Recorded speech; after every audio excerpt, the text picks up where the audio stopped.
is on AKR over $200. We know, okay? Take a walk with me. At Shop AKR, they have everything you need to start racing at a very cheap and affordable price. They have MXC rims, they got chains, electrical stands, tilt seats. They got MXCs, and if you didn't know, on top of that, any purchase in the continental U.S. over $200, that's free shipping. Hey, aren't you supposed to be in the AKR Anonymous meeting over there? Dude, I'm doing a commercial. Dude, we have no time. It's about to start. Stop.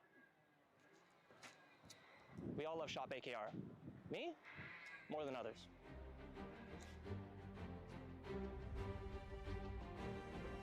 What do I get at Shop AKR? MXC rims.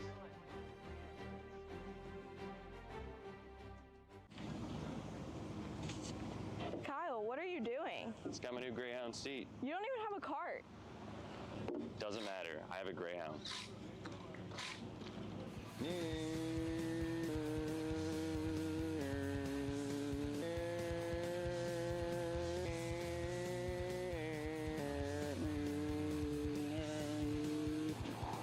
Look at this Kyle Cuthbertson. Doesn't even have a go-kart. Doesn't matter.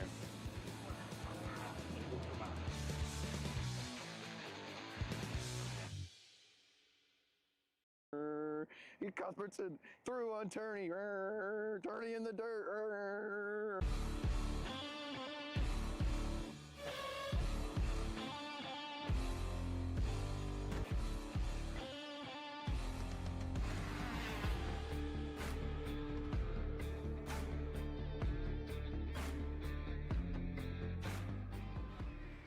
Attention Superkarts USA drivers. Be sure to order your complete photo package from On Track Promotions. All drivers receive a minimum of 40 photos from throughout Friday, Saturday, and Sunday with instant access from our automated delivery system. Visit otp.ca right now to get instant access to your photos.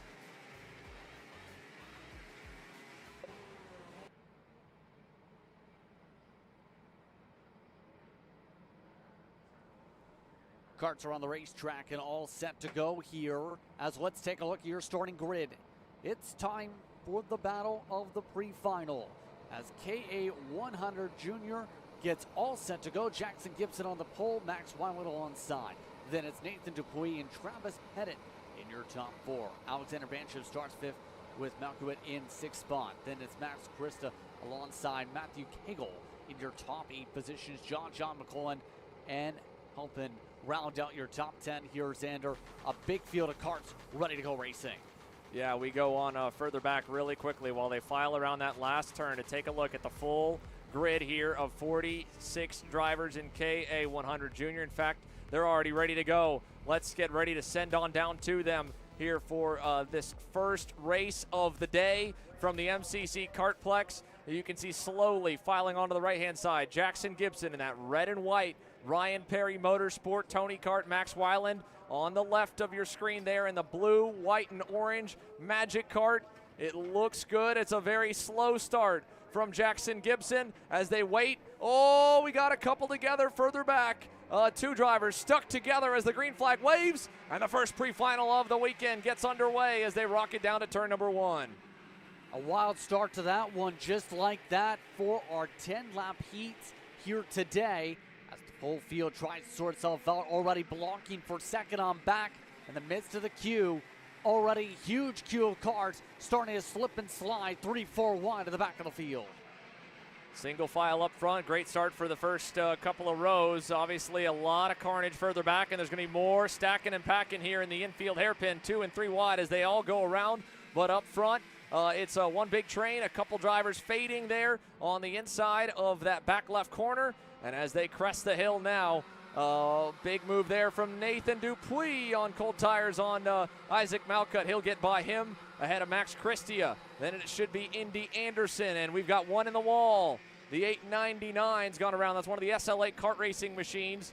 Around midway through the pack, we'll get everyone's positions as they come down to the line. First lap, and Gibson's low, defending in 1. Travis Pettit tried to go high. He caught the marbles. Here comes Weiland now for second.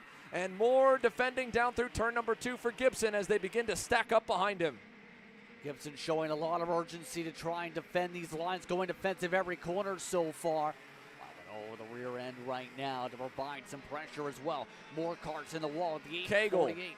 Matthew Cagle into the wall there in the GFC in turn number 2 as Gibson now leads us on lap 2. Back up the hill, up and over the curbs through the infield S's. Anyone bail out here? Vanchev defending a bit there low from Nate Dupuis. Still defending back for 4th. Weiland's got to run for the lead. They're nearly touching tires down into the sweeper as Jackson Gibson gets shuffled back to 3rd now. Dupuis still trying to find a way past Vanchev here. High and low. He'll get a big run on him coming onto the straightaway, and further back, 2 by 2 in the midfield. Crazy action here to kick things off in KA Junior, but so far so good for Mad Max as he leads us into 1, and the battling still is going on here for Vanchev versus Dupuis back for 4th. That might allow the top 3 to get a bit of separation. You can see it's already growing to about 2 or 3 car lengths now. Yeah, Vanchev's going to have to be very careful here in terms of defending to be able to keep up here. The 878 now having some issues. More carts going off the racetrack. Plenty of drivers the early going, picking up some dirt on their tires and losing a lot of ground as a result. Some of this early squabbling. Speaking of which, though, makes his way up Route 10 as they rumble across the rumble strip. Wow, the rest of the field trying to sort of single file throughout much of the field. Vanchev nearly closed up to the back into Gibson. Instead, has to play defensive. Dupuis yet again providing pressure. Now they're starting to check each other up with Lyman losing the race lead, and that's opened up the door for the rest of the pack to maintain rhythm as Pettit now leads.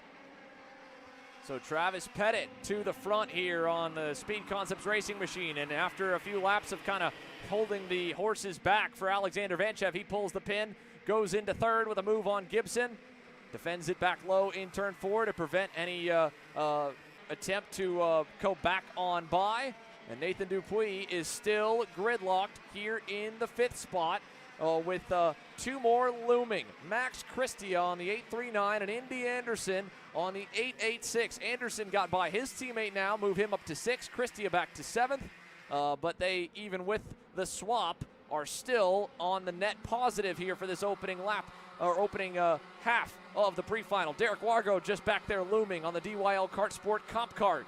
And a move there for 4th for Dupuis puts him finally up a little bit after being trapped in the 5th spot for the first 4 laps around MCC. Another lap in the books.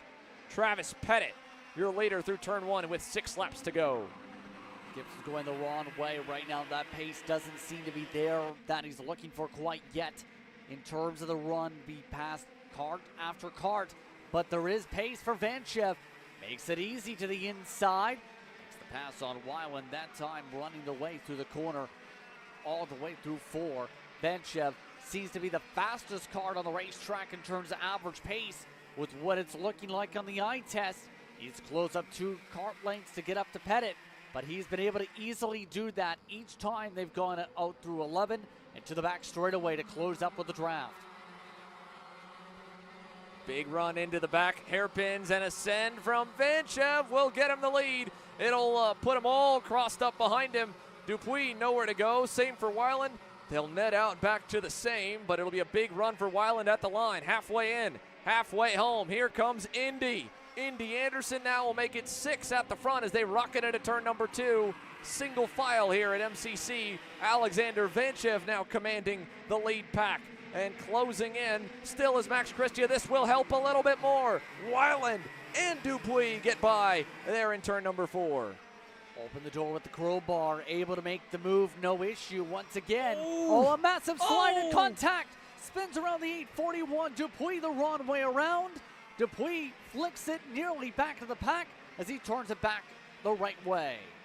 Close call there for Nate Dogg, and he'll get back going somewhere around the high teens. Not of his own doing. There was a lot of pushing and shoving going into that corner as they were all bearing down on him, and that has split everybody up. Weiland now, the Lone Ranger, still close to fight for the win with Alexander Vanchev. They both have a hefty gap behind as they go down the front stretch, and I think indeed they both have realized that opportunity. They'll stay glued together. The JHDD teammates 3rd and 4th, the same as they've been, but now a couple spots higher. Anderson, Christia, Pettit now in 5th. Derek Wargo now in the middle of two drivers that were on the front couple starting spots in 5th, 6th, and 7th. And then it's another second and a half or so to get to Isaac Malcutt, John McClellan, and Nico Katowski cracking the top 10 for the team's home race. Things getting a little bit on edge for some of the drivers now to try and close up. Indy Anderson, mind you, in the first place before that carnage, has now gone up 8 positions to be able to be in position to pounce. But drivers like Pettit try to hold off another hard charger. Wargo has gone up 8 spots so far this race. The 879 has been on the charge over the past few laps in particular. Last time by was quicker than everybody except for the top 2. Things are getting interesting on the pace with less than 3 laps to work with in these packs. Oh man, 3 laps to go as they head down to turn number 4. Indy Anderson, Max Christia, you can see Pettit's already started to pull back away. He should be safe in 5th, I believe. Let's see if these two Kart Republics dance at all for 3rd. They may not even have to with how quick Travis Pettit is tracking right now. He was 0.2 better than Anderson last time by. And you can see Indy there with a big wiggle going through that left-hander before they crest the hill. Pettit now is probably within the toe, so I think Christia realizing that, indeed, is going to see the same thing we're seeing. He'll go to 3rd and try to tow them back away, or at least get himself one more kart between himself and one of the fastest karts on the racetrack right now. 2 to go. Battle on here for Vanchev versus Weiland as Vanchev covers the low side in 1 and now in 2. Goes very shallow to cut things off. A crossover back by Weiland. Make their way now towards turn 4. Side by side, Vanchev holds onto the inside. Weiland can't get the crossover. Door slam shot by Vanchev. Vanchev looks back once again. Now Weiland tries to cut back down the arc. Goes on the move through turn 7, trying to build up the draft. So far, so good on defense for Vanchev. He's been able to cover every move off so far. Big run down the back straightaway here. Vanchev low again into the marbles. He'll ride the inside through that sweeper. And now the back switchback 180s that complete the circuit here at MCC. Out of the last turn, Weiland did get a nose down low that time. He caught him off guard. To the white flag, now Weiland takes command. Here comes the rest of the top 7. Vanchev with a late lunge down the inside in 1. He'll retake the lead 1 corner later and go right back to defending in turn 2. Vanchev having a fight to hold on to the defensive line though through turn 2. Lost himself momentum. Now goes hard to his inside line. Weiland tries to arc it now. Nearly makes contact with the number plate. They work their way past 5. The whole pack has now closed up. Christia is all over the rear end of Weiland now in the conversation. They all look over the shoulder as Vanchev tries to hold off the Hornet's Nest. Big run up the hill coming now, and Vanchev knows it. He goes straight down to the inside by the grass. Look at Malcutt closing in. Katowski, the entire top 9 is there. Is anyone going to be able to make anything happen? They're all just bumper to bumper. Pettit's going to get a whole lot of a shove in that last left-hander. That'll open the door for a 2-man run to the line. Wargo might lose his spot. I think Vanchev should be safe. It'll be close to the line. Not enough for Weiland. Vanchev wins the pre-final in KA Junior. Then Pettit, Anderson, Christia, Derek Wargo 6th, Jackson Gibson 7th, Malcutt, Katowski, and then Tristan Murphy led that next group just about 2 seconds back at the line to the checkers while we watch the rest of the field. And a lengthy one. There's Matt Cagle able to recover and at least log all the laps, which we couldn't say about a few more that will cross the line here down to, I believe, 40 of our 45 or 43 drivers that at least got 1 lap in. An interesting race overall, but Vanchev able to get the win by 33 1/1000 of a second over Max Weiland in the drag race.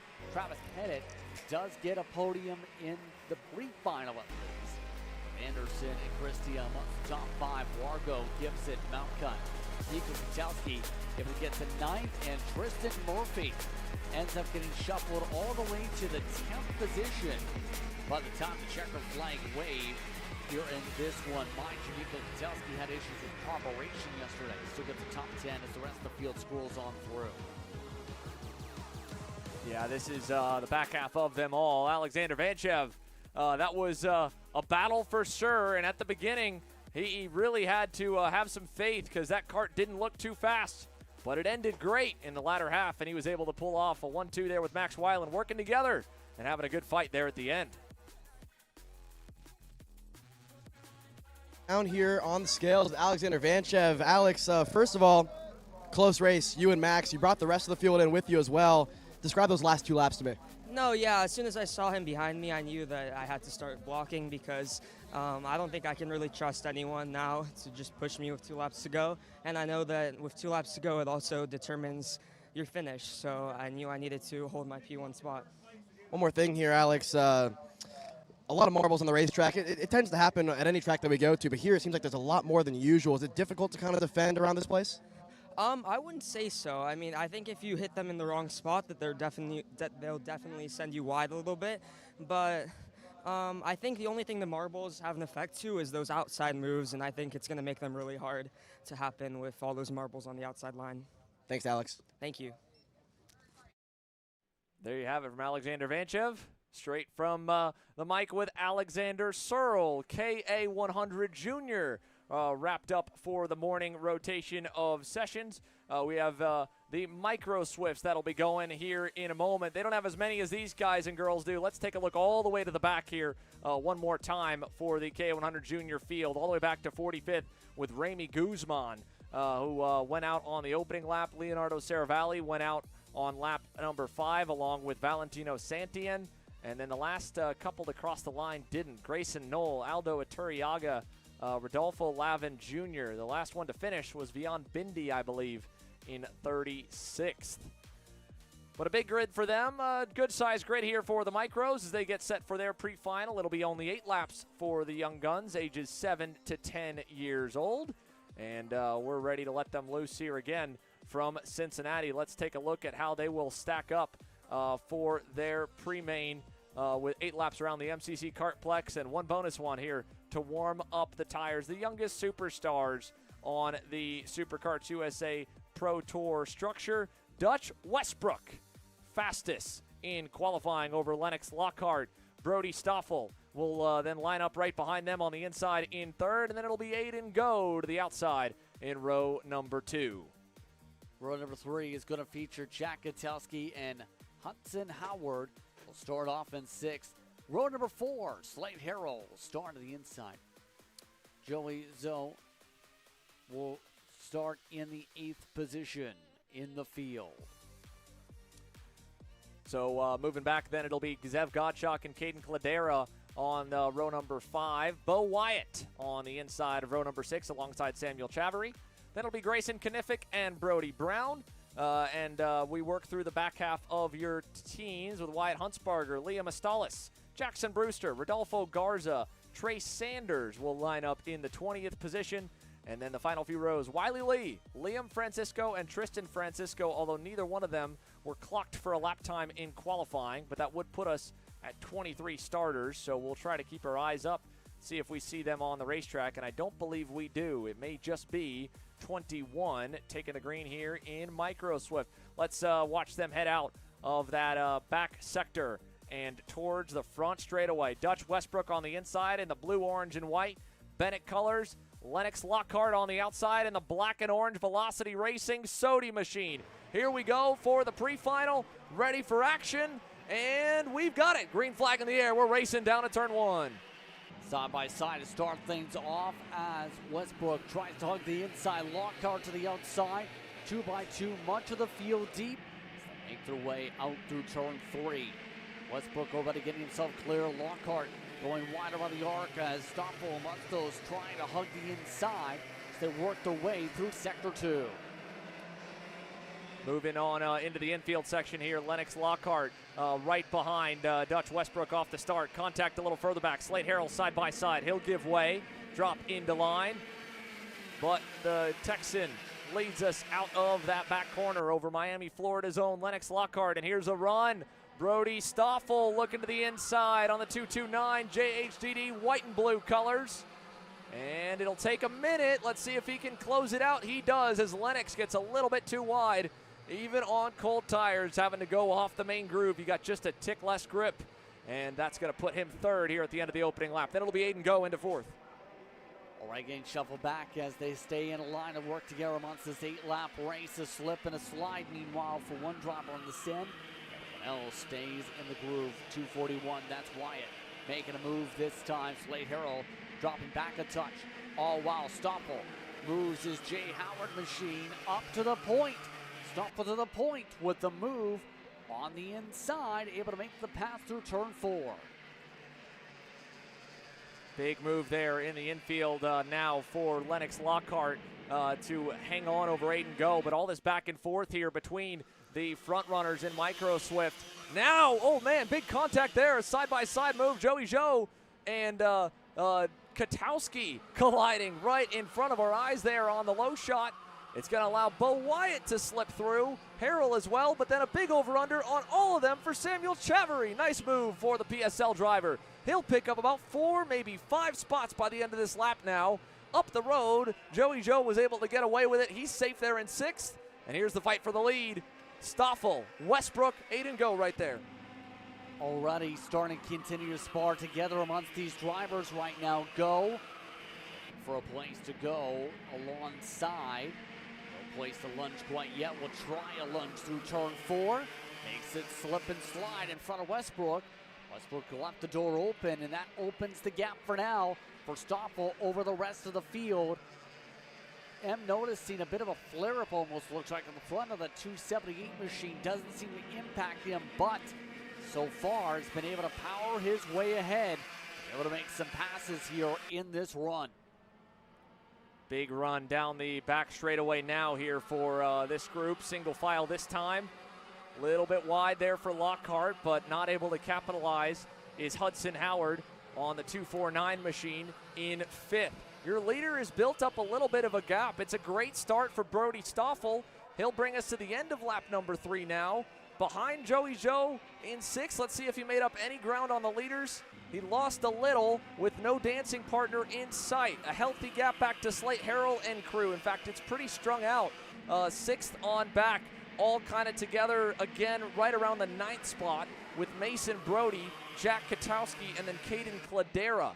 So this main group of 5, the biggest pack, I believe, and most tightly packed group as well. That's where our action is. Big move for Lennox, and Dutch kind of got caught off guard there as he tried to let him through. He caught on the rear bumper of Lockhart. It allowed both Hudson Howard to get through, but it also allowed the leaders to get away with the kind of little bit of a sloppy exchange there.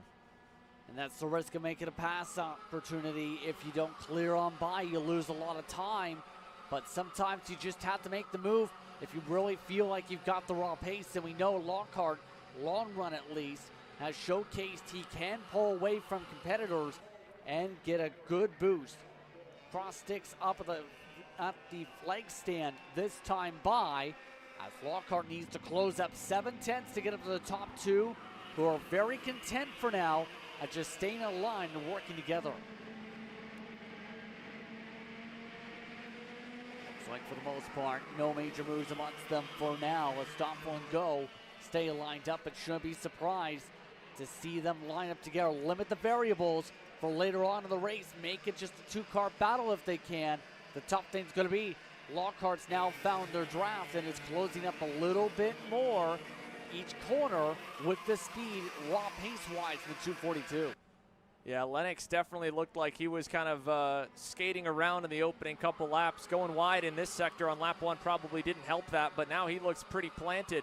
And even with Aiden Go trying to push Brody Stoffel a little bit further up the road, you can see the 242 is closing. That was a great corner for Lennox coming onto the front stretch. He's going to have a huge run. Hudson Howard trying to follow in his footsteps, and Aiden Go is going to make it even easier on the both of them as he makes a pass.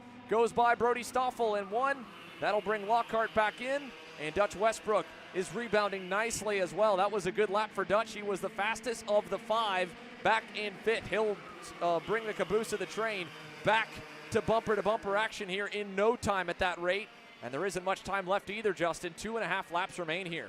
And Go trying to give hand signals to say, let's work together almost, it looks like. On the focus, tap the right side of the helmet.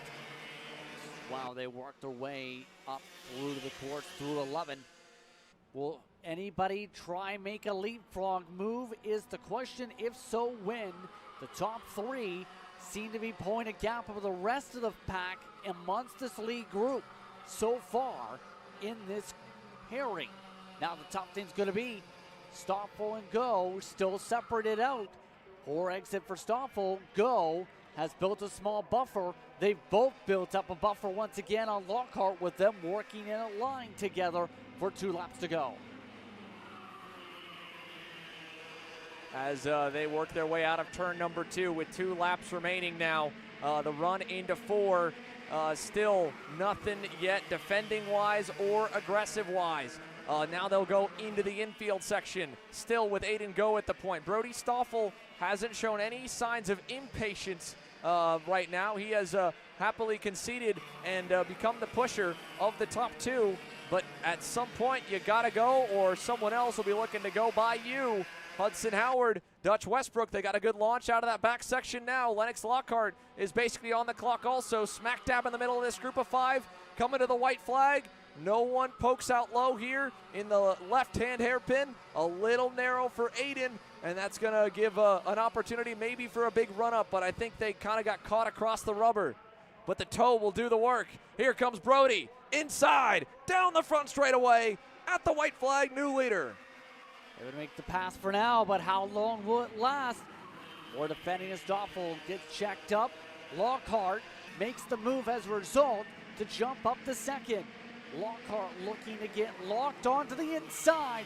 Huge lunge up through 4. Lockhart takes the lead, coming around through a lap.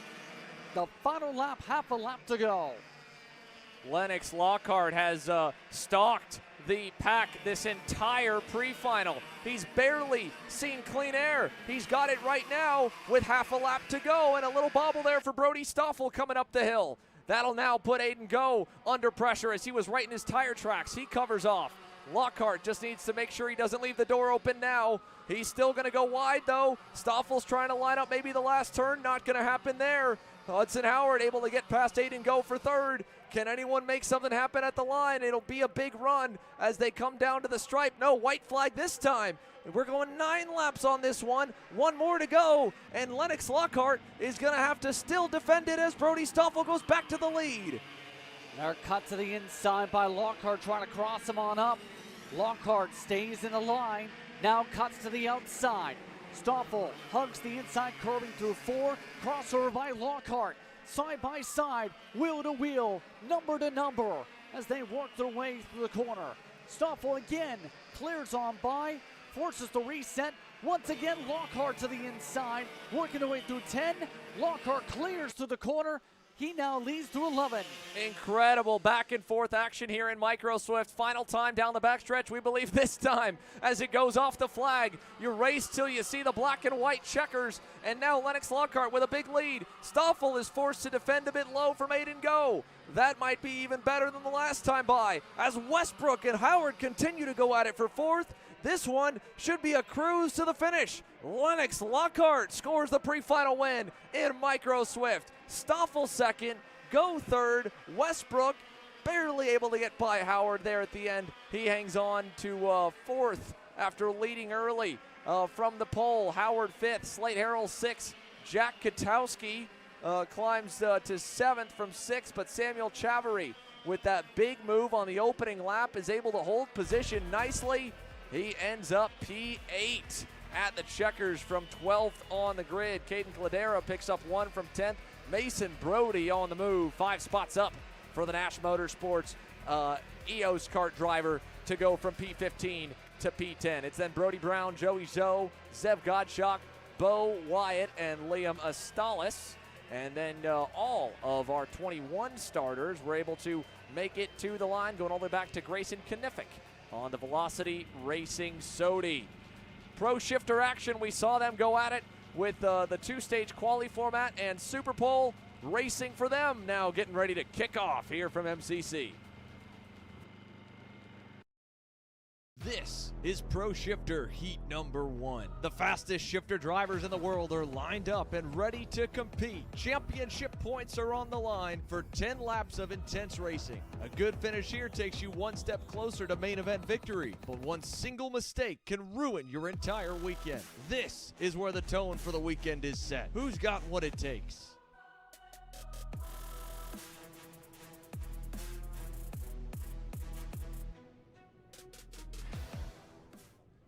Some of the best drivers in the world have tried, and well, AJ Myers, the American, stands atop qualifying here as we get ready to roll for heat number 1 of 2 for Pro Shifter from Cincinnati. Once again, it's a massive turnout for this division. In fact, AJ Myers and Jay Irwin have shared the top spots at this place before. They know how to race around each other.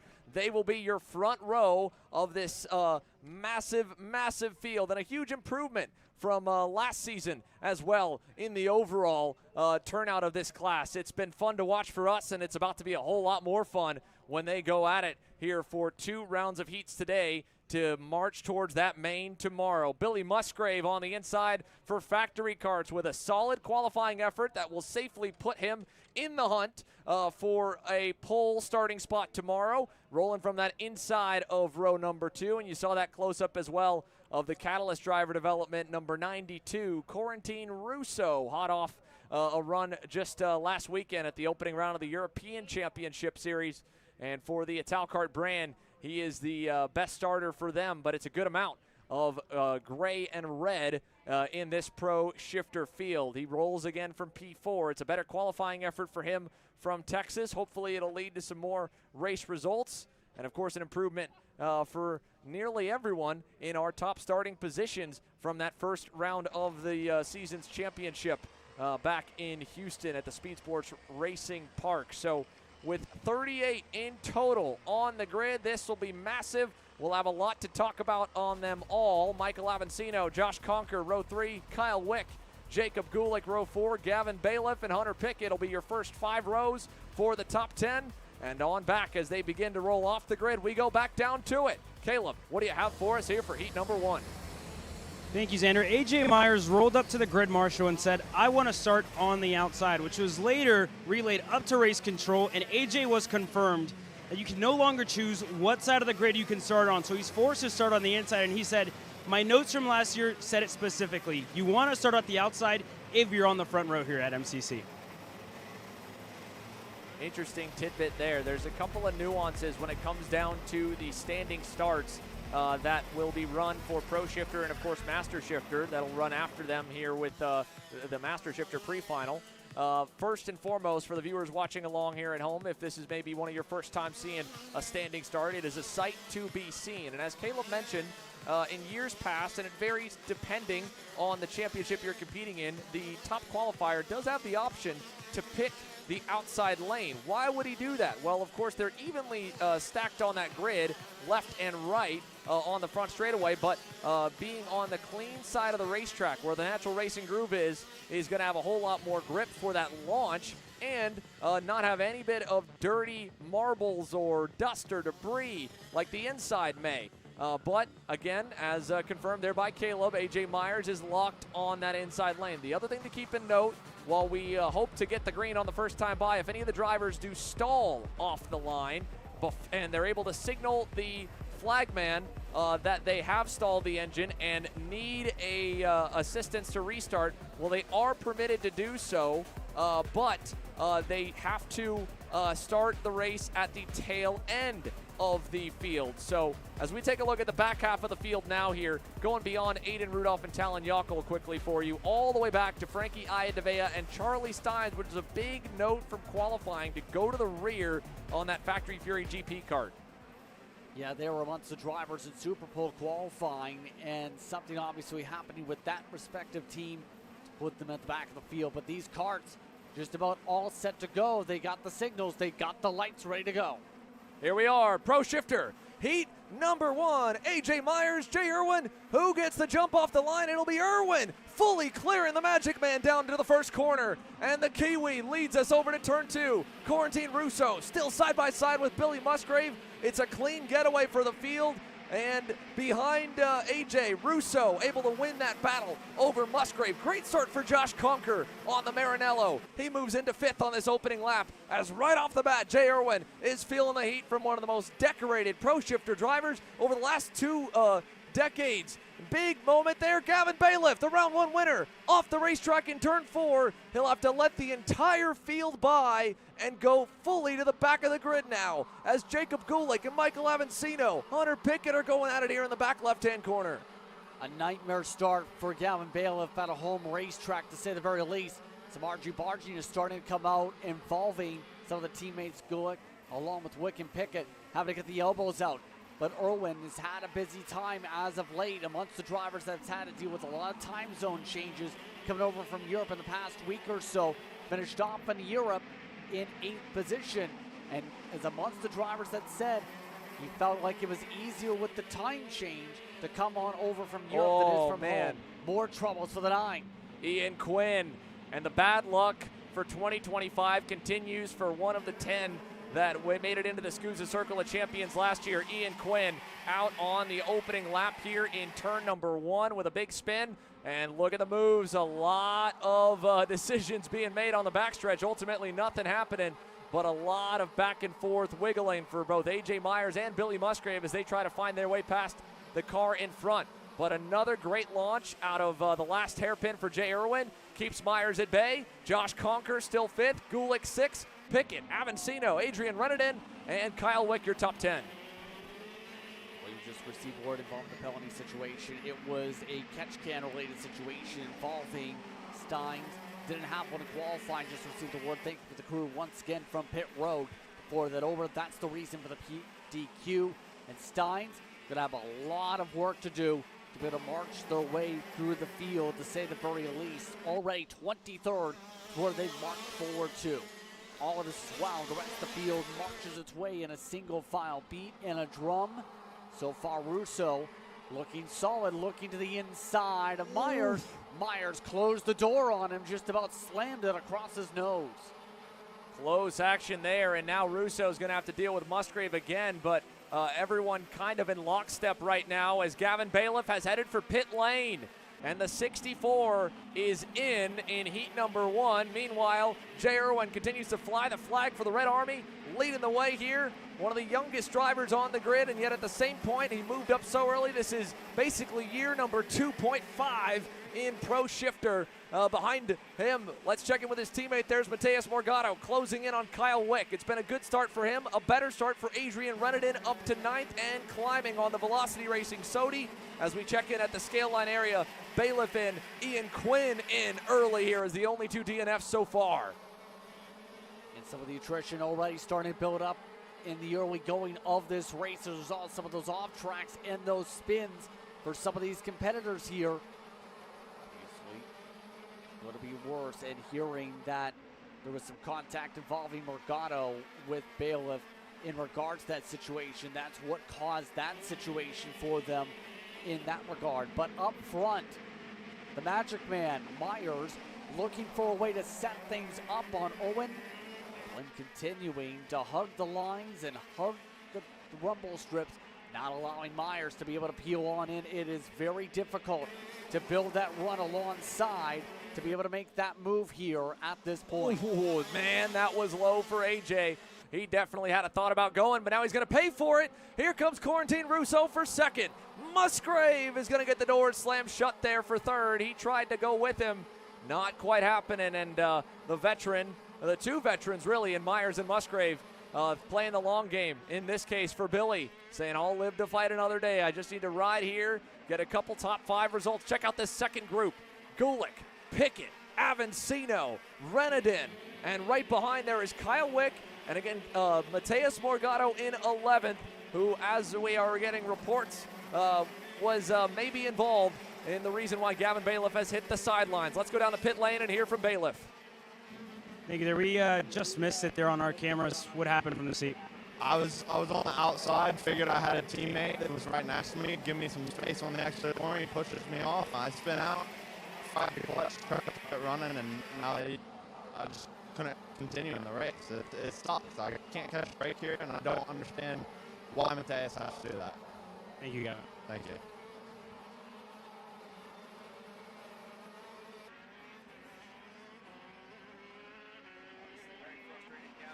Obviously a very frustrated Gavin Bailiff there.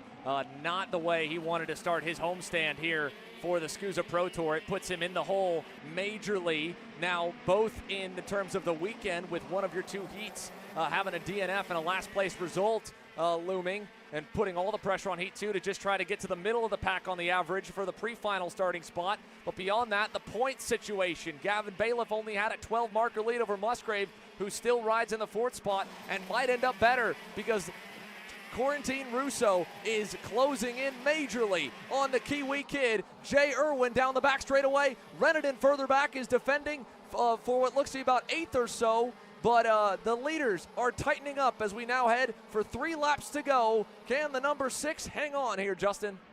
That's the huge question right now, and Irwin seems to be dialed on in. He felt pretty good on the speed when talking with him yesterday, and so far, that speed's been backed up from the onset here today in this race. Irwin holding on to the inside groove once again. Russo slowly chipping away that deficit, though. Just having a hard time being able to get that poke. Remember, Myers had to risk very deep sends just to be able to try and get alongside. These cars have to take that more shallower line to be able to stake that groove here, and it takes away that arcing opportunity unless you do what Russo does. Send it forward through 12 and make it stick. That was a big-time send on the brakes there by Quarantine Russo. We've got our first lead change. The Kart driver to the front now with 2 laps to go. AJ Myers continues to try and close back up to them as Musgrave has dropped a little ways back there in the 4th spot and hanging loose in turn 1. That was a heavy send at the end of the straightaway, but it's paid off. He's got a gap now. 2 car lengths back to Irwin, who's still got to deal with Myers with a lap and a half to go. And behind, Conker there just trying to move on Musgrave. Didn't work. Didn't work in that situation, but it still continues on to be intriguing on what this is going to fare out in the very end for these competitors. Right now, Myers is back in the hunt as a result of all that fighting.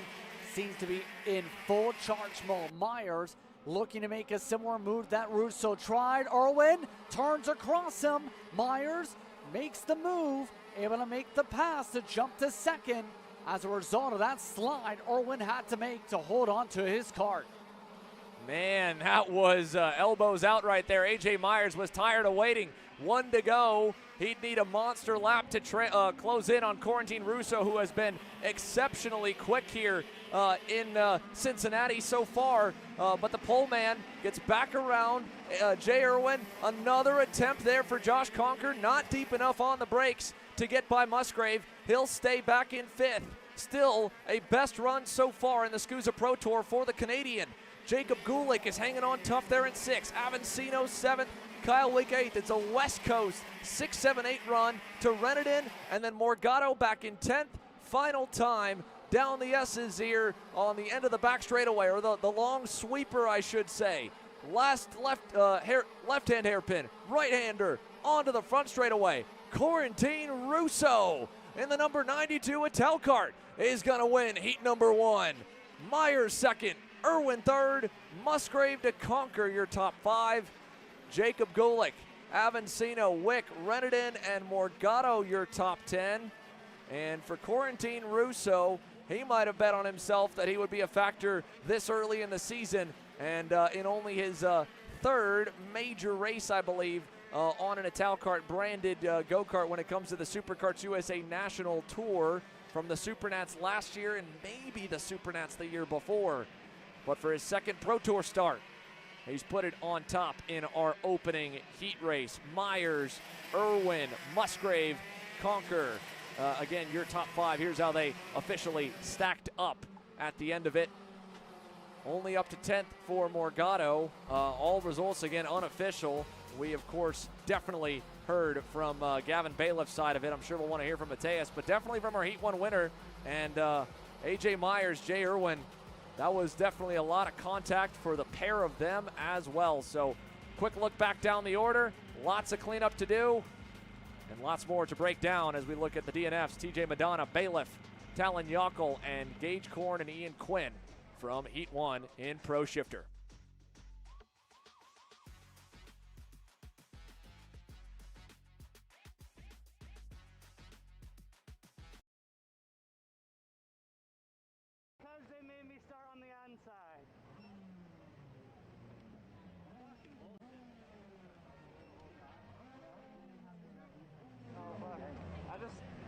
like the front brakes started getting like, I started biasing towards the rear. I was better at the end. Like I tried a couple times before. Yeah. But the way you drove the corner, like I couldn't roll the middle the way I wanted to. So I couldn't get a run. You know what I mean? Yeah, because parking it harder too. Parking it like a motherfucker. Yeah, I know, I just...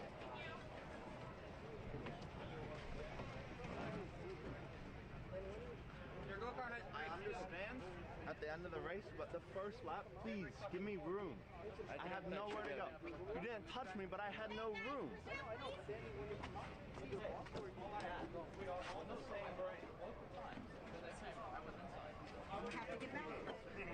No, it was in the corner. Yeah, but already I could see still, and he was already here.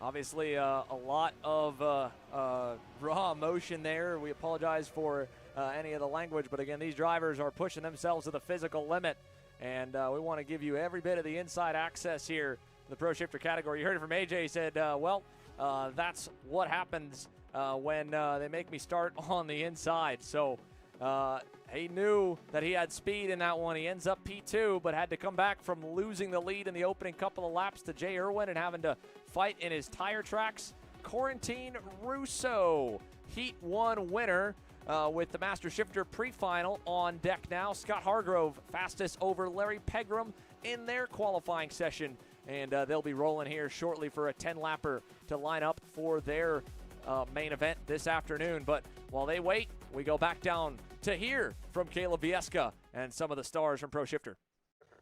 Thank you, guys. Yeah, Corentin, obviously your native language is French, so we're going to try our best here, but a good race by you, a good race by the Ital Kart team. Talk about it.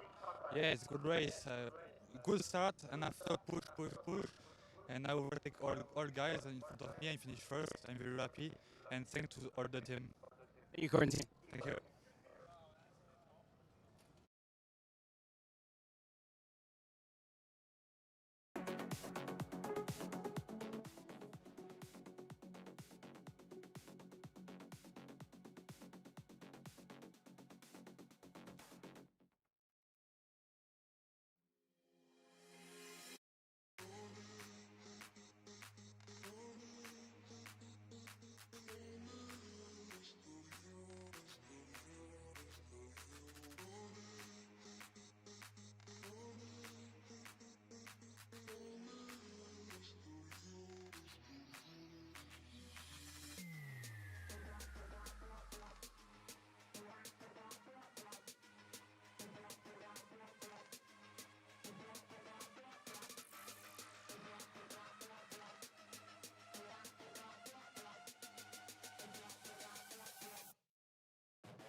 Master Shifter getting ready to go for their pre-final. An easy run to line up the grid here for this one. Scott Hargrove on the Catalyst Driver Development Ital Kart will go to the inside of row number 1. It'll be Larry Pegram on his outside for the grid. We'll see if the outside lane pays off for the second consecutive start.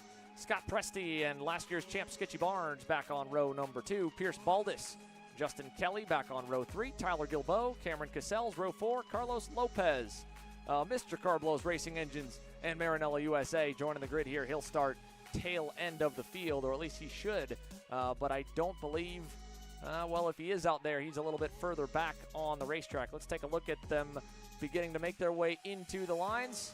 Scott Hargrove, he's prepping for a Pro Shifter return. Larry Pegram is a few years past the minimum requirement for Master Shifter, but he loves getting after it here at MCC Kartplex. It's a father-daughter weekend for himself. His daughter Riley Pegram used to being at the front of in the mix of the Pro Shifter fields and getting after it. She also started her budding sports car career as well. But Dad is still racing shifter karts, and we're ready for the MCC Kartplex Pre-Final Master Shifter. Lights out and away we go. And a big launch for Larry and a good launch for Skitchy as well. The whole outside lane's going to make up a lot of ground. Justin Kelly even is going to go from back on row 3 to position number 4 as he leapfrogs Presti and Pierce Baldus in the run to turn number 4. The outside line continues to show why it's the better line, it looks like, so far today to get the launch on the edge with that racing groove as Pegram showcases why he's run so well here when it comes to him and Riley in action here at MCC Cincinnati in the club scene. Looks to control things over Hargrove as they continue on. Sketchy Barnes is keeping things close as well to keep things interesting in the conversation. Already to second in this conversation. Barnes, multiple-time champion, looking to try and pounce. Skitchy Barnes there in the 6:01. Now closing into Larry Pegram here at the end of lap 1. Let's go back to Caleb on pit lane here as we continue to wrap up that Pro Shifter opening heat.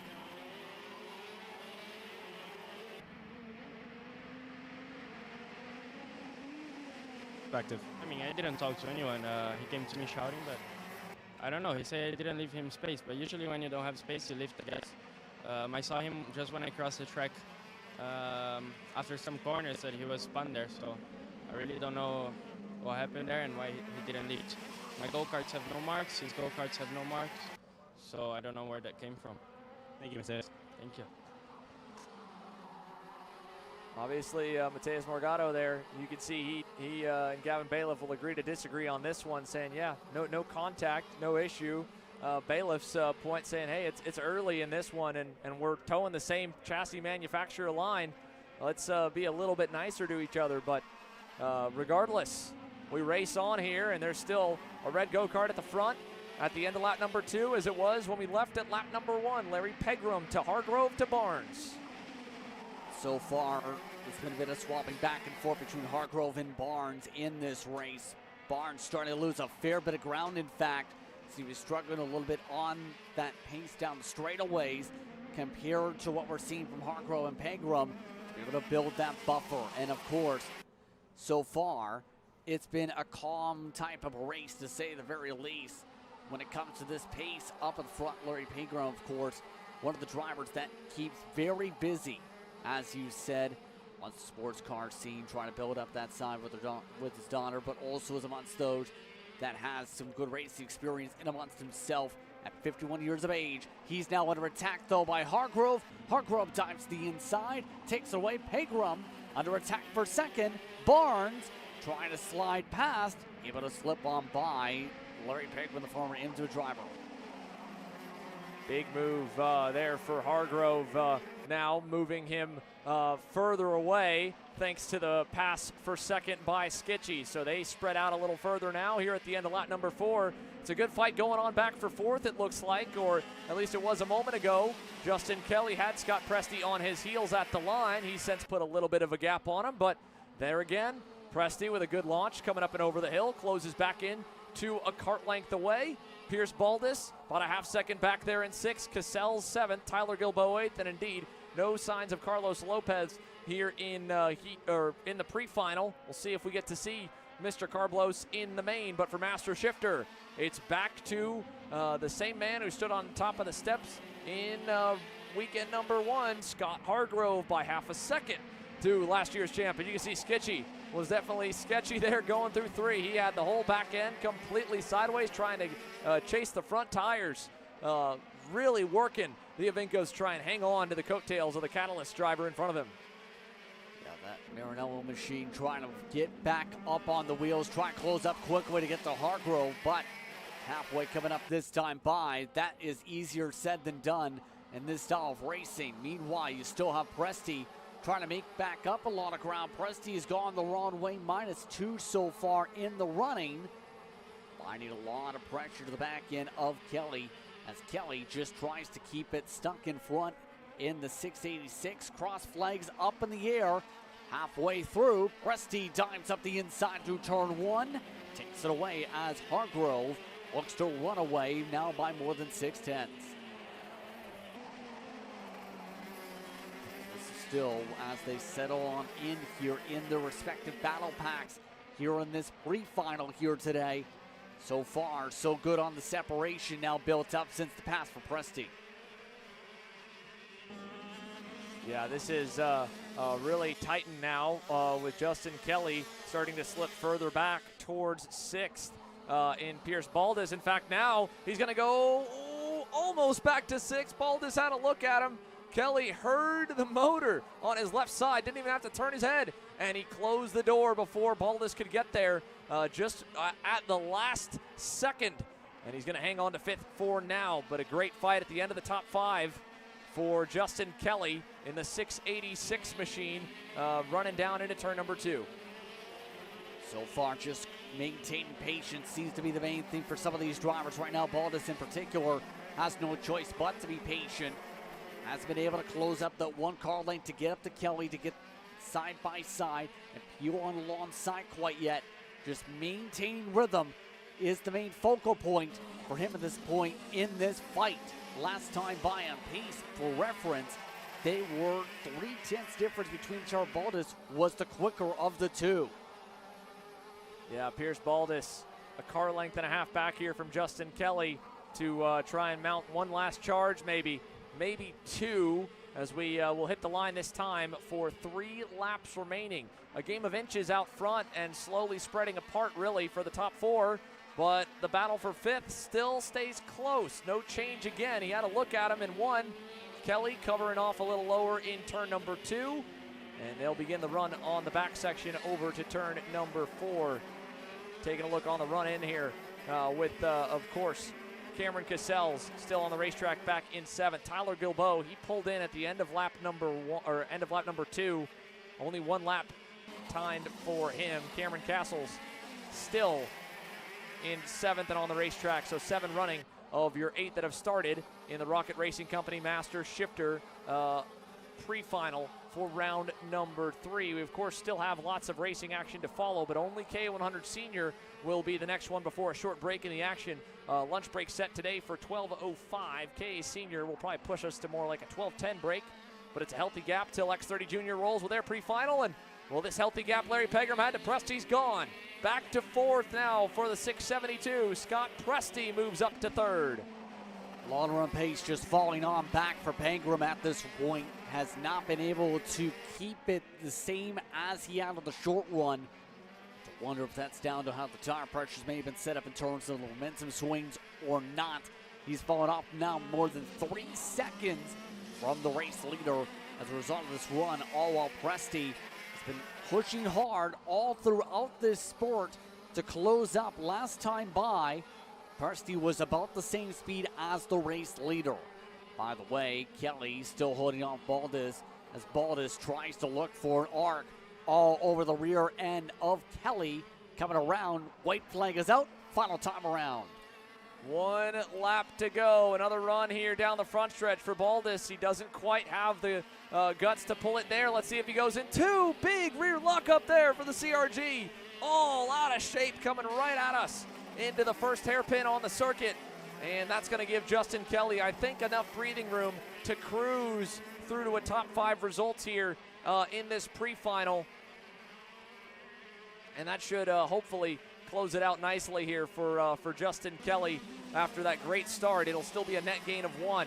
Scott Hargrove, of course, able to work his way back past Larry Pegram off the start. He's all out of shape in the bumps there, but he's built up a nice cushion. He can cruise himself even further. A nice and easy Saturday afternoon drive for Scott Hargrove. He'll score the Master Shifter pre-final win. And Sketchy Barnes really cut it close, burning up the insurance he built to Scott Presti at the line. Presti nipping at his heels with the checkered flag. Now from Preston Buckley, Pegram, Kelly, Baldus, Castles, your 7 drivers here in Master Shifter. Tyler Gilbo, again, only 1 lap around and then into the pits, and no start for Carlos Lopez. We'll take a moment to step to the wayside. KA100 Senior getting ready to roll from the Motorsports Country Club of Cincinnati here with a field of 45 going your way.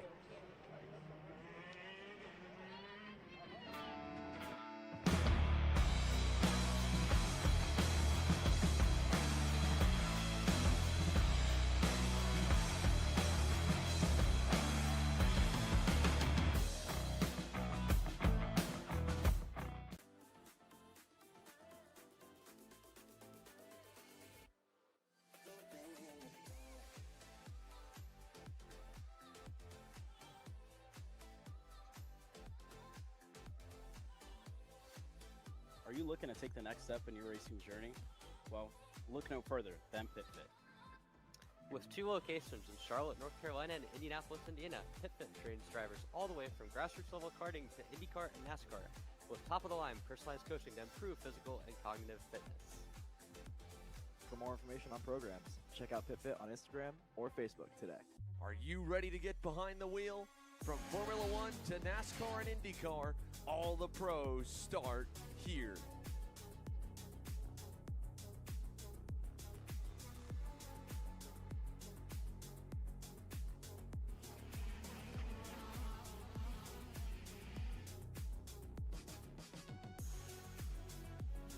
For more information, check us out online at mcckarting.com or call us and go racing today.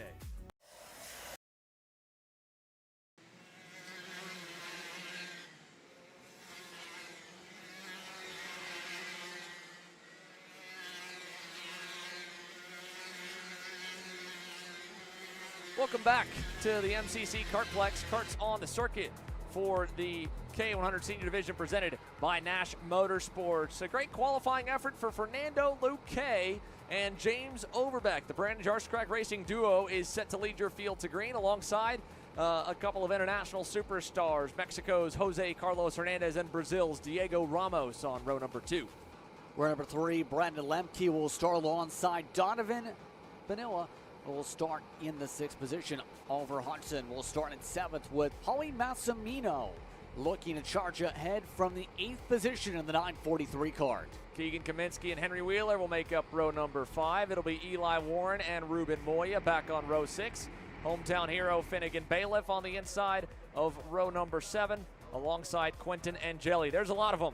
10 laps for the pre-final in KA100 Senior. And it's an all blue, white, and yellow BJR front row. Let's see if we get a good start on the first try from Buckley. We've got it. Green flag, and they're evenly matched through 1. That should work out great for them. It'll work out great for Overbeck especially. He gets the lead into 2. Luque back to 3rd. Big wide run there for what looked to be Ruben Moya, the first one that really got shuffled out and into the weeds. And he's going to drop back a few spots as he quickly finds a hole down on the inside lane in the run to turn number 4. But Overbeck leads to Hernandez, then Luque, Ramos, Brandon Lemke, your initial top 5 here. All of the field have survived half a lap so far. Good start for the field as they rumble their way through. Sharper line taken by Hernandez along through turn 11. Many of these drivers cutting through the grass. Hernandez cuts to the inside across the rumble strip, takes away the lead from Overbeck. Now parks it on the apex for good measure, trying to slow up the 901 machine. Able to check him up and build a small buffer to end the first lap already. Down the front straightaway, Oliver Hodgson is trying to find a way past Brandon Lemke, but Lemke had covered that, so there was only 3/4 of a car width on the inside, and Hodgson did not want to go to the grass. Move to the inside there, Henry Wheeler. New colors for him this weekend with Mike Doty racing as there's a pass up front. Luque goes by his teammate in Overbeck, and that'll give Jose Carlos Hernandez a bit of a bigger lead now. Ramos still has everybody lined up behind him all the way back to Keegan Kaminsky's black and white GFC. Then Wheeler, Eli Warren, looks to be Moya still, Finn Bailiff there in 13th. No splitting of the pack really as of yet, Justin, but that's the dangerous part of the opening couple of laps in races like these. You never know when the bobble is going to happen, when a pass goes wrong or too much passing commences and the field gets split up. Here's one pass, Oliver Hodgson on Lemke. That'll stack everyone up behind him, and you can see Hodgson gets a bit of a gap, and the field has to quickly try to get back to single file to keep the leaders in sight. And that just about was that move you're talking about, because now, Massimino setting up the inside, a bit of contact, in fact, as well. That opens up the gap to more than 5 kart lengths between that second and third grouping, essentially on the racetrack. First grouping, side by side for the race lead. A dive yet again. Luque, again, keeps it simple, sends it to the point for BJR to the lead. Once again, the BJR karts seem very sporty here today. Oh, that was a little bit of contact. The 934, Kaminsky center the grass for a moment. Yeah, he was trying to hang on tough on the outside. The whole train was there, and that's going to really send him down. Here's Hernandez, Ramos, side by side down into the sweeper, and they both will get moves done, and Oliver Hodgson is going to sneak his way up to 4th. The dominant winner from round number 1 of the championship. Didn't set the world on fire this morning in qualifying. He's hunting. That comp cart looks really fast here as they roll down the front straightaway. All of them starting to just get settled on in here. Hodgson so far, by the way, has picked up 3 positions. More sense. Speaking of which, Massimino, who set the fastest lap of the race so far, also up 3. Pauly doing Pauly things, while the 935 Luque does his thing. To the race lead, signals to work together. The response by Hernandez, trying to get a diamond line down to try and pass instead. So far, these drivers have made it clear they don't want to sit still and just work together. They want to scrap. They want to be in control of this field and lead and make 3 wide passes. Pauly Massimino all the way by the grass. He's going to get some help. Here comes the champ, James Overbeck following. Dono looking for anything here. I don't think he's going to get any spots out of that whole deal. Ruben Moya behind is still trying to hang on strong ahead of Henry Wheeler and company. And I think there may have been some more action even further down the grid. But the front of the pack is gnarly, as there it is. It looked like one of the rocket racing machines got shuffled out. And we'll try to ID who that was that we lost as they fall down the order. And, well, I believe it was Mauricio Hernandez. Yes, indeed it was. Was just about to bring that up there. So some shuffling and squabbling. Seeing more drivers get kicked off there. But all of this as well, up at the front of the field, the pack has separated out as predicted. The top 7 are now up by more than 8/10 over the rest of the field. The question is, how will they play with each other for the next half of a race in the midst of this fight up at the point as these drivers in the second pack get really argy-bargy, a bit of a push this time, checking things up once again. The 903 of Wheeler having a lift, all while Moya and several others get the elbows out. Big moment there for Eli Warren as he barely was able to get down into line. And now we check back in at the front. Watch the field cycle back across the line.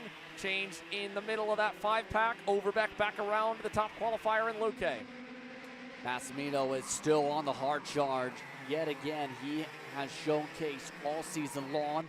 He can be a threat in any race you put him in terms of his speed, in terms of his raw pace, in terms of his racecraft, to be able to cut his way forward. Right now, up 5 positions so far in this race. Looking for the right opportunity to go to be able to try and take away second place. Massimino getting blocked off. That's because Ramos wants the lead himself. Diego Ramos retakes the point. Massimino falls through for second.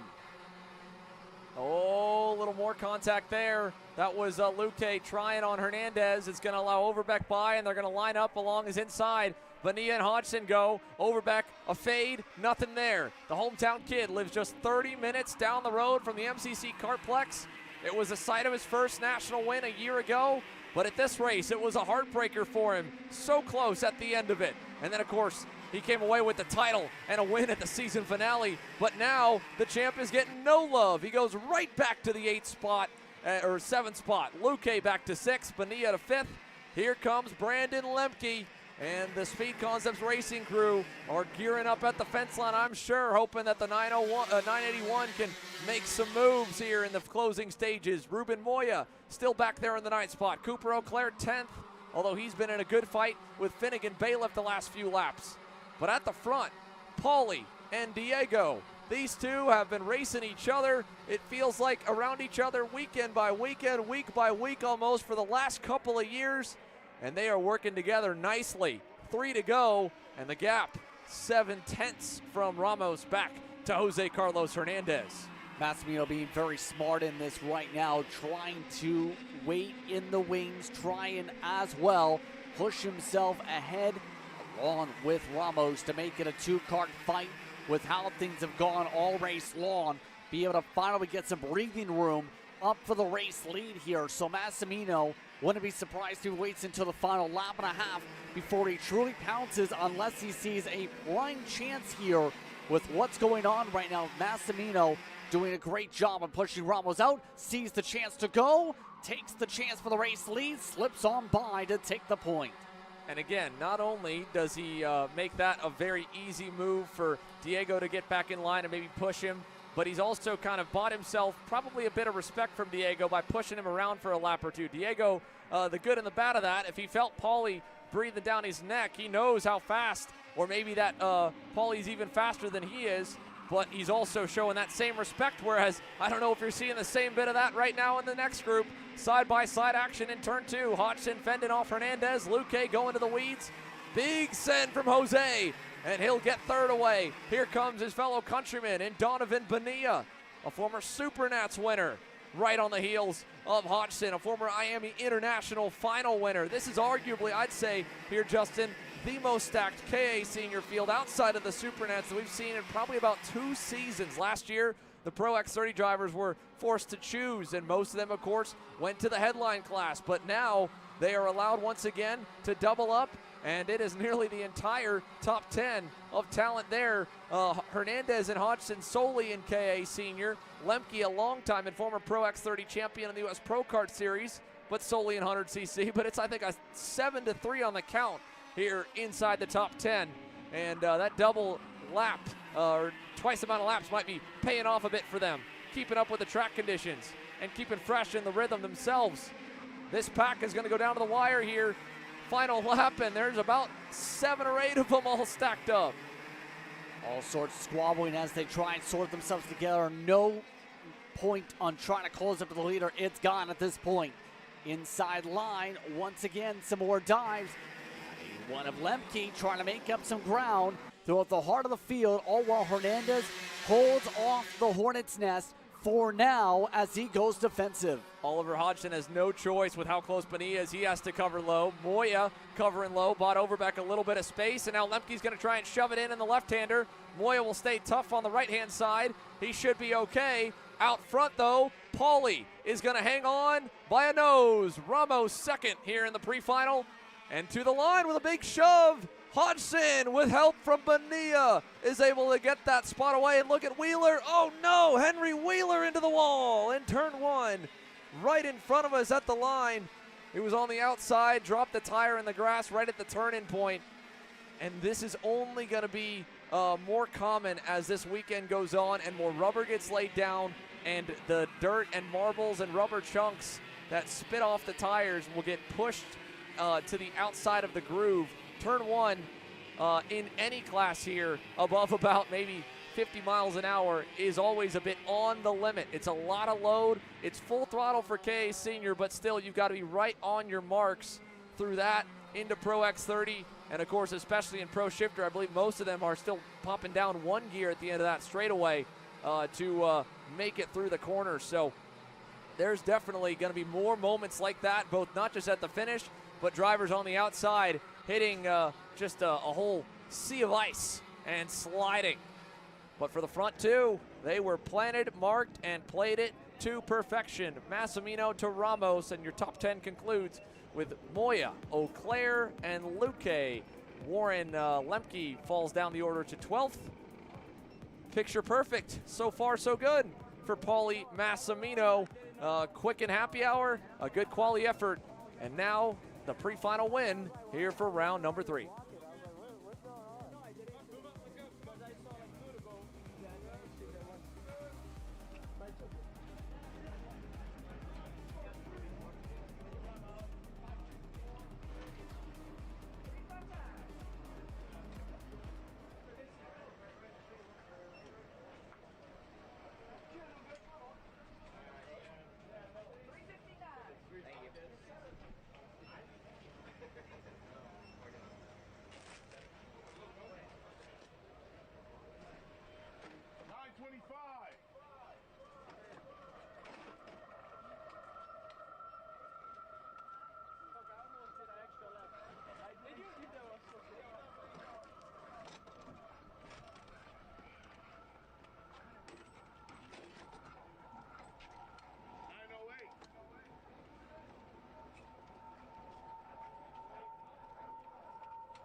So K Senior concludes the morning rotation of sessions. We'll be coming back at the top of the hour, 1 p.m. Eastern, 12 p.m. Central, and 10 a.m. Pacific with our X30 Junior Pre-Final. 3 pre-finals remain on the day, X30 Junior, Mini Swift, and then Pro X30. It'll take us straight into main event action along with that Pro Shifters second heat in the mixed of it all.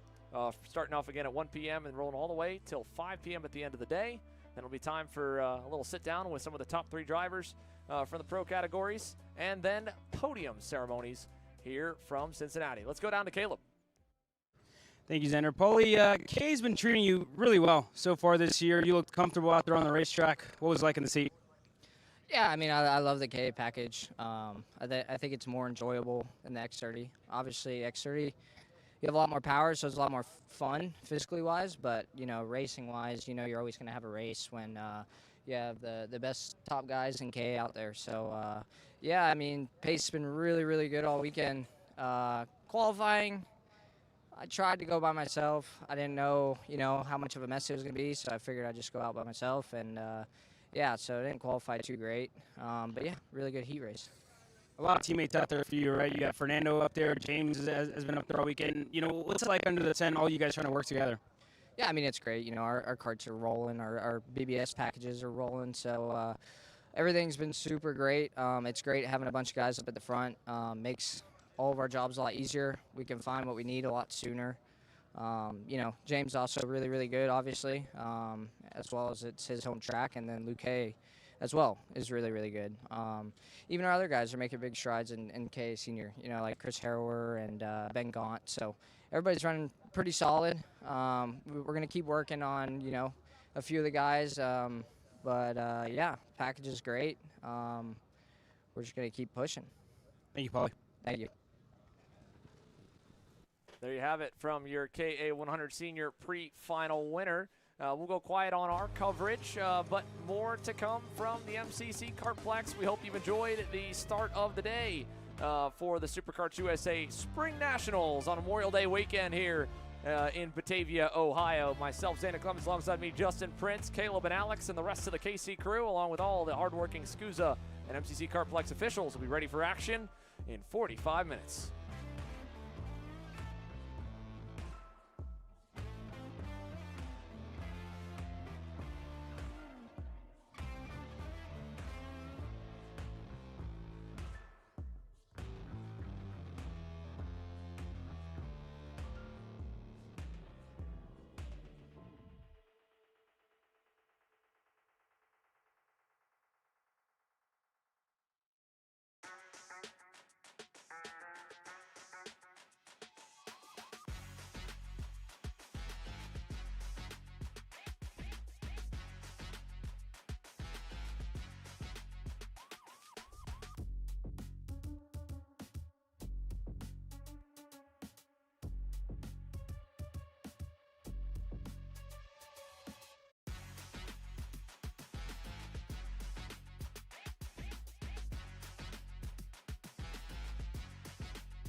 Welcome back, everyone, to MCC Cincinnati as we continue on our racing action as it's time for X30 Juniors brought to you by RPG. Kyle Drysdale starts on the pole, Max Wyland in second. Alexander Vanchev starts in third. Ashton Woon rounds out the top four. Nathan Goldset will start in fifth with Travis Pettit in sixth position. Tristan Murphy and Nico Katowski wants the top eight. Royce Vega and Tyrone Kemper Jr. get top 10 official starting slots. Sarah Bradley and Alessandro Trudeau will round out the top 12. Anderson, Calderon, Halpin and Samet, Papaso and Barbie, along with Manjensik and Malonki, should say, towards the back. Of note, Jackson Gibson back in 21st position could be someone to keep an eye on to be able to charge the field, rest of your field on screen. Doug Drysdale is ready to start things off in this field. Max Wyland starts alongside as we start off the afternoon session. Already a lot of argy-bargy contact. Two karts are stuck together. We're off and away. And the field has taken the green. We're underway here once again from MCC Cincinnati after some dramatic contact in the heart of the field. The 7:15 Drysdale holding on over Vanchev. Vanchev told me earlier during the lunch break he did not like trains. He liked to be able to run away from the pack. We'll see if Vanchev does so in this race. So far, two cars in the pink and blue control things up at the front of the field. RPG 1-2 so far. In the Magic Kart, currently holding on to the third position to start things off in the action. Goldstaff with a good start as well. Ashton Woon making his kart swoon forward, looking to move ahead from the top five. Some swapping for the lead. Vanchev goes for it, takes it in turn one. Alexander Vanchev up to the point. Vanchev sending the fastest lap out of anybody so far on that opening lap, but it's only one lap into the action. Lots can happen over the course of a race, as we've talked about all throughout the weekend so far. Drysdale still falls on behind in the popcorn seat here. Hearing something might be popping up with Vanchev's front bumper here in regards to some of the chatter that's popping up, so we'll have to keep an eye on if there's an issue with the bumper here. There is a bit of a dent towards the front end of that 796. That could factor in for how things are scored later on for some of these drivers here. It's almost 2 laps into the action, just like that. There's that little dent we're talking about compared to the smooth, bulbous out front end of the 750. Wants the teammates. There's the squished front end. That's right on the logo for one of their sponsors. 727, meanwhile, Vega making a pass in the mark of the Hornet's Nest as well so far. So top two controlling things. Drysdale so far up at the front of the field, looking to maintain the pace and maintain control. In terms of his second position, just teammates continuing to draft together, work away from the rest of the field.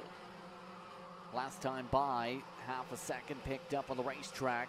They were both in the 57 7s and 8s. We'll see if there's any change here. Travis Pettit last time by had also taken a poke.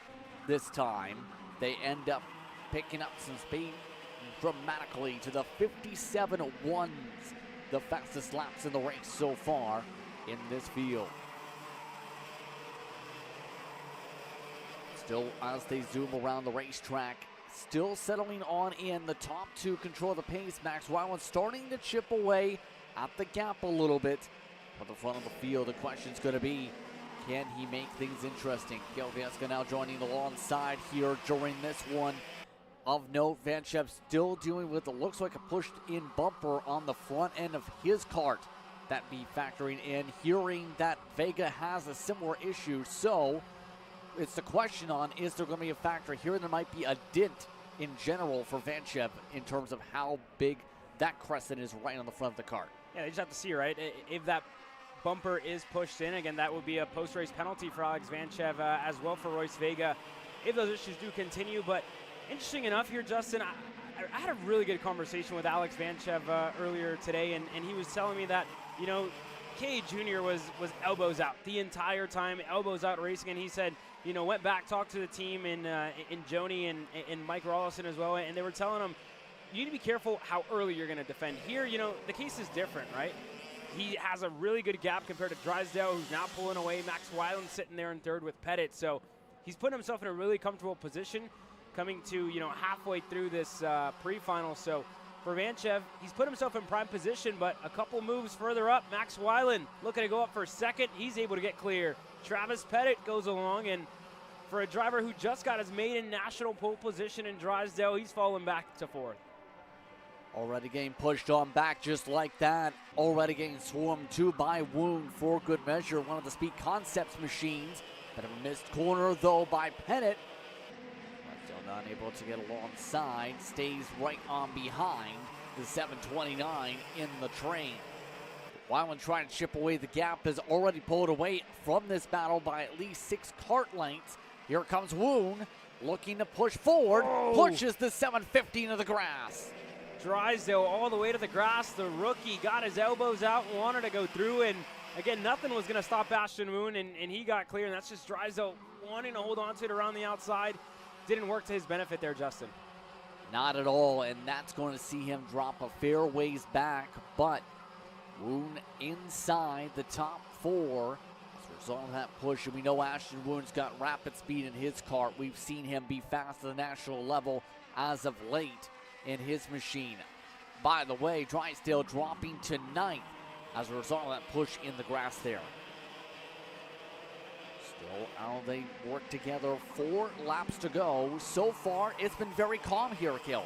Yes, I mean, a little bit different, right, than what we saw in KA Junior. You have a lot of drivers, a lot of experience in this, and that looks like a full pushback for Royce Vega. Issues for, looked like Bristol Bornman, I believe, in the National Motorsports machine. She had some sort of issue in turn number 1.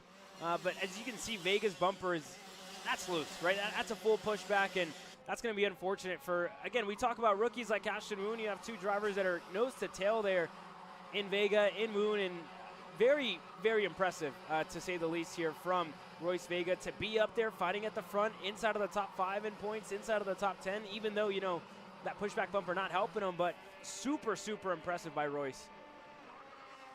Yes, indeed, and there's that wobble you're talking about, all weeble wobbling every time they hit the bumps here for the 727. Been able to get to the top 5 up for positions, but obviously going to have that factored in with that pushback potential there. You see it pushed on in from the side contours as well as he makes some adjustments to the kart. Less than 3 laps to go here in this pre-final for X30 Junior. Right now, Vanchev still holding on by 6/7 of a second. Up at the front of the field is setting some of the fastest laps on the track. You know who's also moving their way forward? Tyrone Kemper Jr. He's been pushing up +4.2 following Vega's process. Yeah, very good for Tyrone Kemper Jr. Again, the kid from New Orleans has been impressive all year long, and this weekend back in the X30 Junior ranks racing. With 2 laps to go, he's been impressive, right? And as well for the entire team with Speed Concepts, they've done a huge effort, you know, to get their junior program up to grips with the likes of Woon, now Pettit again adding to that force, you know, and they came out strong this weekend. That's a huge shout out to Alex Speed, Mike Speed, and everybody under that tent that's really made it possible for their operation to continue to grow and grow week after week, adding numbers. And now it's definitely going to get interesting here. Travis Pettit going to start defending. Teammate Ashton Woon right behind. And Royce Vega, 3 Speed Concepts racing machines, and an RPG in the mix. All trained up in choo-choo training now. Some blocking going on for Pettit. Bit of a slide on entry. Woon trying to cut to the inside. Resets as Pettit holds on for now. While Vega is in the train. This train going all the way outside the top 10. It's gained so many members to it. White flag is out final time around. Vanchev still holding on by now 0.8 of a second at the point as they make their way through the corners. Vanchev controlling things comfortably up front.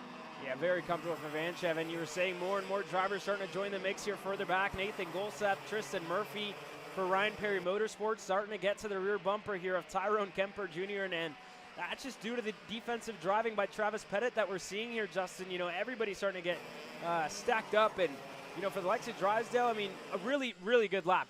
Well, one lap pace in the qualifying, but racing's just a whole different beast, right? You get it's really, you know, completely different than what we saw in qualifying session, and you have to be perfect as Kemper gets out of shape.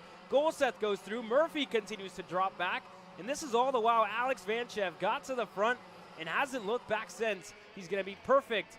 2 for 2 in junior, a win in the pre-final in X30. Vanchev puts on a dominating performance, able to hold on over Weiland. Travis Pettit, Ashton Woon, Vega the top 5. Kemper Jr., Goldstaff, Murphy, Bradley, Drysdale in your top 10. Watch the rest of the field come across the stripe and finish up the runs here. The interval between first and 10th, 6.1 seconds. Of note, Nico Gutowski finishing back in 12th position, Caleb. Yeah, you go back to Jose Alejandro Halfin, Mateo Calderon, Luca Popescu, your top 15 drivers here. Unofficial results for the pre-final in X30 Junior. We talked about Vanchev. Really good showing for him in KA Junior, right, to start off the day. That one, I think, was a little bit more argy-bargy to say in KA than what we saw here in X30. Got to the front, didn't look back, and was able to get himself up there. But, you know, for a rookie and what we saw in Drysdale, he just got shuffled back early on. Franco Varela amongst those that got stuck in the pack with Payne and Anderson, 23rd, 24th. That stands out of the middle of the screen. Amongst this field, again, you're looking at your full running through. 33 drivers took the checker flag. One driver, and Barbie, did not finish this race. The 726 machine ends up as a DNF as a result of their running order here in their Tony Kart machine. That's what we talked about with the running order for that pre-final. As we get ready for our next grouping of drivers, it is Mini Swift, brought to you by Speed Concepts Racing, due up next in the order. And those drivers ready to see what happens with a lot of different front runners breaking through and qualifying. Gianaro was the talking point coming into the day, but Ashton Wyatt set the pole time during qualifying. Yeah, Aston Wyatt out of Houston, Texas for Ryan Perry Motorsports has definitely had a really good weekend up to this point. I mean, I really look back at the United States Pro Kart Series a couple of years ago where he was fighting for a race win here at this track, and he's been super comfortable since. Found a home with Ryan Perry with the Nitro Kart machines, and he's been rolling so far all year long. And again, he's up at the front. Looks like Cameron Johnson's up there with him as well. And a couple of moves over the past couple of weeks, a couple of different team swaps for Simon Jack Klein. He's over on the Paralyn team. He's back close to the 20s. And then for Maxwell Macha as well, over from Sodi Kart USA with Velocity Racing over to Paralyn as well. And then Marcelo Flores announced he was going over to the TB Kart team here this weekend. Still on a Kart Republic, I believe pitted under them with their coaching and their support. But again, couple of moves, couple of interesting swaps, and we get set. 1 minute board in the air. Aston Wyatt, and it looks like, Cameron Johnson, my mistake, going to lead us to the green flag here, Justin. Yes, indeed. The drivers getting the opportunity to fire up their motors. The crew members finishing up their preparations before they now get going for this one. Take a look at the full run through in just a moment or so as we'll see them line up like this. Wyatt and Johnson on the front row. Santiago Orioli in third spot. Then it's Wynn Gottschalk in fourth. Zane Burgess and Enzo DiGennaro in the top 6. Maxwell Macha and Paxton Romero in the top 8. Jaden Francisco starts 9th. And Lawrence Perriman rounds out your top 10. You go back to Bernardo Goubert, Alex Chandler on row number 6, Marcelo Flores, Edric Wojciechowski on row number 7, Lucas Serengo, Axel Garcia, his first race in Mini, finds himself on row number 8. Simon Jack Klein on debut for Paralyn, starting alongside Mauro Nario, Asher Pavon, Byron Borman, your top 10 rows. As the field scrolls on through, some of the notables, Joshua Wheeler alongside Aaron Spears, then Marin and Zeminski, Kelly and Letka. Followed by R.J. Brown and Clayton Stiles, and Drake Williamson will start at the rear end of the 29 kart field for mini Swift action.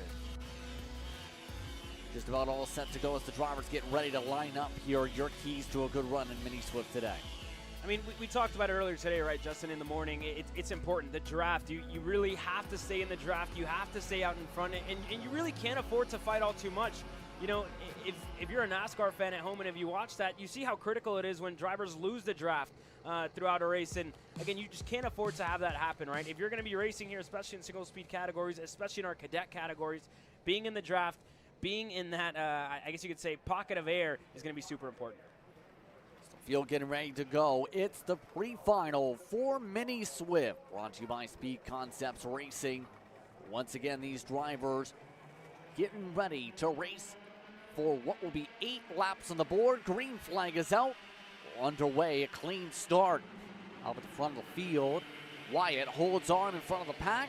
The rest of the field gets itself single filed already through turn 3.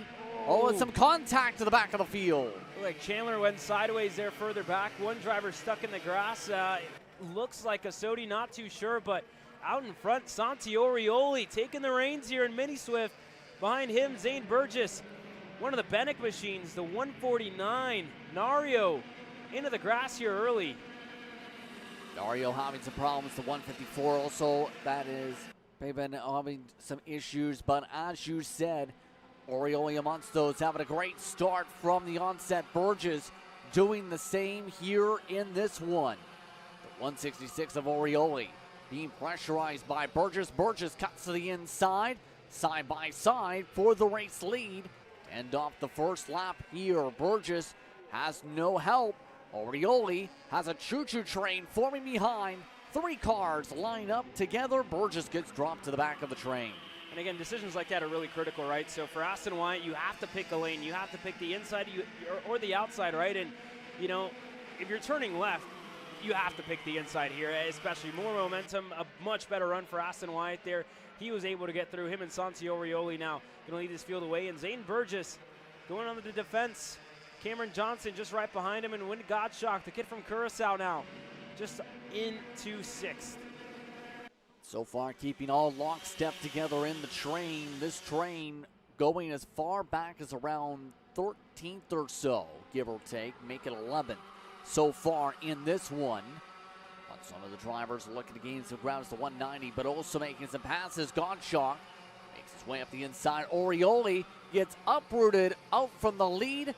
Wyatt retakes the point just like that. Builds up a buffer as Burgess slips on through for second. But for how long? How about a swerve down the middle of the straightaway near contact with Orioli? That's close. Very marginal here. Gottschalk going to look to the inside on Orioli. He's able to get through. Jaden Francisco looks to work his way through, and the driver who got shuffled back was Maxwell Macha. Here comes one of our winners from the opening weekend in Houston, Enzo De Janeiro. Welcome to the party, but sadly it's against his teammates in Cameron Johnson and Maxwell Macha. They're, again, still trying to put everything aside. Romero with the send on Johnson goes through. Flores now joining the mix. Flores going to have to make some quick work to make sure he doesn't lose the draft with some of the squabbling to the back of the pack, starting to break up a little bit as a result. Speaking of squabbling, Orioli looks over the shoulder as Francisco makes some moves up the inside, rumbling through the rumble strips. Through 13 and 14, Francisco able to slip up another spot. As a result, falls behind Gottschalk in the train as they go.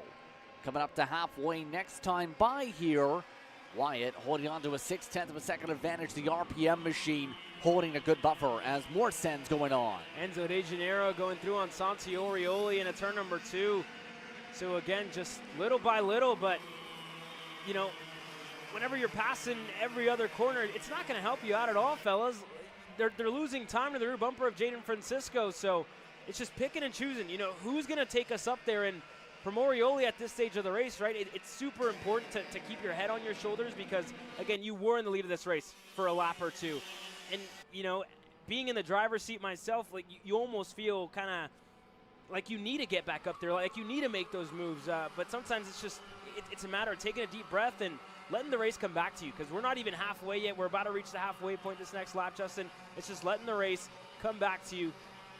There's a lot of time. There's a fair bit amount of time, absolutely, here, as Burgess just about squeezes Francisco away. Halfway crossed that time by the stripe. As we continue on, another ascend to the inside. Francisco and Burgess going for a crossover battle.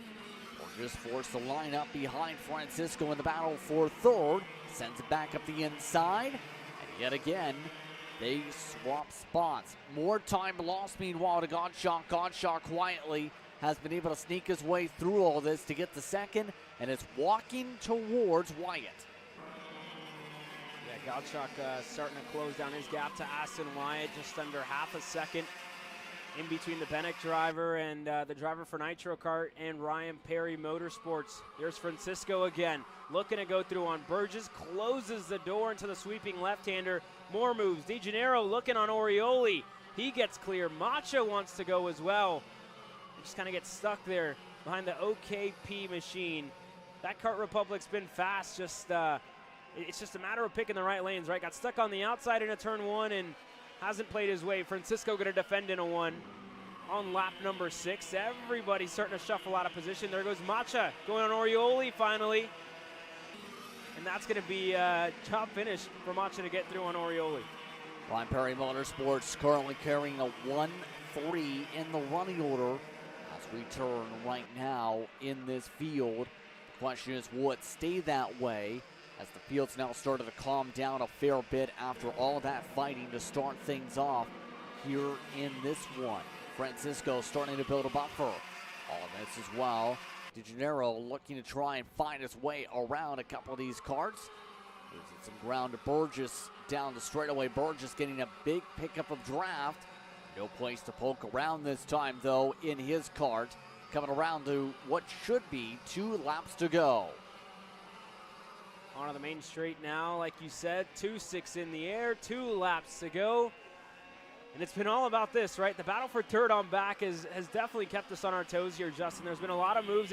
And again, all these kids in the frame that we've seen battling, they all have race-winning potential, race-winning pace here this weekend, but it's just a matter of decisions, right? We talked about it. It's critical to make the right decisions, to make the right moves.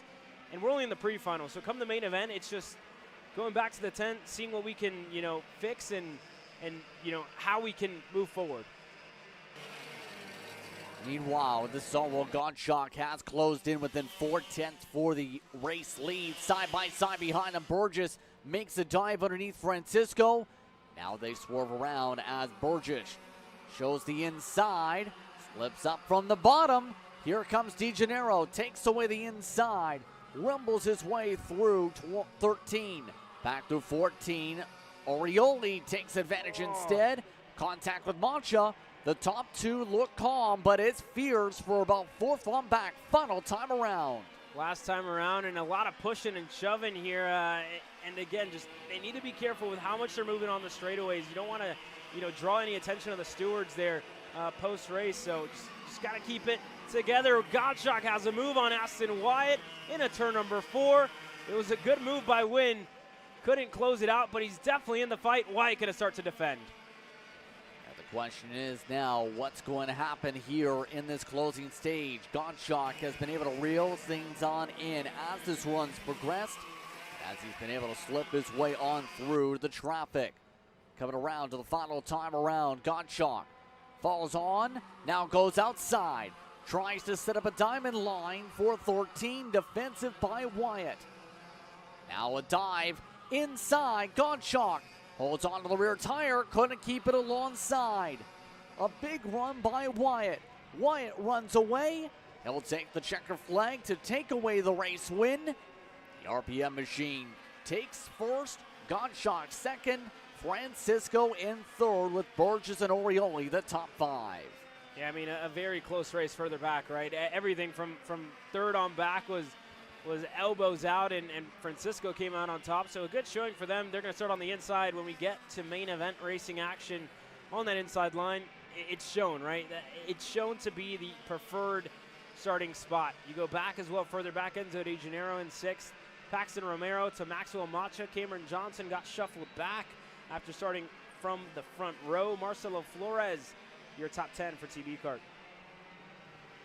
Not bad at all as the rest of the field comes across the stripe. Some of the separations in the very end going as far back as for some drivers, 41 seconds behind your full running order on screen. Burt finishing off at 11th, Perriman in 12th. Leica, great drive, got up to 13th. Axel Garcia and Lucas Durango amongst the top 15 on page number 1. Of those in the field as well of note in the second page, it should be worth noting R.J. Brown made up 9 spots. Leica had gone up 13 in that race. Some impressive drives as well. Styles went up 8. Williamson, I should say, went up 7 to get to 22. So a lot of people making some passes there. Yeah, definitely a lot of moves that were made in this one. So just, we move forward, right? We move forward. That was only the pre-final for your Mini Swift drivers. Main event action still coming their way later on in the day today here, Justin. But it's been an action-packed Saturday here at the SKUSA Pro Tour. I know we've been waiting for quite some time since we packed up in Houston to get back here, and there's nothing like it, right? Whenever you get here and you see the blue and white on the banners, on the fences, there's a different feel here this weekend. Yes, indeed, especially with it being as well a holiday weekend, too, with Memorial Day in this weekend schedule. It's been a busy weekend, to say the very least, here today, here at the racetrack as we get ready for one more class to go racing for its pre-final. And that pre-final will feature Pro X30, brought to you by Kart CRG USA. Just waiting for some cleanup. We'll take a quick step aside. You're watching Kart Chaser.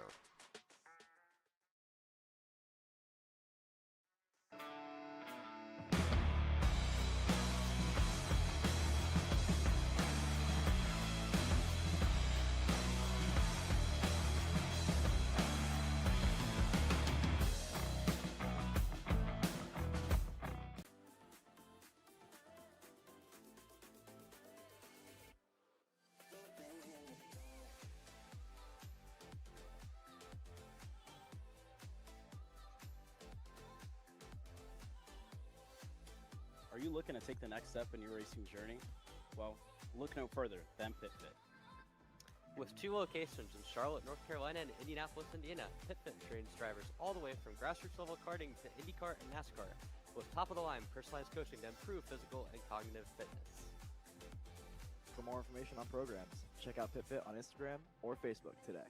Are you ready to get behind the wheel? From Formula One to NASCAR and IndyCar, all the pros start here.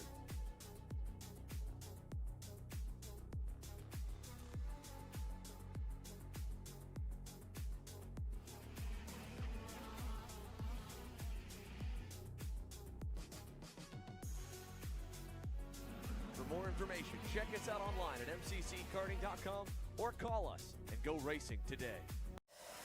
So you finally want to get behind the wheel, huh? Yeah, I've been shooting for 3 years and I've never got to drive. Well, you're gonna need some more gear than just your helmet. Why don't you go to shopakr.com? They got their inventory online and they'll ship it the same day if you order before 5:30 p.m. Eastern. They got shoes? Yep. Gloves? Yep. Rip protectors? Got those too. Can they make me go fast? No. Here at Acceleration Kart Racing, we've got everything you need to get on track. What happens next? Well, that's on you.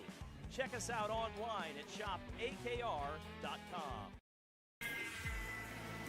Florida Kart Racers, you asked for it and we're going to bring it. Introducing Florida Karting Championship, FLKC, a brand new racing series coming to Florida in 2026.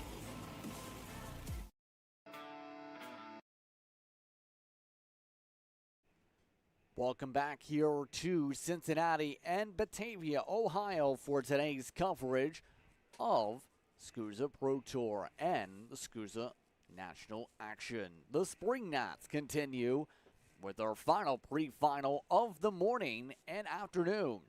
It's time for Pro X30 to hit the racetrack for their respective group as we have some onboard action to be able to see how these karts fare out in the heart of the field. This is Ty Fisher. We're getting the chance to follow on board with. Yeah, how about Ty Fisher? A good showing for the rookie out in Houston, Texas for the opening round, the opening weekend.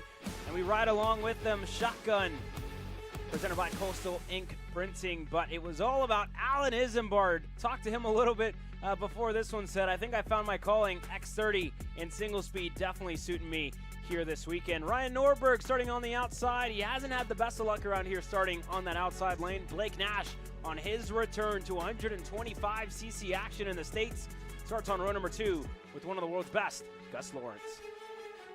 Then you have Jesus Vasquez Jr., Ruben Moya, with Donovan Bonilla, and Austin Garrison starts a Diego Ramos back in 9th. Pauly Massimino, your top 10. Then it's Drew and Fisher, who are lined up together in 11th and 12th. Rest of the field on screen, scroll through, as we have 33 drivers already set to take the green flag. Of note, Finnegan Bailiff in 27th for this start. Field is ready in the tram lines. How will things go here today? Green flag is out. We're underway.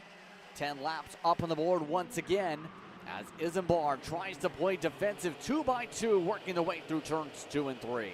Yeah, how about Norberg getting his elbows out early on in this one? He holds on to the second spot. Everybody single file. Gus Lawrence, very big moment there in turn number 4. He's able to hold on to it.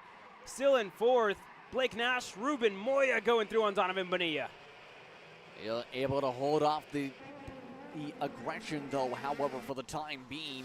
As a big slide, Gus Lawrence going for a deep slide for 3rd. Got to make the pass through turn 11, while Fisher taking the bumps hard. This area here in the final sector, very bumpy, as you can tell. Look at Ty Fisher there on the bottom right of your screen, side by side there with what looks to be one of the Rocket Racing Company machines. He lost a spot, falls back, and how about a change for the lead? Flying Ryan Norberg, turn number 1. He's clear, RPG to the top, but Alan Isambard goes back into turn 2.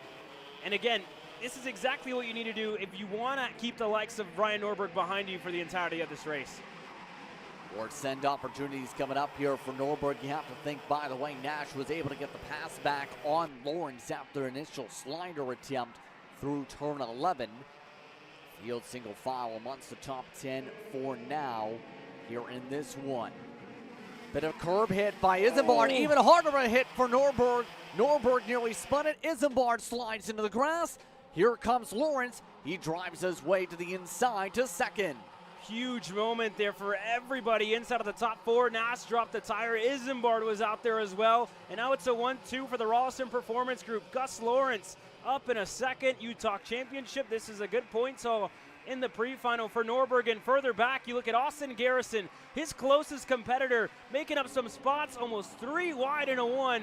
Vasquez was the big loser in that one. Vasquez Jr. had talked about needing good track position to be able to get himself in a great position so far. It's been a swarm of drivers looking to pass him in the 77. K1 race gear on board. Fisher continues to work single file for now. It's almost like driving on a dirt road with how much it's rumbling around that kart right now.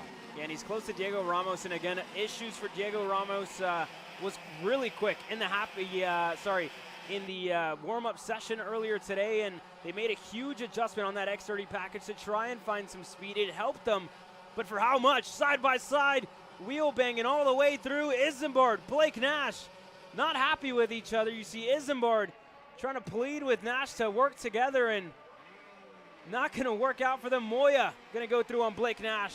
Isambard holds on for now. Isambard fighting as hard as he can to hold on to a podium spot here in this pre-final, to say the very least. How long will that work? Moya sends it up the inside, gives him the arc. Isambard drops 3 positions as a result. And just like that, Moya taking over to the 3rd position. Nash able to take his way through 2.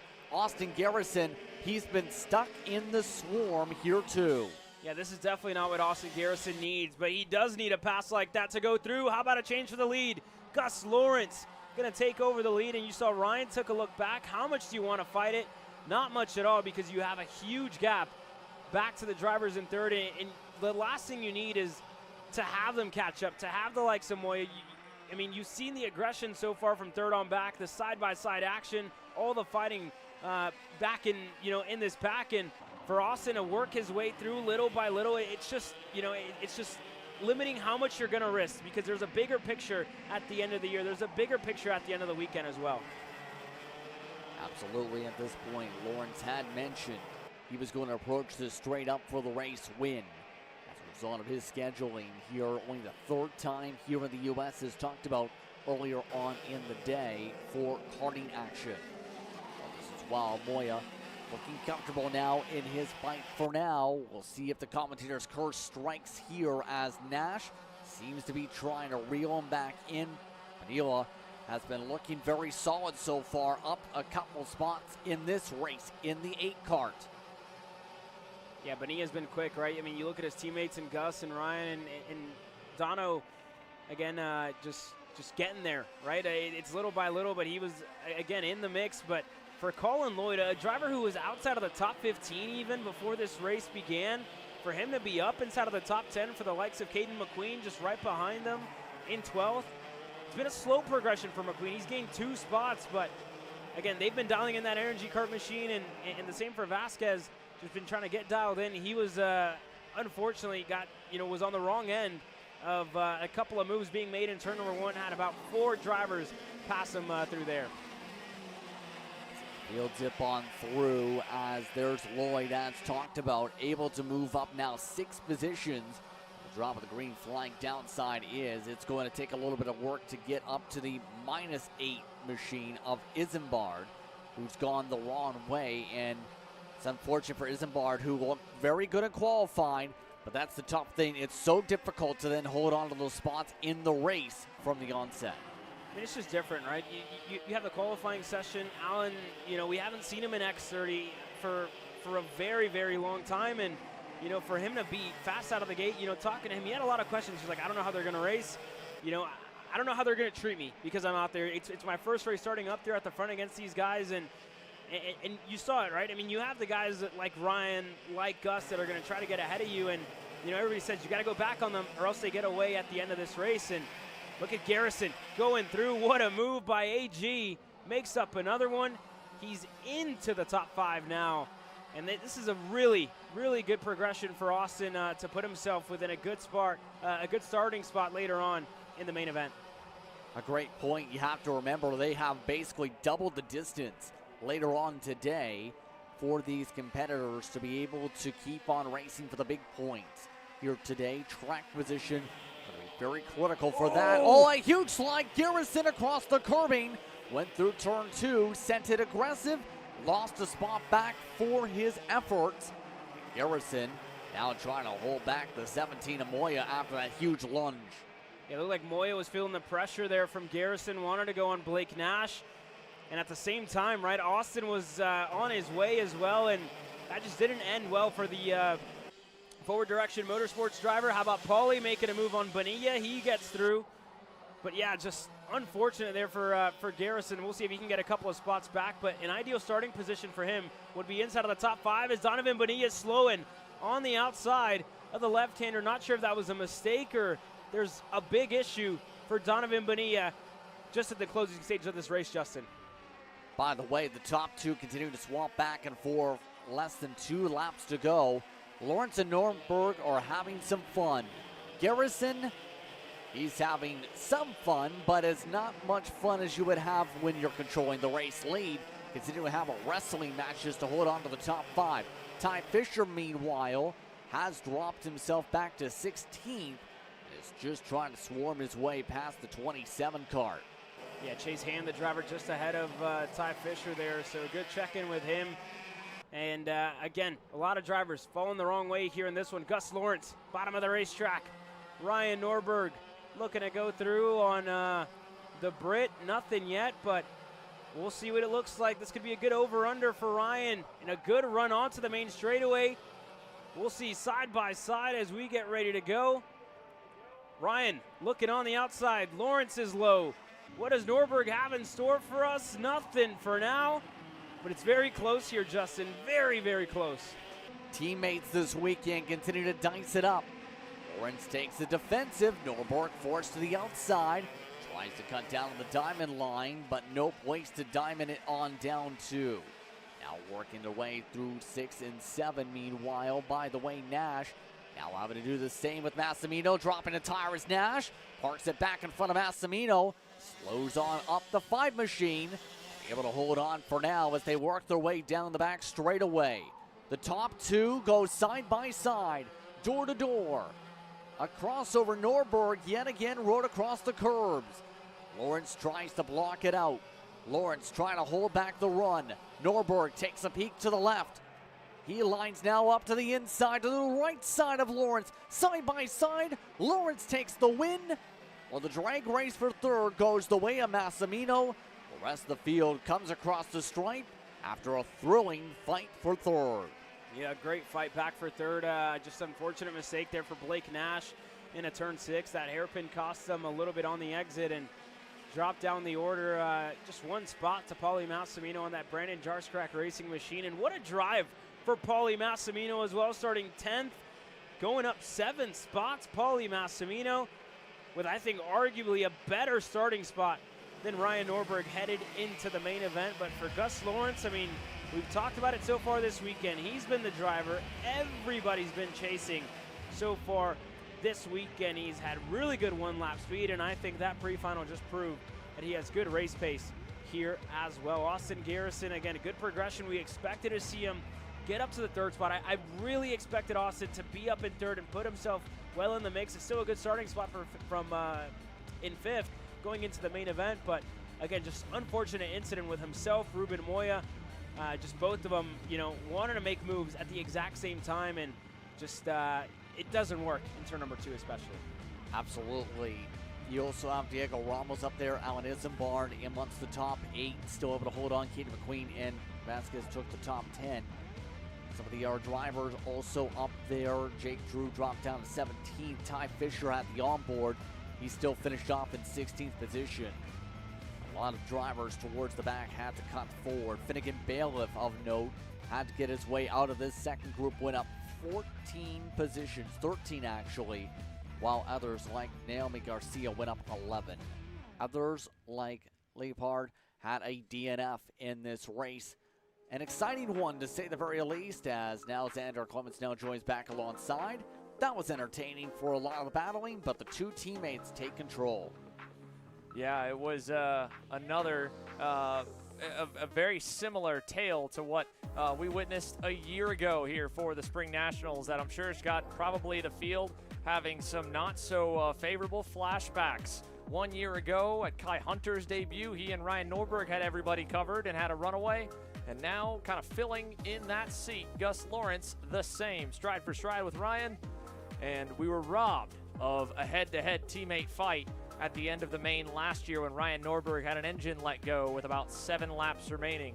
Hopefully today we get treated to that, and maybe we get a few more players to join in the fight at the end of the main. You just never know. These longer races, again, the tire management, not a big factor in a pre-final like this.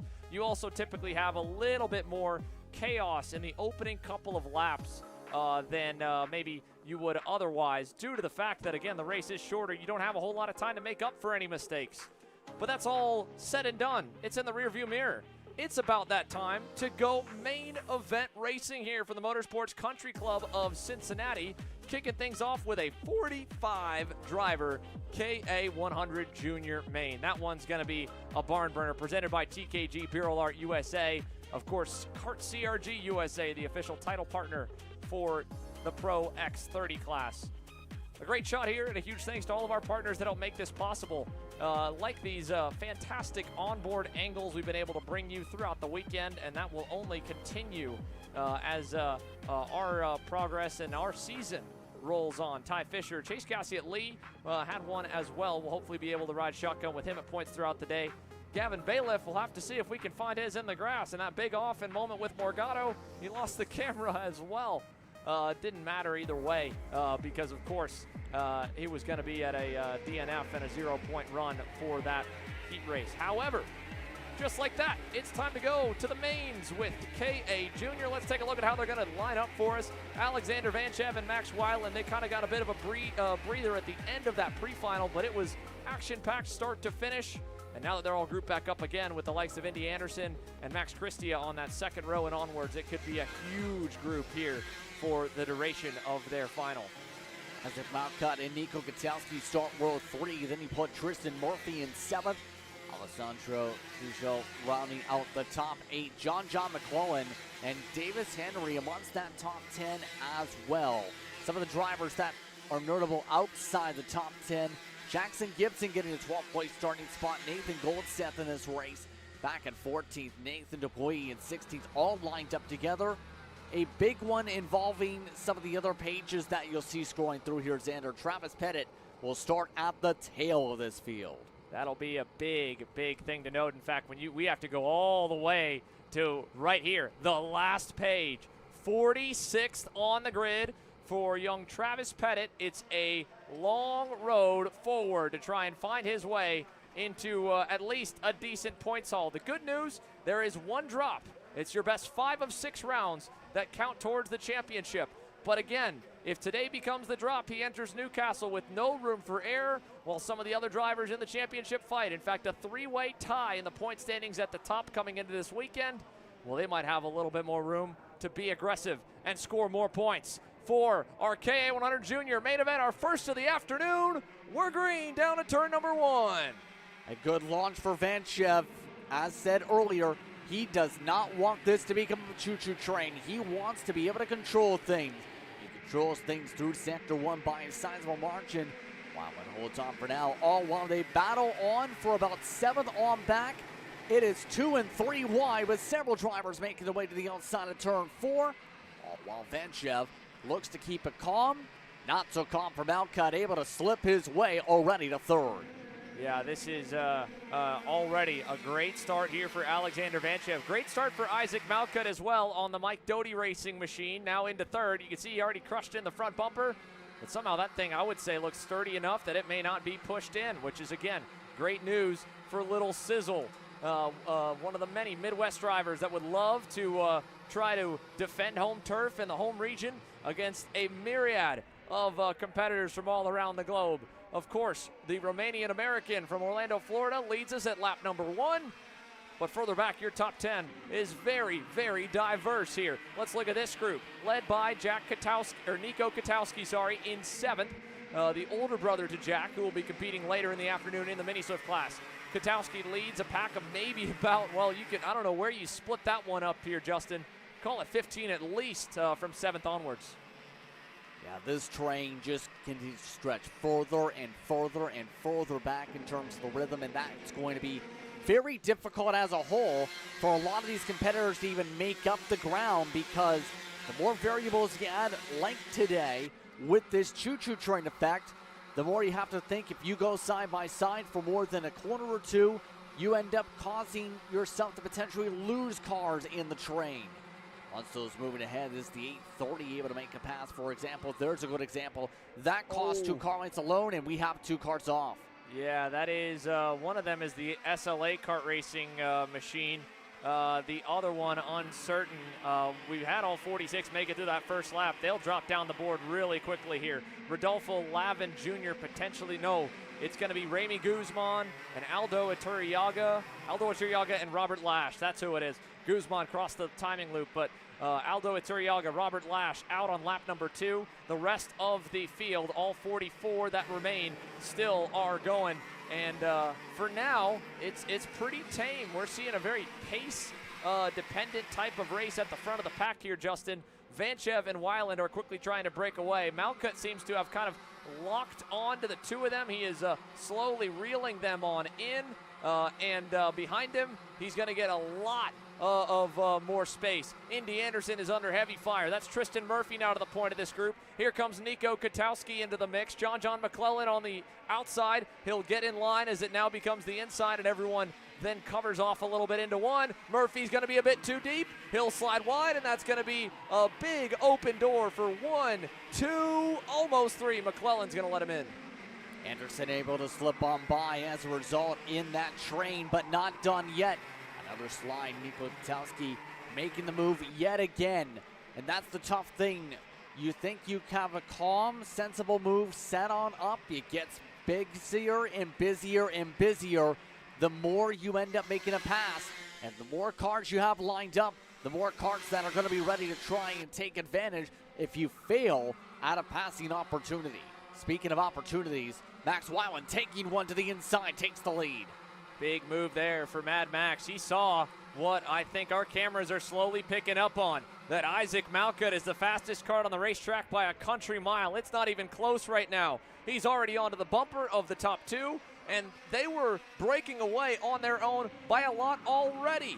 More than 3 seconds now back to Nico Katowski. It would take a ton of back and forth battling and carnage to back them up into the group at this point. And Katowski, he's all by his lonesome right now, as you can tell by the gaps, with about a 7/10 cushion to John McClellan. And then, of course, back from him, you have Edgar Rodriguez, Indy Anderson, Max Christia, Davis Henry, and then Jose Alejandro Helfin completing your top 10. But this group of 3, I mean, they may swap the lead. They may swap second a couple of times here, Justin, but I'd bet a good bit that for the next 12 to 14 laps, they'll just be playing musical chairs and in between pushing each other to build this gap and clinch a podium outside of a wreck on the final lap. I don't think you'll see much happen here till the double sticks come out.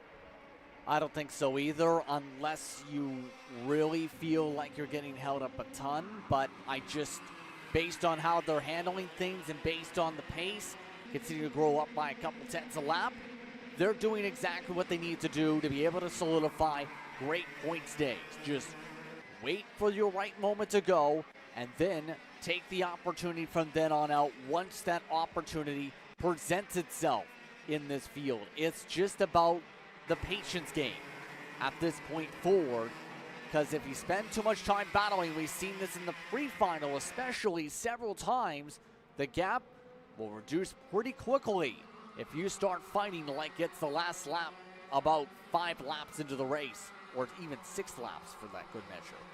Yeah, you hit the nail on the head there, Justin. These 3 as well, they've got experience at this point now. All 3 of them have stood on the top step of a U.S. national podium before, and in the case of Vanchev and Malcutt, a couple of times.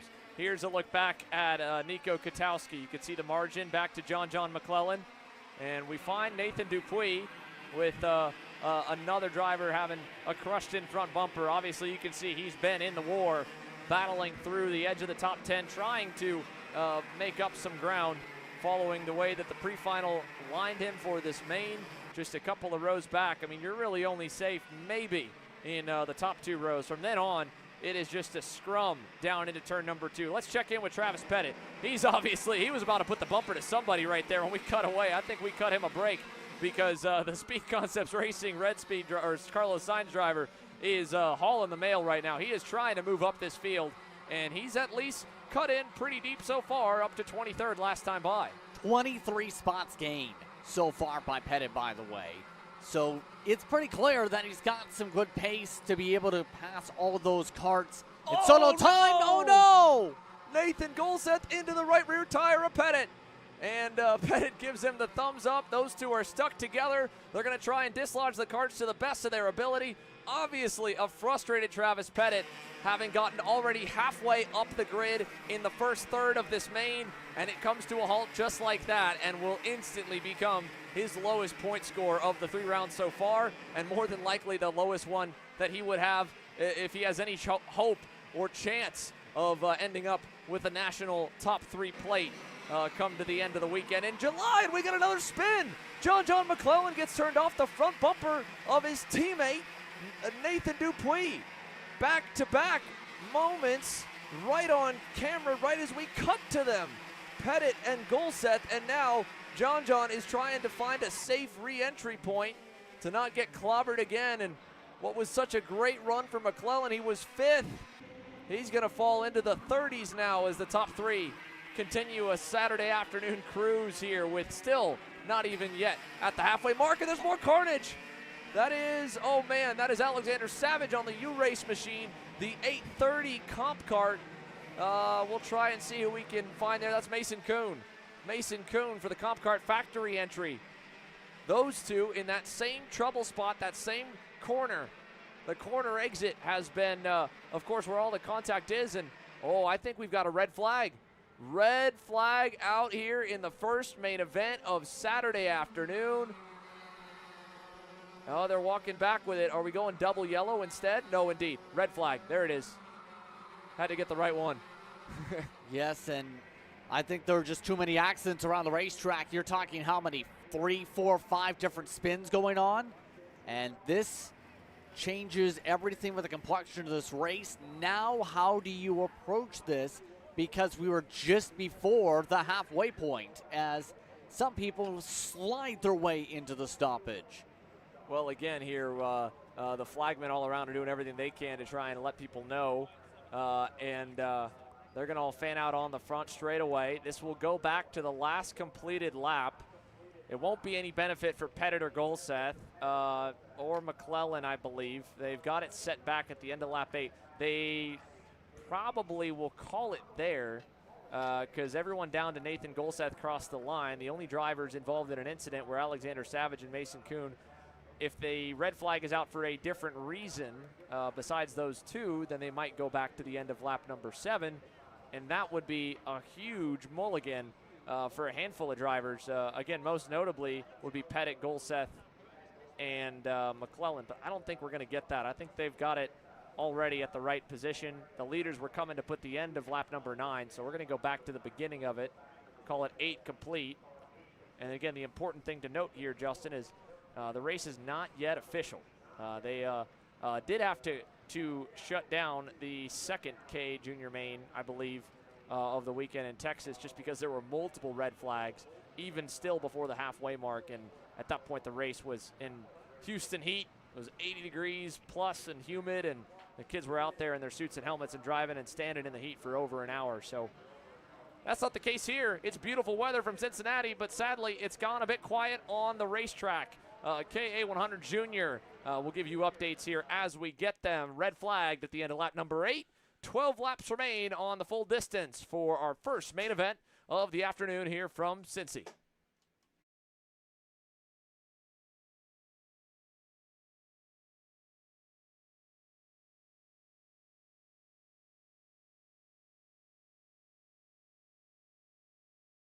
All the way up to the finish line. Who is it going to be? And it's Sean Perez who wins in Crescent. Ty Fisher wins $1,000 in KA100 Junior.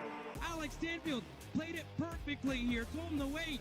Stanfield wins the Duffy in 2024 for TV Karts. Amarillo Kart Complex is now the official distributor for TV Kart in the continental U.S. Become a dealer today.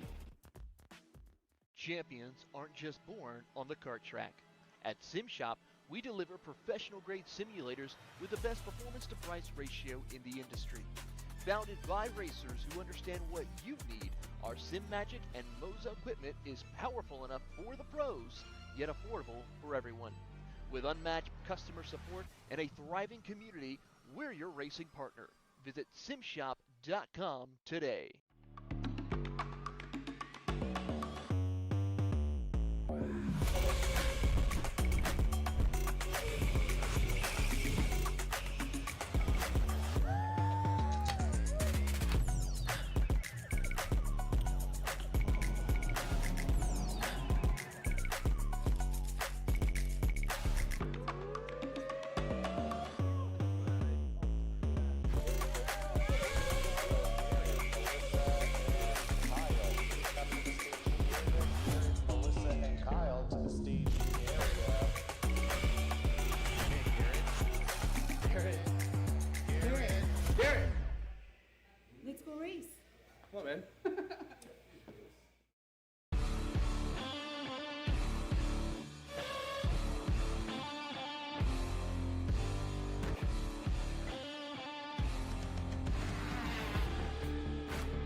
Hey, what's up, Caleb? What's up, Brandon? You sound defeated. A long day at the office? Yeah, got stuck at a cat food marketing meeting for like 3 hours. I don't know a thing about cat food, and I don't even work in marketing. And then I got sent on a coffee run like I was some sort of intern. Then at the end of the day, when I went to go get gas, I just realized everything is so darn expensive nowadays, man. Yeah, you got that right. Like, do you have any idea how much we're spending on Netflix? That's like 20 bucks a month. Do you know how much we're spending on cable? That's like 50 bucks a month. But you know what isn't expensive?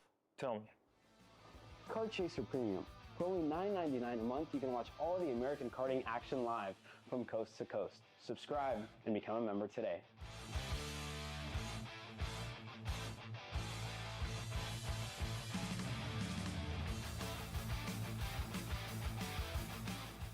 Paulie Massimino wins in KA.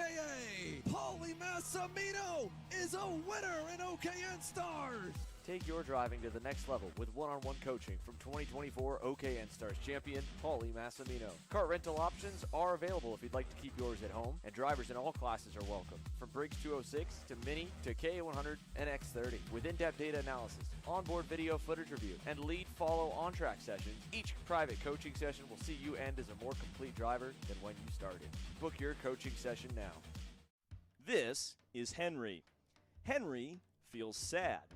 Henry feels sad because it's time for his next big race and his go-kart is in bits. Henry doesn't know that Acceleration Kart Racing is the United States' #1 shop for all of your karting equipment needs. Henry also doesn't know that Acceleration Kart Racing can deliver anything from tires to race suits and even wheels directly to your front door or to the racetrack itself quickly and efficiently, with tech support available 6 days a week. Poor Henry doesn't even know that Acceleration Kart Racing offers free shipping to mainland USA on selected product if you spend $200 or more. Do yourself a favor.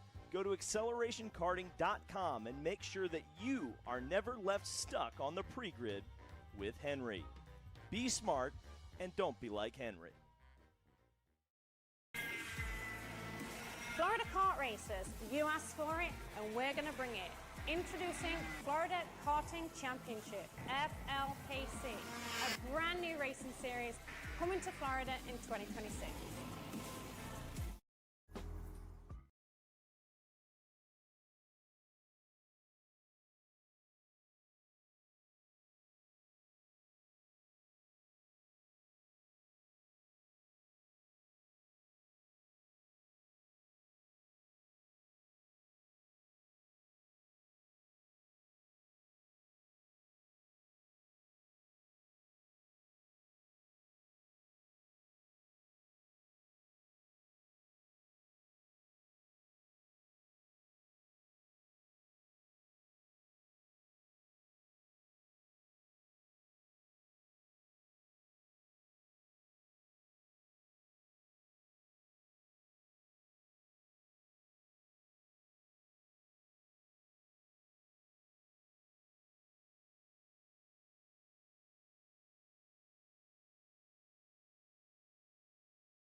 All right, guys, pay attention, please.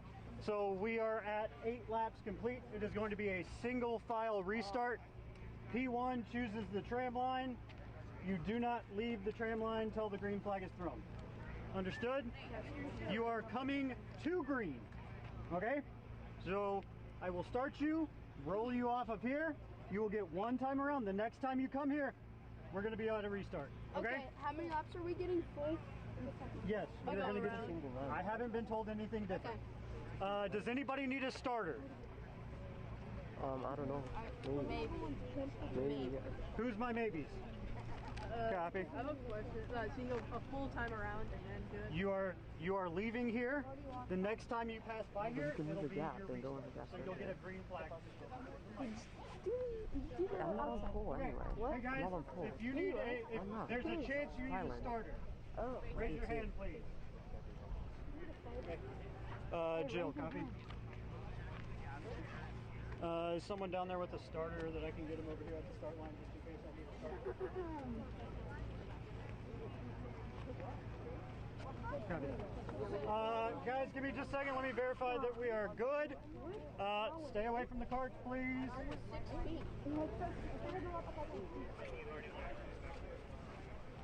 Hey guys, please stay away from your carts for a second.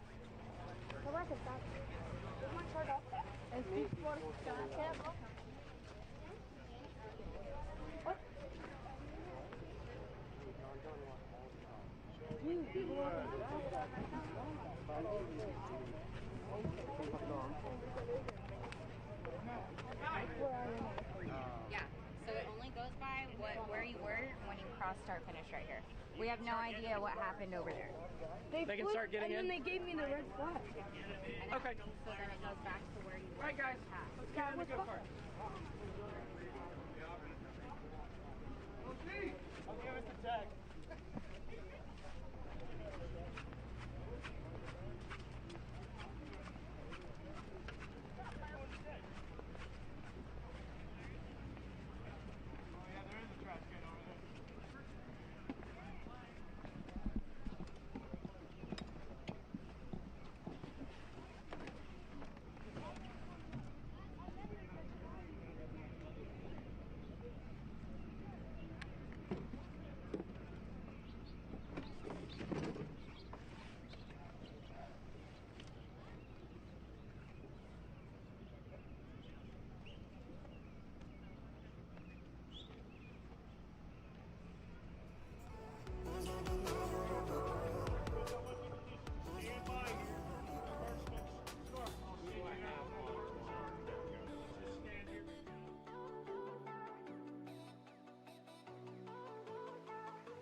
Took us a moment to get everything back all sorted out, but for the TKG Beer Alert USA K100 Juniors, well, we've got them back underway.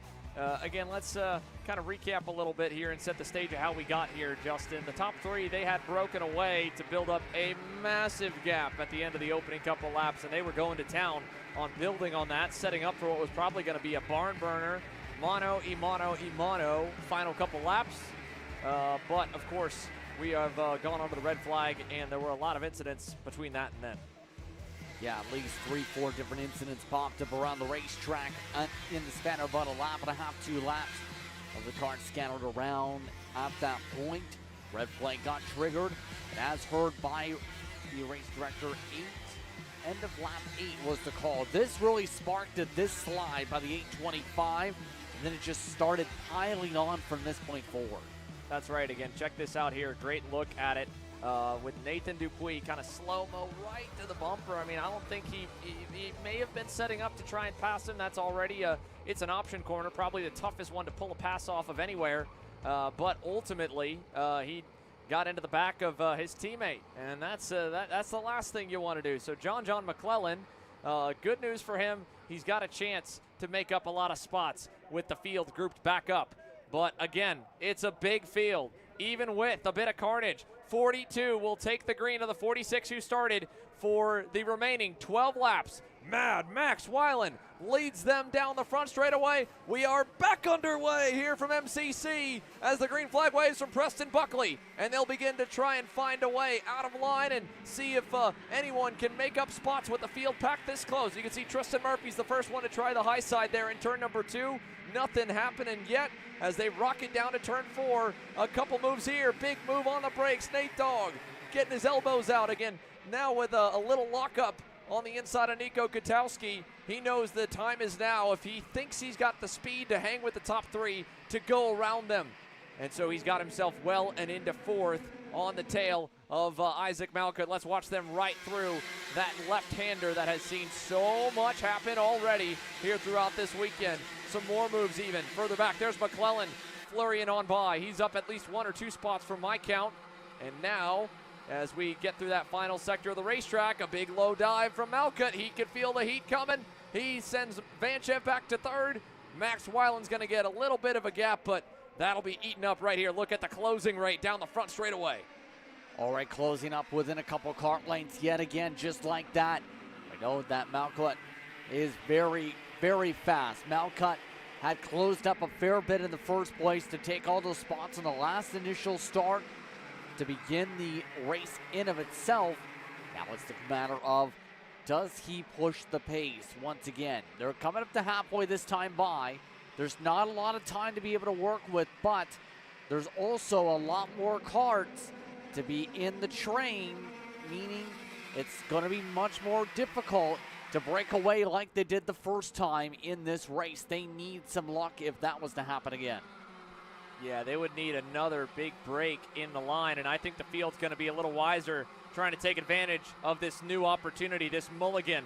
And you can see already Isaac Malcutt realizing that is trying to say, all right, enough of the teamwork right now. The only safe place is in the lead, and he's got it at the end of lap number 10 here at halfway.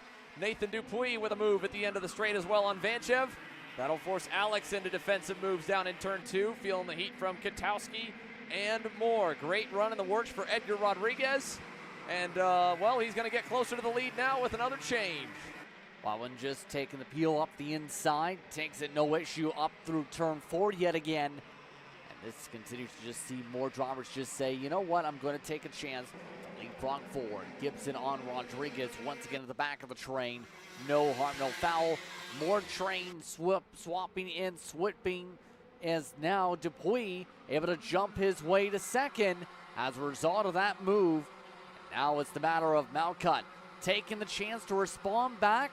Here we went too strong, and yet again Vanchev takes advantage. A lot of back and forth going on in this train right behind Weiland, but no one making the move on the leader yet. Yeah, no, quite a bit of movement here throughout this field.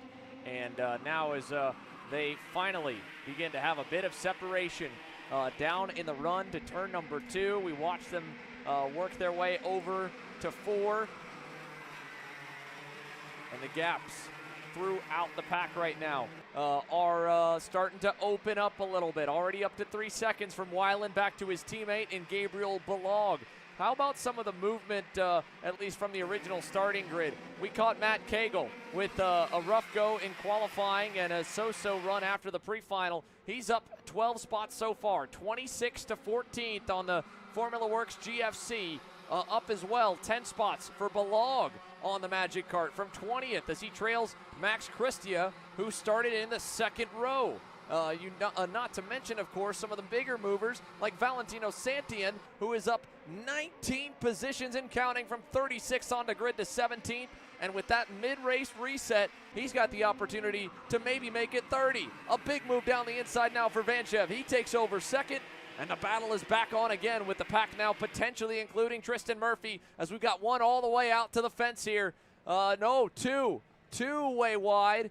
It is one of the Iron Rock machines that looks to be Nico Orbezo. The other one is one of the REM Cosmics, the 887 or 867, I believe. That's Saravalli. Leonardo Saravalli and Nico Orbezo out of this one. And the incident starting to build up once again around the racetrack. It's been attrition filled all race. Vanchev takes it up the inside, not leaving anything for chance at this point. Takes Dupuy with him as Weiland also falls in line. Dupuy loses the preferred line yet again. All while Gibson goes his way to third, and yet again just continuing to just take advantage of some of these switches and these swaps in the corners to be able to try and move forward here. Vanchev continues to put up a fierce fight with every position here in this race. Yeah, Alexander Vanchev played that pre-final extremely well. He was very selfish in a very good way. He didn't let anyone get by him in the opening couple laps when the tires were low on air and he was struggling for grip. And in the latter half, he took command and never looked back.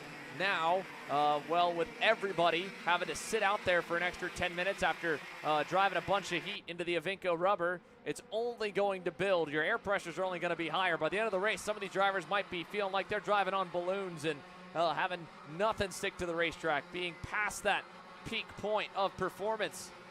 But I will say Nathan Dupuy, he looks like he still has left a good bit left in the tank. Up to fourth, looking for third. Here he goes, inside on Jackson Gibson, got him. Gotta make the slip on through yet again as a result of that pass. No issue as a result. Dupuy so far, by the way, this race, up 13 positions since the drop of the green flag is what the interval shows in terms of the pylon. Malcutt loses some ground. The top two trying to do what they did earlier. Break away, make it the race. That's going to be the difficult thing.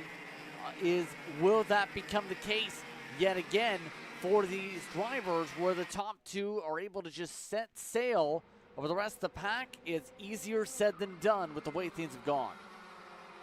Yeah, it will be a lot tougher for all of them to be able to try and pull off anything like what we saw in the first quarter of this race. But Max Weiland and Alexander Vanchev, they're trying here, Justin. They had 8/10 to Gibson last lap. Let's see if Dupuy opened that. It was a 3/10 loss with the pass. Malcutt, obviously, he feels pretty strong about his Mike Doty racing piece. Oh, one off, big off. Max Christia into the dirt there at the exit of turn number one. Great shot there by our turn two cameraman and camera women here this weekend as well. She got an awesome angle right there. That was Haley down in turn number two with the big wide run of Max Christia. We'll have to have another look at that for sure when things are calm enough. But 5 laps to go currently, waiting to see if we're going to have a massive fight up front or just 2. Because again, it's not an accurate read of it going from 8/10 to 1.1 seconds. Dupuy had to go offline, make a pass, and kind of lock back in. And he didn't have a pusher because Malcutt made a pass on Gibson that same lap. But now, albeit a little bit disconnected, I would say visually they look like they're closing here. Let's see it. 1/10. 1/10's not enough to close up each lap right now. They need to start rapidly closing pretty soon here if they want to have an opportunity to make some passes here. It's going to take a little bit of work to do that, though. That's the tough thing, to be able to make sure they stay in the draft, stay within drafting distance to be able to reel back in this pack in front. Yeah, I mean, the one saving grace that they would have is if that 1/10 of a second improvement happened again this lap and the next, they would be right on the verge of getting a bit of the sniff of the draft off the back of Weiland. And if you get kind of in that window, you'll see a 1/10 raw pace improvement turn to a 2 or 3/10 improvement overall. That extra little bit of having someone punch a hole in the air in front of you can just pull the rest of the way. But this lap I don't think was as good. Comparing the two, Alexander Vanchev to Nate Dupuis, I think Vanchev is really starting to put on the afterburners. That lap he matched Dupuis' pace, no change. In fact, Malcutt's even feeling pressure from Gibson with a little bit of a bobble in one, and he covered the low side into two. So I think they may be starting to concede the hope of joining Weiland and Vanchev at the front. Yeah, because even if they were able to fully close on up, you have to factor in you have to try and make a pass on several karts here. And the further back you go, the less likely it is you're going to end up on the podium here as we continue on with turning laps, unless you get some absolute luck here. Coming up to 2 laps to go with all of this. We looking comfortable in his spot for now. The other pack that's formed up, putting Murphy, Balog, and Katowski, they're not done fighting. Katowski makes the slip and move.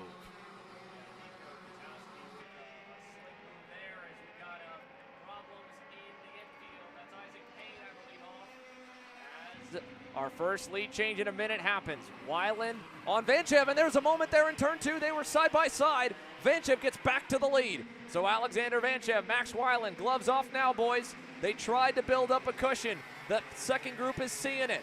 Malcutt is trying to lead them to the promised land of the fight for the lead and the win. A lap and a half to go here in our first main on the day.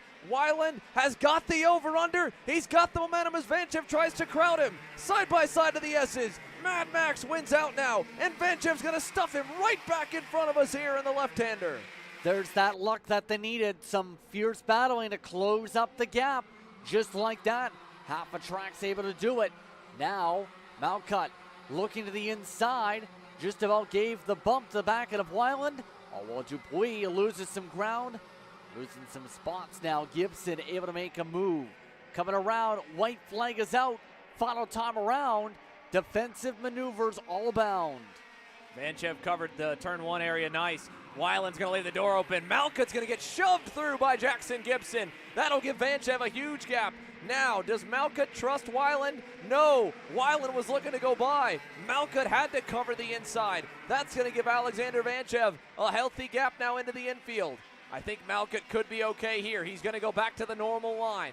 He needs a picture perfect, a flawless run in this middle sector. Oh, look at how much he's closing. He's there. It'll be a great run into the final sector here for the final time in KA Junior. One more opportunity. Malcutt trying to close up. Some more sends. Dupuis in the backdrop. Makes the lunge on Gibson. Malcutt a little bit too far back. Needs Vanchev to open it up. Doesn't open up the door. I think he cut it a bit too tight there. It'll be a race for second. Weiland's going to have a run, but Alexander Vanchev's phenomenal season continues. He wins round 3. My goodness is all you can say. That got very active very quick. Malcutt and Weiland were amongst those who looked dominant all throughout the race in terms of top 3 pace. All 3 of those names end up being your podium finishers. As the rest of the pack hits the timing loop, we take a look now to the provisional results. Alexander Vanchev and Rawlson Performance Group. A banner 2025 season. Now with the first win of the Midwest stretch at the first opportunity. 1 for 1 north of the Mason-Dixon line here in 2025 for Alexander Vanchev and crew. Isaac Malcutt with a very respectable result there in second. Max Weiland, obviously, he kept both of them honest and led a good bit, but that last lap, Malcutt got close enough to get by, and the two of them were just not able to recover from fighting amongst themselves in the first couple of corners. So second, third, Dupuis, a 4th place provisional result. Gibson, Katowski, Tristan Murphy, Balog, and crew. Let's take a quick look down the order.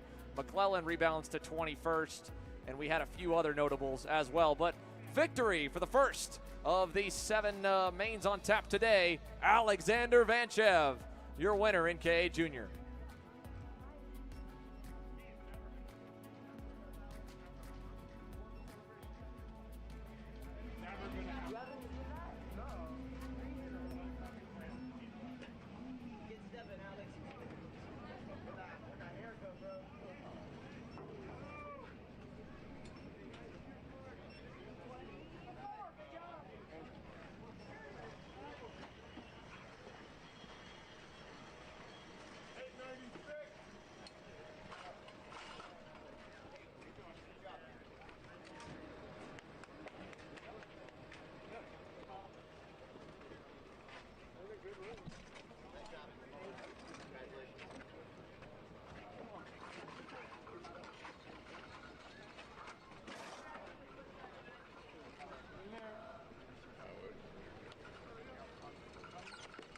Alexander Vanchev, what a run here in KA Junior. You're 1 for 1. The haircut's 1 for 1 as well. So how was that race for you?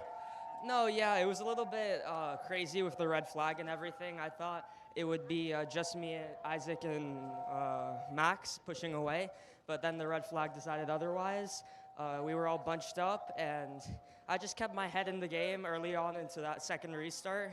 And, you know, I made the right passes at the right times and was able to come off with a little bit of a gap at the end. I know those talks before the race, you and your team were kind of chatting about, do you block with 2 to go? Do you not block with 2 to go? You decided to defend with 2 to go. It worked out for you. Did you think it was the right move? Yeah, so coming on 2 to go, I thought Max was going to push me, but he passed me. So I just went right back. I knew that 2 to go is the time to make the move. And if I were in the right spot with 2 to go, I would be able to come away with a good result and maybe even the win. Lastly here, X30 Junior coming up later on this afternoon. You had a good pre-final. You feel like you can, go for two for two today? Yeah, I hope so. I mean, the pace in X30 has been really good. Hopefully we can try and pull away from the pack. Maybe a couple of other drivers I can work with, but I don't know. I just hope I can pull away by myself. All right, congrats, Alex. Thank you.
Karts onto the racetrack here for our second main event on the day. Velocity Racing Micro Swift.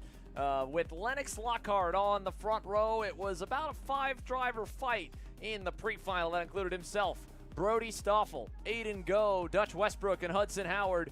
But we've got 23 of the youngest superstars on the SuperKarts USA Pro Tour ready to go, and well, the rest of them from 6 on back, beginning with Slate Harrell, had the lunch break, had a number of sessions to watch and learn, try to find a little bit more here for this main. Jack Kotowski of Unso's looking to learn a little bit more. You have Bree also back there. Cladera up in 9th position. Mason Brody rounding out your top 10 in the running order. Brody Brown looking to move up from 11th. Jordy Joe will start off in 12th. Then you have Zev Godchuk in 13th. Bo Wyatt rounding out the top 14. Brewster, Sanders, Huntsbarger, Stellis, along with Garza and Lee in your top 20. Your other drivers, Knific and the Franciscos, will start at the tail for this run through here today. Yeah, we've got 23 on the list. We did not see the Franciscos in the pre-final. It may only be 21 to Grayson Knific there, and you can see behind the banner that, of course, it is indeed the case. So 21 of the Micro Swift drivers ready to get after it. Their main event, slightly shorter, 18 laps the distance. Ready for action. Lennox Lockhart on the right, Brody Stoffel on the left. Let's go racing, boys and girls, for main event number 2 from Cincinnati. All good so far to turn 2.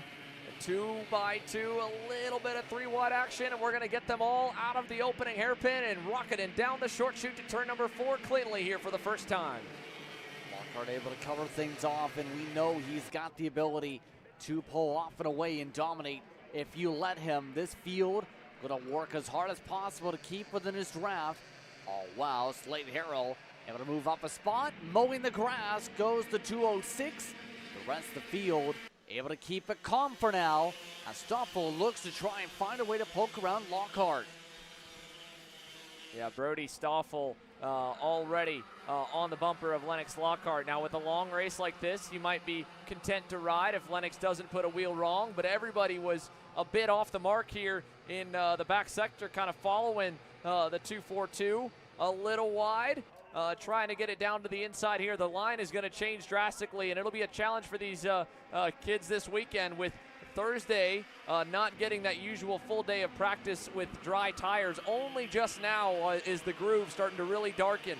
And again, it's great to kind of lean on like a cushion, but it's really sticky, so it's hard to cross over, and you'll want to try to get below it a little bit going into the corner, or you won't be able to get down to that center apex in the middle. So on the opening couple of laps, especially when you're struggling for grip, and you try to, again, turn with the front tires cold, you're going to struggle to get down and maybe miss a turn. And at that point, it's like showing a weakness. It's like blood in the water. You drop one tire, you miss one apex, and the field is going to try and shuffle you backwards. For now, the top 4, though, are giving each other plenty of leeway, and they're receiving the dividends, really, of it. Or at least they were. Dutch Westbrook was at the caboose of the train and pushing them away, but a big bobble in the back backed him up, and now it's got these two side by side. Slade Harrell on the red and black. The red and white is Jack Kotowski. Hudson Howard's going to push him back by. Good move by Jack Kotowski to take advantage of that situation. Slade Harrell dropped back yet again, showing good pace all throughout time at Charlotte. This top 3, though, definitely playing the smart game, letting everybody else fiercely battle so they can just take off and run away and control this field. Very, very smart racecraft for what we're seeing from these drivers to be able to approach this and say, let's just not battle too hard. Let's try and make it a 3-car race for the win. Yeah, if they can just keep it calm at this point here. Take your time, boys and girls. You got a long race ahead. And even with a little hiccup like here, Hudson Howard with a big miss, and still a miss as he finds himself out in the weeds. He'll find a gap maybe in the next group, but a big moment of missing the bottom in that full throttle sweeper, and then he got out into the marbles, and then again in the marbles. In the next corner, he's lost about 7 spots right there. Even here, Dutch Westbrook just going 1 lane wide, losing a spot to Jack Katowski. He's going to have a lot of crud on the tires, a lot of clag and buildup that he'll have to try and scrub back off by hitting his marks and maybe driving a bit under the limit for the next half a lap or so. Yeah, just taking advantage, some of these drivers right now, of open opportunities to make the passes and keeping an eye on those tires. Westbrook in particular is looking like he's playing the cautious route, costing himself some time on the racetrack right now, but being able to make sure those tires don't get very angry with that 233 machine while still maintaining some semblance of draft at the moment. All of this as well, looking like some rough lines for a moment for Go and for Stoffel. Stoffel lost a spot because Go said, it's time for my namesake. It's go time. Aiden Go with a big run towards Lennox Lockhart here at the end of the front straightaway. Such an interesting setup they've got on that parallel, and that front bumper is almost pushed up to the heavens. Not as good for aero, but it definitely won't drag when you're jumping the curbing in the infield S's. So maybe a bit of a trade-off that could allow him to still end up with a net gain on speed, or maybe again trying to make it as robust as possible to not get knocked in by incidental contact, because again, too much force to the front bumpers, and the plastic pushback device, if it's pushed in on one side, it's a partial penalty, a 3-second. If it's both pushed in on both sides, it's a 6-second penalty. You're able to appeal it with a protest, but still, you've got to be undeniable with your own footage to couple that with, of course, the race control video they're happy to show you, but it's a risk. It's always a risk, and of course, that extra fee as well. You get your money back if you win the appeal. If you don't, it goes into the charity fund. Usually each year they select an organization to donate the protest funds to a great cause. And right now, well, nobody looks like they're going to have to go to it yet, but we're still really early in this one. It could get very dicey at the end. New leader in Aiden Go. Nothing crazy back for second. Brody Stoffel wants it. Lennox Lockhart still has it. Still has it at the exit of turn 4 and 5. Jack Katowski able to close up to all of this, says, I'm going to go for the 2-for-1 special. Instead gets 1-for-1. Now says, I want to go with the hand signals. Able to jump up to third, looking to line back up to get around Lockhart. Go, so far, has pushed the tempo throughout this entire run in his parallel. Now it looks like they're back to working together. For now is the key word. The for now lasted 3 seconds, as yet again they have a wrestling match, and Go has broken up by a fair bit of time. Some drivers want to work together, others just want to battle it out and lead the pack themselves, feeling they're the quickest right now. Yeah, there's just so much jostling at this point in the race here, Justin, that, you know, you don't really know if someone's fast or slow because they might have just been passed or just been pushed offline. But to that same token, you don't have time to give them the benefit of the doubt because the driver behind you is probably not willing to do that to you or give you the same benefit of the doubt treatment. You've got to go if an opportunity persists and do your best to not lose track of the leaders. But you can see the frustration building. Brody Stoffel kind of with a shrug there at Jack Katowski saying, what are we doing? And now Jack's going to unfortunately say, well, that's why I was trying to pass you because, well, the cars behind me, they were trying to pass me. And he ends up with a 3-spot net loss there by the end. Great charge up the board for Samuel Chavery. See if he can get another as Slade Harrell and Dutch Westbrook duke it out. Side by side, a little contact. There it is. Great over-under by Chavery. He'll pick up those two. Oh, no! Dutch Westbrook, Slade Harrell, they were not happy with each other, and you could see that through the sign language, Justin, it was not all happy thoughts there.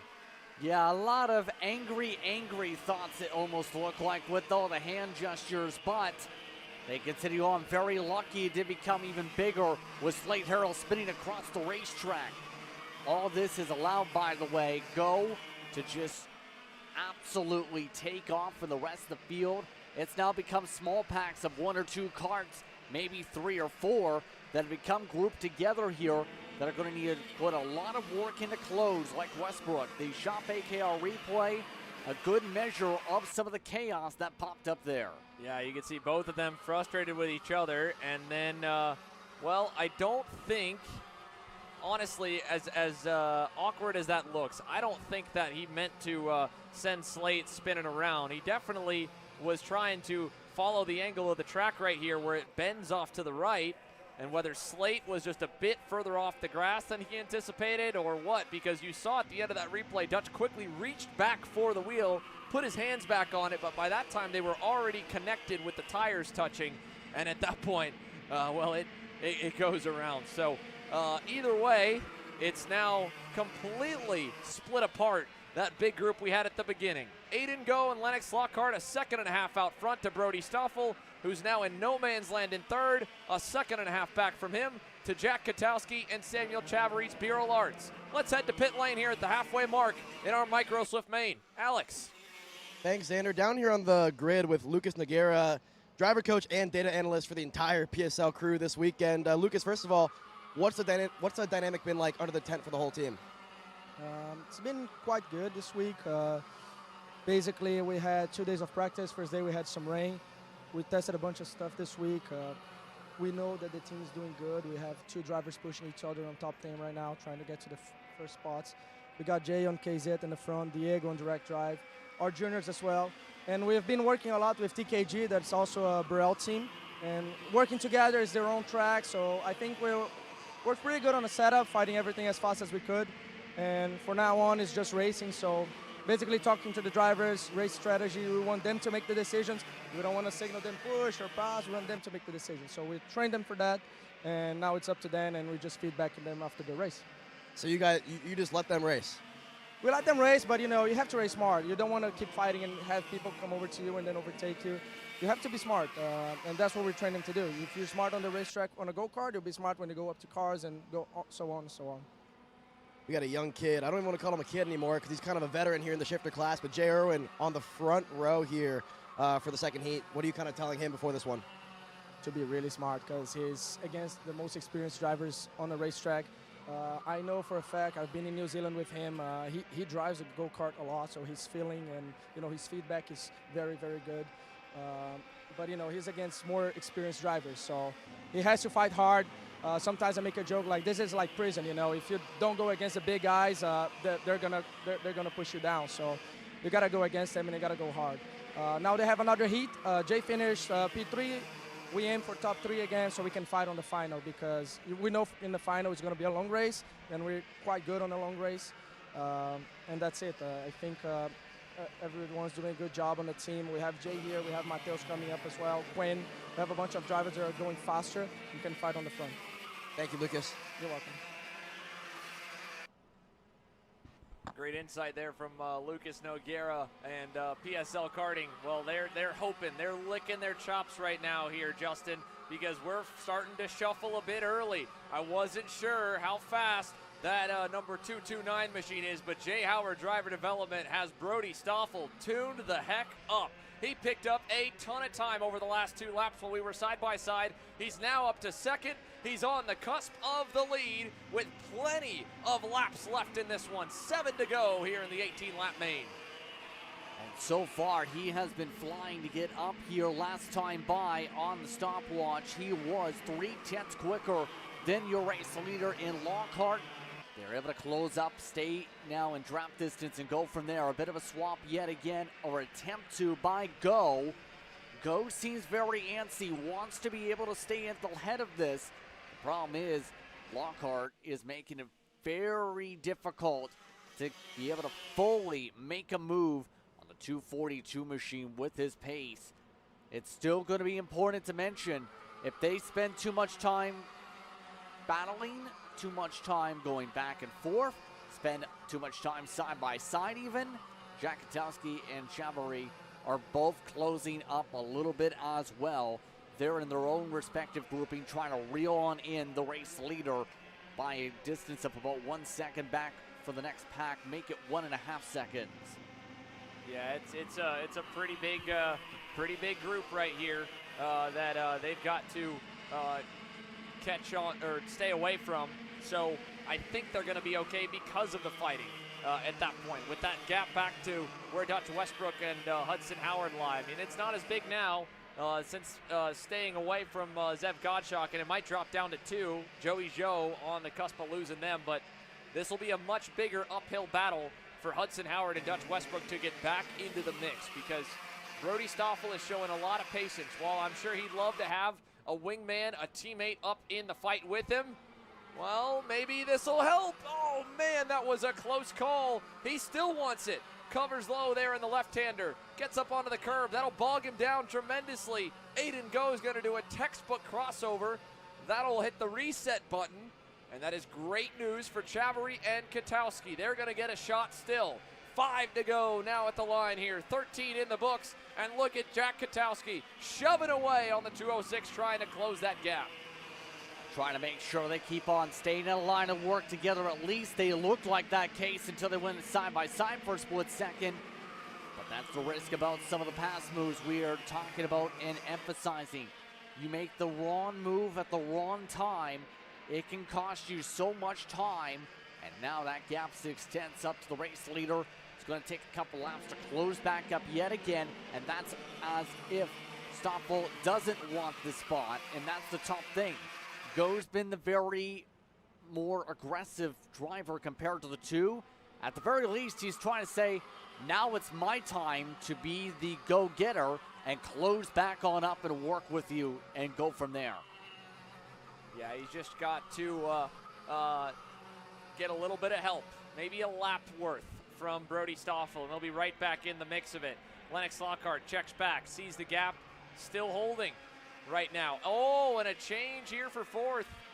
Obviously, Jack Katowski, he tried to push Samuel Chavarri forward, but they both lost collectively quite a bit of time at the end of this lap, so they've decided to switch positions here, and maybe Jack can lead the pair forward. I will say these two back here, Dutch Westbrook, Hudson Howard, they're at least holding station with Lennox Lockhart, but you got to give some kudos to the Velocity Racing Sodi group, because it's not been easy for second and third to run up to them.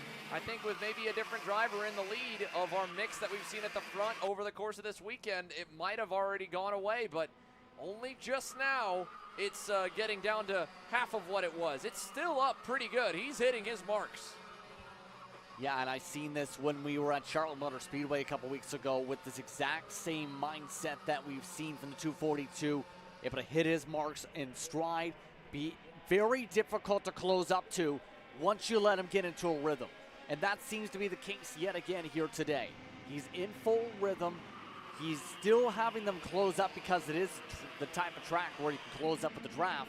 But here today, for Lockhart, he seems to have the raw pace to make it that much more difficult. You need to have a perfectly aligned run to have a true chance to make the pass, and that's easier said than done here today.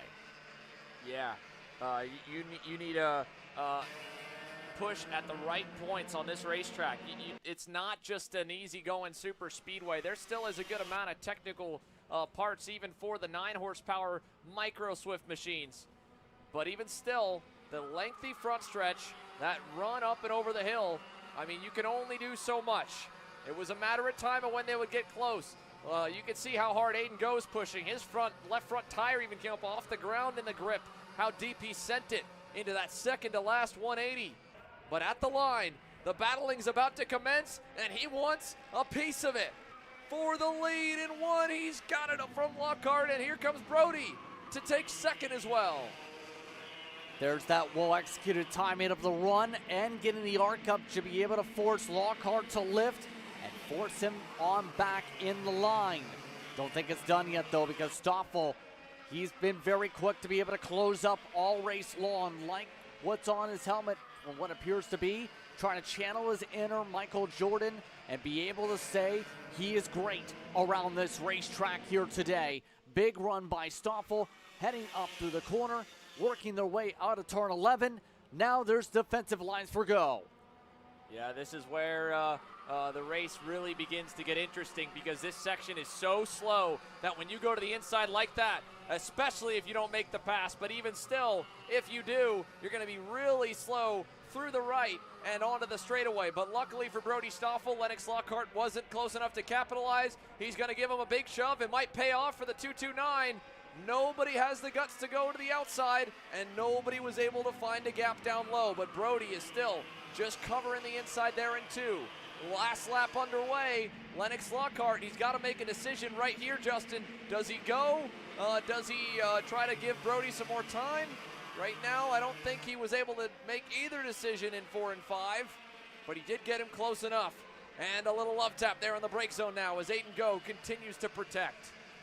Still not done yet. That's the major thing. One more major defensive area coming out of turn 11. And then that run to 13, a little bit of bumping along the curb by Go. A swap by Lockhart.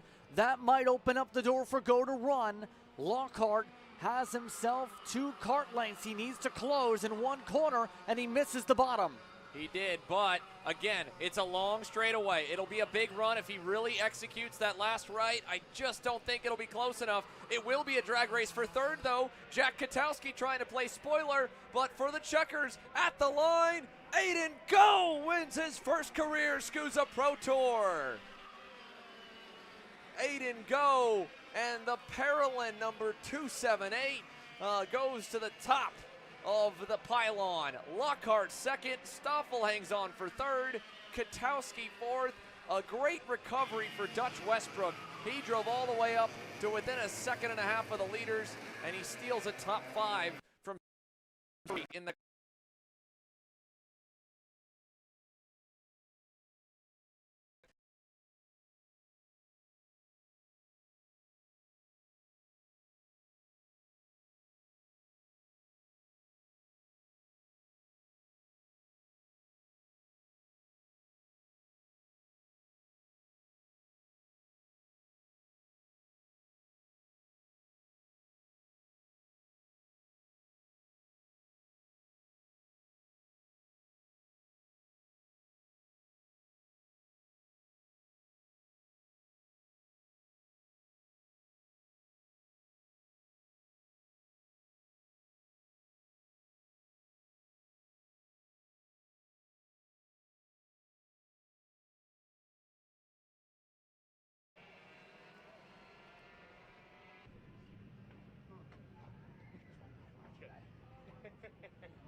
Aiden Go, you're a national race winner here at the SKUSA Pro Tour. Talk to me about that race. You have a lot of support here today. It was just like, it took us a lot of work to get the track figured out, and I wanted, I just had to try my best to win. This is my first Pro Tour win. Really good battle between me, Stoffel, and Lockhart. It's really fun.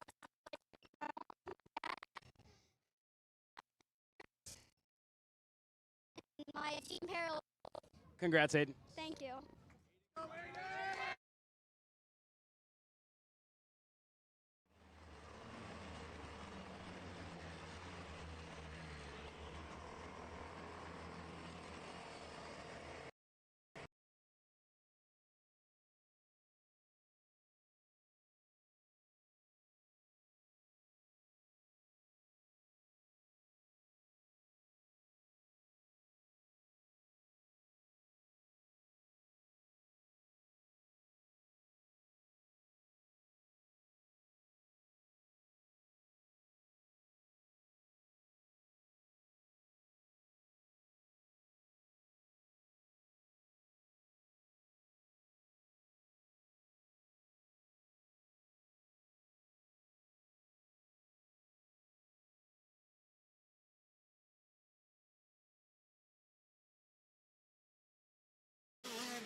man scale.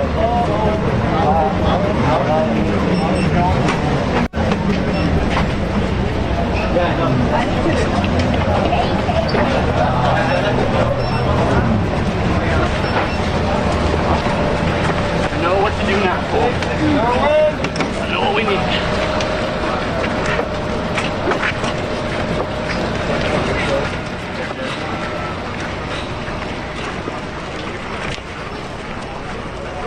I did not like it.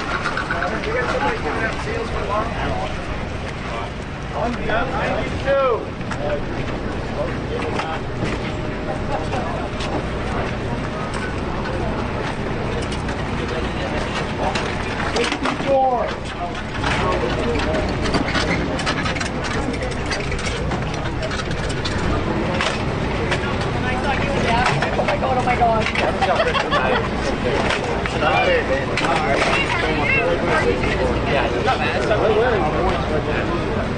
We're tired.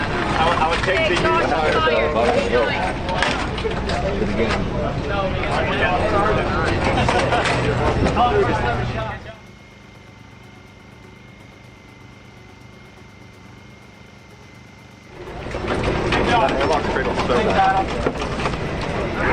What's the matter?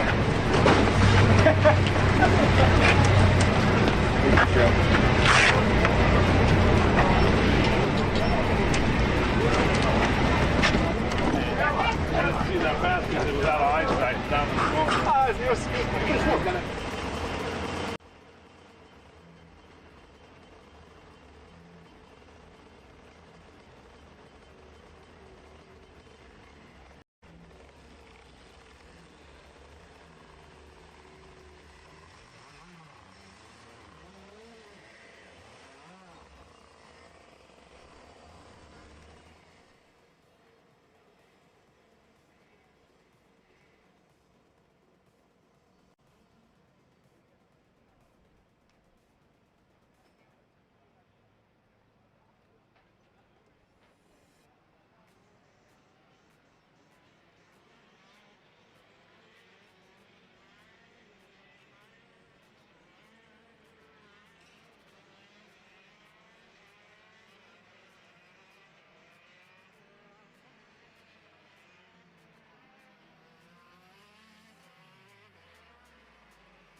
Master Shifter, 20 laps. It's a long one. They're going to try and see how long they can all hang on to the lights for round number 3. And a great jump for Skitchy Barnes. He'll take the lead down at turn number 1. Larry Pegram's got a great jump as well. And look at Scott Hargrove sending it back down the inside in turn 2 to take back the lead. Hargrove able to get the launch on the hold shot. Now it's the matter of trying to hold on defensively, with the rest of the pack looking to swarm. All this is starting to heat up in this fight. It's going to be right now for the time being Barnes trying to close up and reel it in. Lost a lot of ground coming out through the middle sector, however. They worked their way through turn 11. Barnes trying to get his speed back. Remember, that long run pace is going to be also pivotal in this field.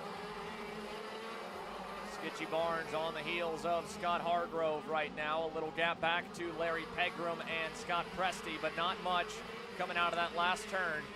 We've got a little bit of a fight forming, but Scott Hargrove had the long run pace if it's going to look like the pre-final. So what did everybody learn? What kind of adjustments were they able to make during the break in the action to try and keep the 695 well within reach? Because this could easily be a runaway. Right now, Skitchy is just too far back to try and send it on him, and that's really what you got to do if you have someone that's got a little more natural or average speed than you, is take advantage in the opening laps when everybody's struggling and just try to park the bus with them behind you.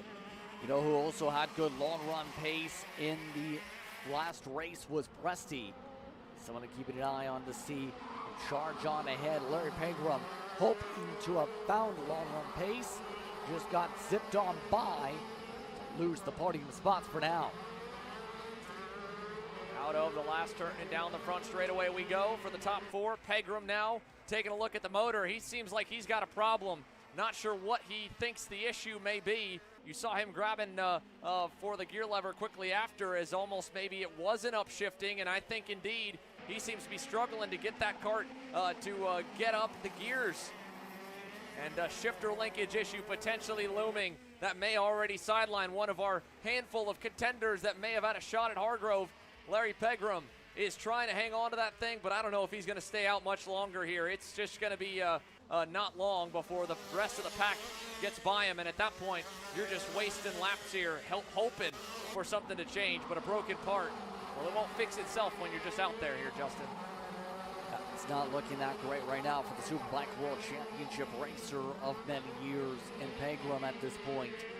Now it's going to be just trying to see if you can at least finish the run without having to come down pit road, and that's easier said than done because Kelly's already also made a move. Pegram's already dropping down the order. I think he's now gotten himself to where he's no longer might be moving here on the racetrack based on what we're seeing on the scoring pylon. But it's about getting lockstep in rhythm now amongst your top three, as there it is. There's Pegram, very slow into the pit lane. Race done for the 672. That's 2 gone from this race. Yeah, major bummer there for Larry Pegram. And unfortunately, he's got himself now well outside the running. Meanwhile, well, this is a good group of 3. Right now, they're tightening up in the early stages. And single file headed out of the back corner, down the front stretch. 4 down, 16 to go. Still plenty of laps to be able to work around this racetrack at this point. There goes Presti. Takes a poke to the inside of Barnes. Now forced to reset. This will take another lap or so to be able to regroup yet again. Had an opportunity with the run down the straightaway. Just couldn't get alongside comfortably without risking contact. Presti so far does have the fastest lap, interesting enough, of this race. His last time by before he made the pass attempt. So Scott Presti does have some rapid pace and the short one too to be able to do stuff in this line, to be able to fiercely try and find his way forward around Barnes as Barnes goes defensive. Trying to hold off the lines for the time being, still trying to cut things off and hold things down on the inside line. Scott Presti continuing trying to hug things around the racetrack. Presti Racing had welcomed new drivers with them to their organization just in the past month or so. Now they continue on. Believe we do have Caleb standing on by. He's trackside. Thank you, Justin. I'm standing by here with Finn. Racing in your backyard this weekend. A good finish for you, 7th, but a pushback puts you back here. And I see some changes to your kart. Talk to me a little bit about it, Finn. Yeah, we got that pushback. We had a full one, so it was 6 seconds, so it put us back in 18th. So we're trying to see if we can have a softer one. Maybe it won't push back so easy, and we can actually make it forward instead of backwards. You've had pretty good luck here in the past 2 years. I believe a race win for you at home last year. How much would it mean to you to, new product for you guys, new brand for you guys here at TKG? How much would it mean to get a win at home this weekend? Be awesome. I think it'd be great for Burrell and everybody else under the tent, just to see that the go-kart can do it. But yeah, just me as well. I'll if I can win on this, it'll make me feel a lot better as well. Thank you, Finn. Thank you. Great stuff from Finnegan Bailiff as the TKG 902 K100 driver gets ready to roll. That main event will be coming up next here from Cincinnati. Of course, Master Shifter still in lockstep. Hargrove, Barnes, Presti, all 1, 2, 3. Justin Kelly and Pierce Baldus, they were around each other in the pre-final. They remained around each other here in the main. 4th and 5th now with Larry Pegram going out. And there's our first lead change. Big move to the inside for Skitchy Barnes. He gets by on Hargrove. And the endurance of the main is maybe beginning to start to show itself. A big bobble there as Hargrove tries to regain his composure and hit the reset button in that last sector. But he's not going to have a chance. Oh, he almost ended up in the weeds there with a look by Presti. Almost got pressurized into a mistake. Nearly missed the outside line coming out of turn 1. To be able to give room for Presti. Good job to be able to stick on the groove and stay on the racetrack. But Barnes, no surprise, see him very quick. We talked about him doing very well. 21 times a BKC champion. He's also picked up 8 different U.S. titles. 6 times SKUSA champion in terms of some of his accolades as a driver. He's raced a fair amount of time in general, 20 plus years as a driver. He's got a plethora of experience that helps him in these types of races and be able to battle out on a track like this. And he seems to be in full rhythm, pulling off and away from everybody else now that he's been able to settle on in as the tires have now gone into the window he likes to be running right now. About 3 car lengths back from Skitchy Barnes to Scott Presti. 2 more back to Hargrove.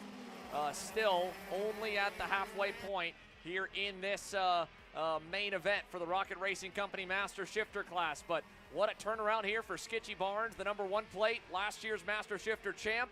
Didn't seem like he had what he needed in the pre-final. They made a really good adjustment of whatever it was to bring the fight to Scott Hargrove. But either that or this Catalyst driver is having something really, really amiss here in this main, because while Skitchy's gotten better, Scott Presti, I think, might even be a little better than the pair of them.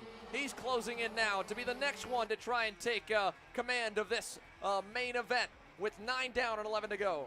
This was right about the spot, remember, towards the end of the last race, where Presti started to turn things up a notch and close on up to some of the battles. Just ran out of time after a not-so-good start on the short run.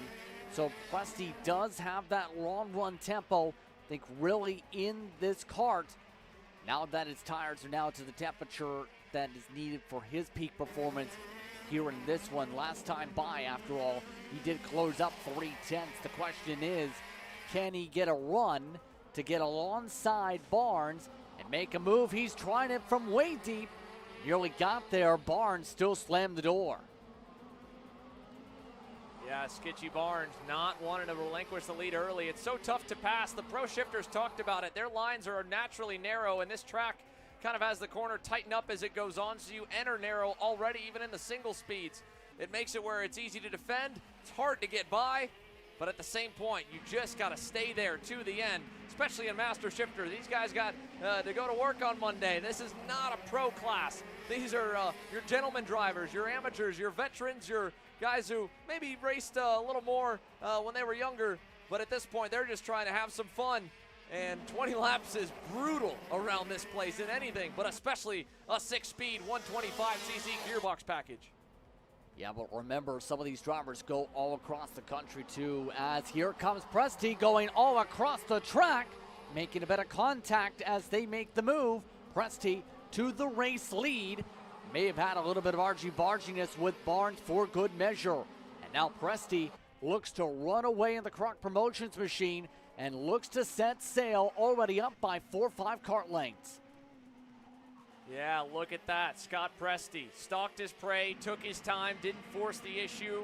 A testament to patience right now, and now the question becomes, can he build on that gap? Can he begin to pull away from Skitchy Barnes and Scott Hargrove? To Scott Hargrove's credit as well, he's not just faded off. He's kind of been staying there a couple car lengths away from the top 2 since losing the lead a few laps ago. So while it was a moment there, it wasn't necessarily a all of a sudden lack of pace or loss of speed and power or issue from what he displayed in the pre-final. In fact, he's starting to maybe close back up a little bit to Barnes. who is losing serious ground now to Scott Presti. Yes, indeed. Right now, just trying to work his way forward at this point at the moment. It's going to get interesting, to say the very least. Will there be any chance for Hargrove to be able to get alongside Barnes? As we go with the works for lap number 13, Scott Presti beginning to open the gap up now. Back to Barnes and Hargrove. We check back in with pit lane. KA100 Senior and Jose Carlos Hernandez. Caleb. Thank you, Xander. I'm here with Jose Carlos. A busy year for you. You just moved over to the States full-time, working over with Red Speed down in Texas, back here racing this weekend. What's this year been like for you? I know you've been really busy on the working side. Yeah, I mean, it's been every weekend on and off racing, testing with the Red Speed guys, and now finally we're here in the Pro Tour. Pretty good pace from you today. It's been a while since you've been on the top step. You know, what are you missing to take the fight to Diego and Paulie? Yeah, I think it's pretty tight. We missed a bit on the pre-final, but for sure we'll be there for the final. Best of luck, Jose. Thank you. There you have it from Jose Carlos Hernandez, and the Orsilon Racing driver will definitely be one to keep our eyes on in the main with, again, 13 down, 7 laps to go. Scott Presti's lead. It looked like it was opening. I'll give Skitchy Barnes some credit. He started to eat it back up again. Last time by, he just about equalized with Presti on pace. So he is, at the very least, sticking around and making it a little bit more difficult for Presti to run away. Tough thing is, sticking around is not going to get the job done. Barnes needs to get up on it and be able to close up rapidly if he wants a true chance here. He's running out of laps after all to get the job done. He did close up a 10.5 last time by. Easier said than done. Presti missed the corner a little bit in turn 4. That's going to help out Barnes a touch. Yeah, that'll give him a little bit of a second win, maybe a third win to try and close on up. Here he goes to the S's. Skitchy Barnes about 3 car lengths back from Scott Presti while they work their way up and over the hill. And maybe that last little bit, if you've been trying to conserve your physical energy and conserve the tires at the midway point, whatever you've got left, now's the time to start to empty the clip, to unload the chamber, to give it everything and then some. At the line, 5 to go. Scott Presti leads. The gap down to 3.5 tenths to Skitchy Barnes in second. Behind them, Justin Kelly's pulled well away from the group as Pierce Baldus went out a couple of laps ago on that Kart CRG USA machine back at the end of lap 13. It's moved Cameron Castles up to 5th. Tyler Gilboa at least able to make all the laps so far in this one for DRT Racing. He sits in 6th. But with 4.5 laps to go, Scott Hargrove is really beginning to lose touch with these two. Skitchy Barnes is trying to make it a fight as he pulls the gears up and over the hill with 4.5 laps remaining.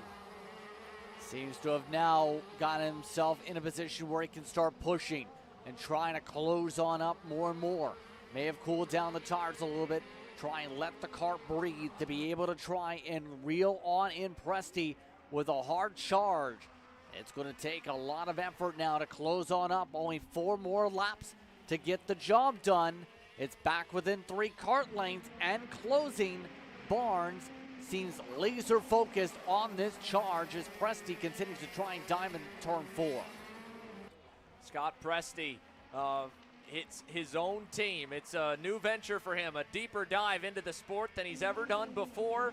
Croc promotion, far from maybe the most household name chassis, but it's also at the same point seen some of the best drivers drive it and comes out of the same EKS factory as the likes of Magic Kart and a handful of other brands as well.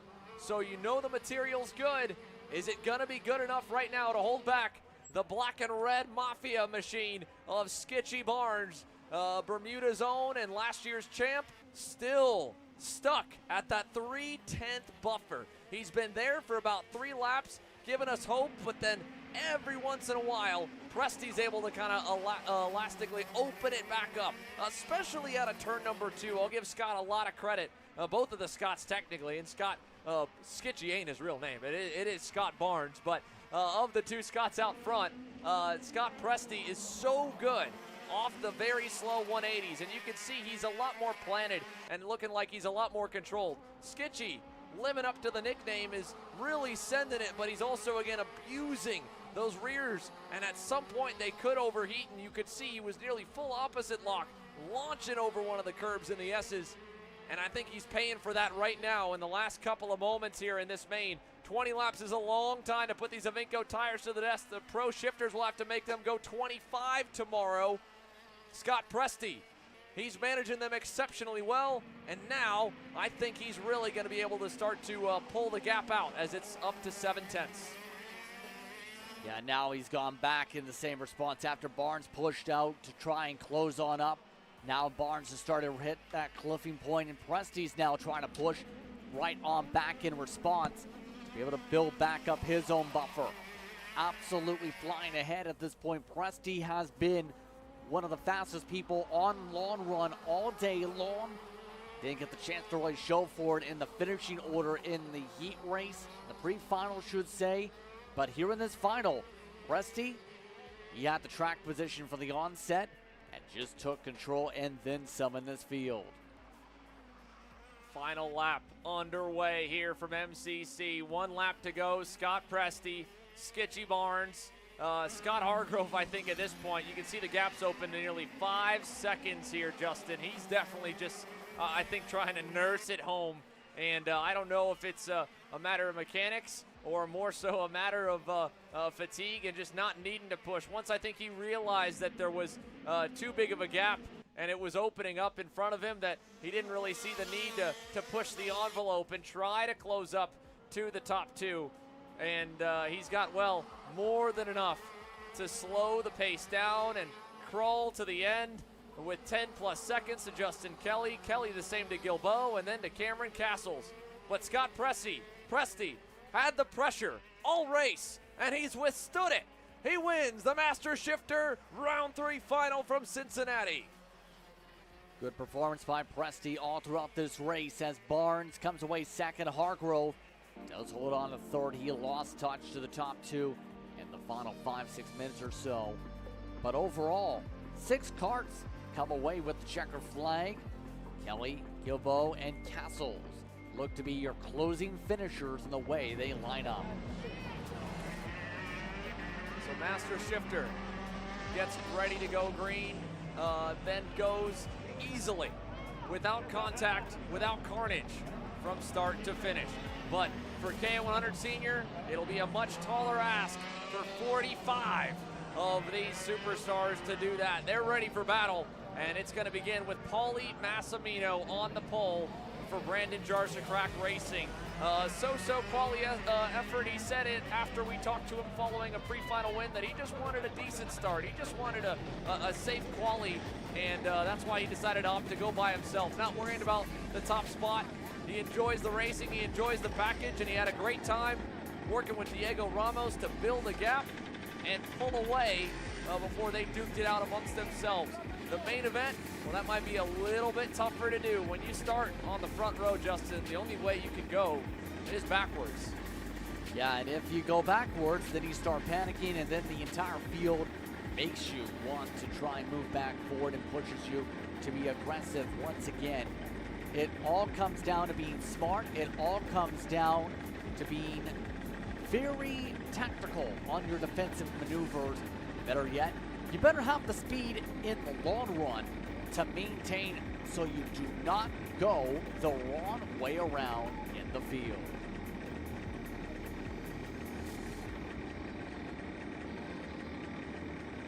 This is that moment right now where the nerves begin to fall because you start to slowly drive away, but even still, that pace lap, you talk to enough drivers, they say once we get going, the muscle memory kind of takes over, and you don't really feel the pressure at all, and you're just driving a bit off instinct, a bit off natural feel, and everything else in between. But in that moment on the grid, in those final couple seconds, they've all got different rituals to try and combat the natural nerves and shaky knees and even when the pace laps get slow enough, you'll feel it then too.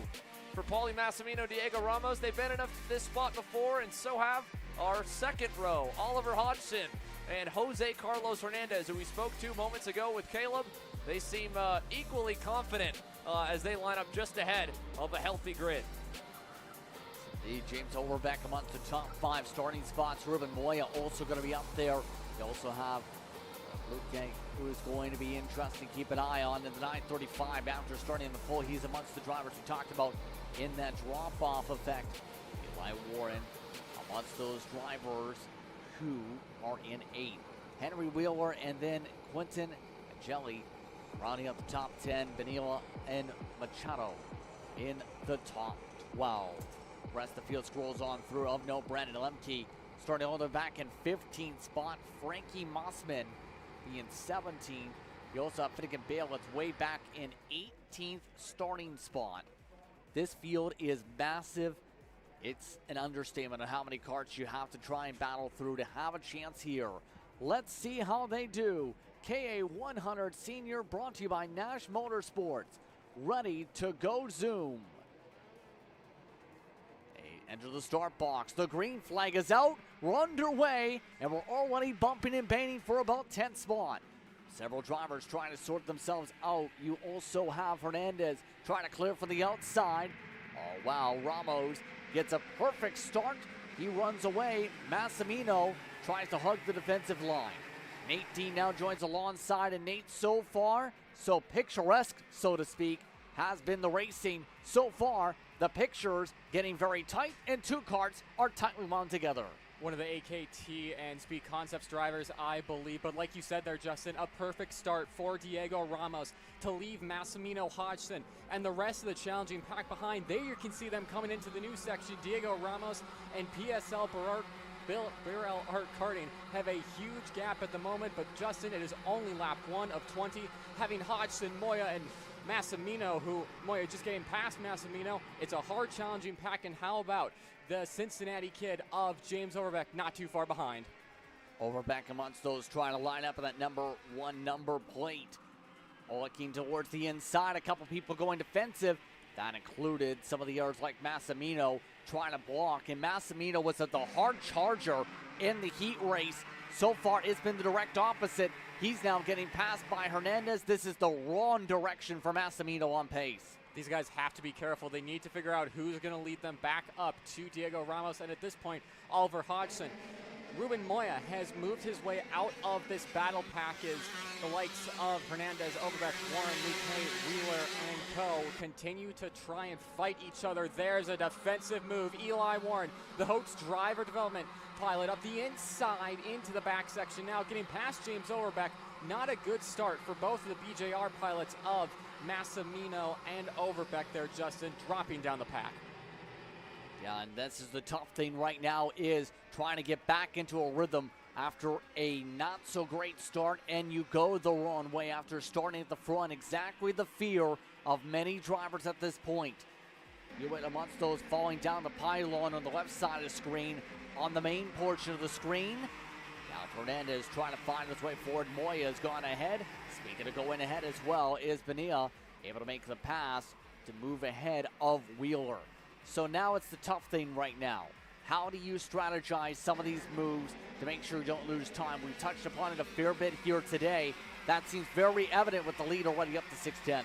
At this point, a lot of these drivers are smart enough to know that they've given each other a couple laps to figure out who's going to lead themselves up to the front pack. Speaking of which, Oliver Hodgson, as we move back a little bit there is Massimino up the inside of Hernandez to put himself up a spot that's going to give them a little bit of breathing room to Moya in front, but they are going to need to charge back up if they want a chance to come to this driver right here, Oliver Hodgson, who is charging down Diego Ramos as we speak. He's one of the best drivers in KA competition, and wait for the final couple of laps, because that's when this comp kart machine always finds a little bit more pace, a little bit of a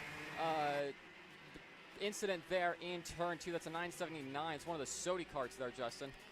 Yeah, more drivers having some issues once again in this field. That is Alex Machado in the runoff area. Also have one kart Getting dragged off. That's the 986, it appears. Red flag.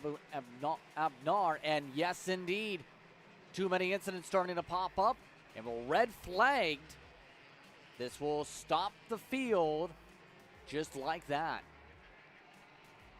Well, we've seen this last time where we had 3 or 4 crashes in a lap and a half in one of the races to start off the finals this afternoon. We get another red flag here.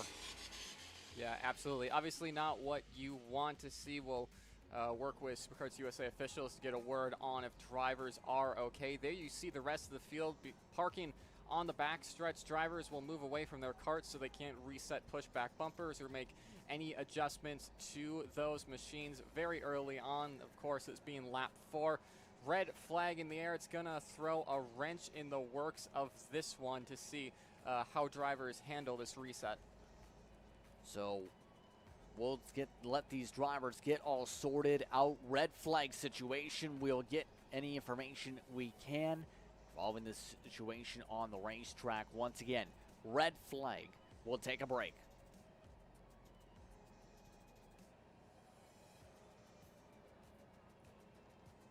All the way up to the finish line. Who is it going to be? And it's Sean Perez who wins in Crescent. Ty Fisher wins $1,000 in K100 Junior. Alex Stanfield played it perfectly here. Told him to wait. Stanfield wins the Duffy in 2024 for TV Karts. Amarillo Kart Complex is now the official distributor for TV Kart in the continental U.S. Become a dealer today. Champions aren't just born on the kart track. At SimShop, we deliver professional-grade simulators with the best performance-to-price ratio in the industry. Founded by racers who understand what you need, our SimMagic and Moza equipment is powerful enough for the pros, yet affordable for everyone. With unmatched customer support and a thriving community, we're your racing partner. Visit simshop.com today.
Looks like the red flag situation has concluded after our situation here. One car upside down.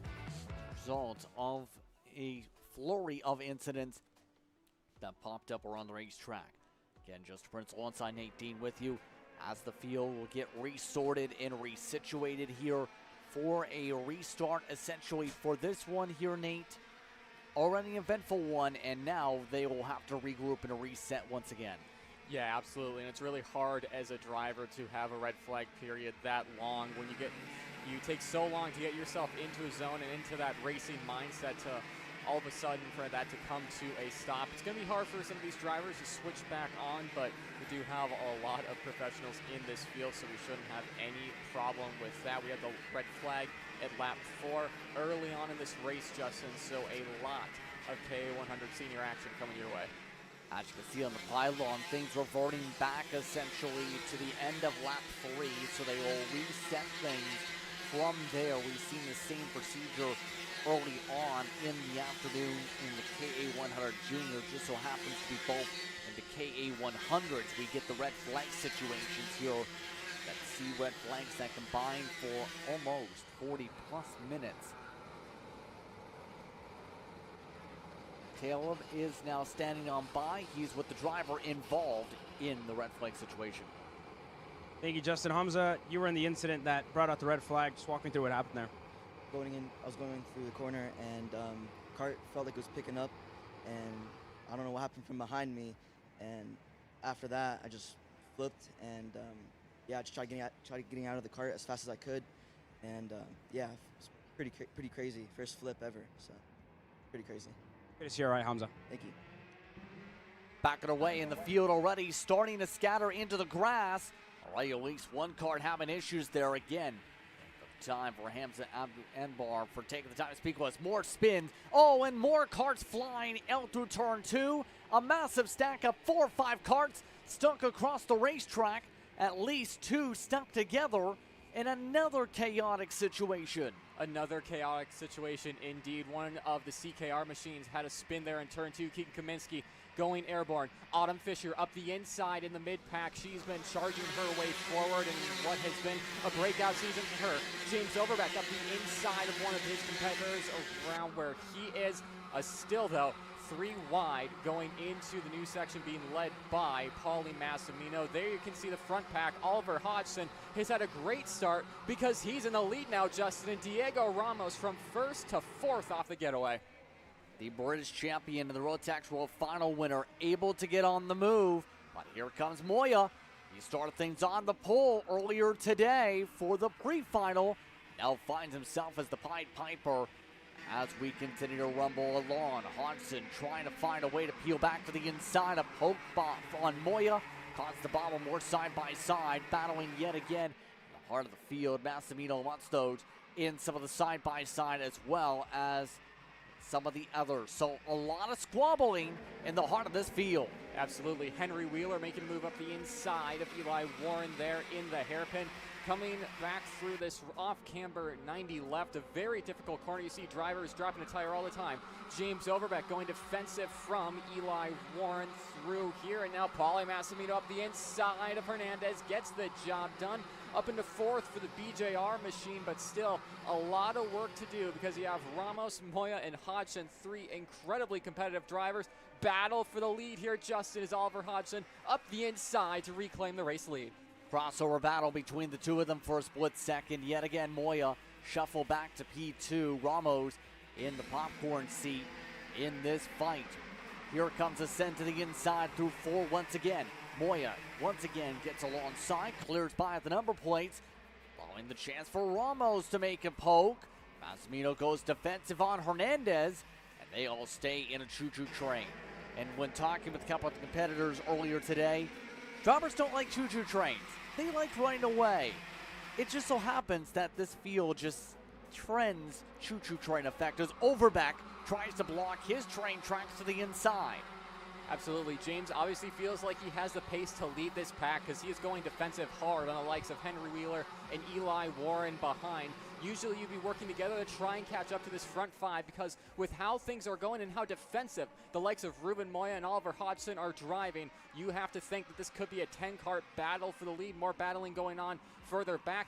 Cutting back to the front of the field, Ruben Moya, the driver who put it on pole here at Supernats last year in the X30 division, leading the way in KA100 Senior. One of the BJR drivers getting past Hernandez there, a little bit of squabbling. Hernandez will get the job done, and now James Overbeck is in on this fight. That's with the 935 machine as Overbeck takes the up and under, tries to poke alongside, stays back single file instead. Top 4 have now broken away.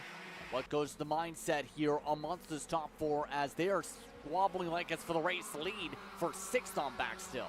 Absolutely. Overbeck is seeing all the battling they have going on at the moment and is probably going to get a little bit frustrated with these guys. He wants to be the one to lead them to the field. Henry Wheeler up the inside of Fernando Luque is going to bring a driver who's won here on the national on a national level too. Eli Warren on board that Holtz driver development machine. Here comes Brandon Lemke and Donovan Bonilla into the fray as well. Battling going on further back. That's not going to help their bid to try and get up to these 4 as things stand. And already, Justin, a little bit of a gap starting to form between second place Hodgson and Massimino. As you can see, Lemke up the inside of Fernando Luque. Able to slip on forward. It's about a couple cart lengths then to Hernandez, and then you have the big buffer starting to build up between Overbeck running away from Wheeler and the rest of the field as they run here. That transition through turn 11 also tricky. No major issues this time up the hillside for these drivers. And this choo-choo train, you stretch it as far back right now, you can go all the way to the 20s. That's how many carts have joined on this train. And it's difficult to leapfrog cart after cart when you're that far back. Speaking of leapfrogs, Massimino up front jumps up to second.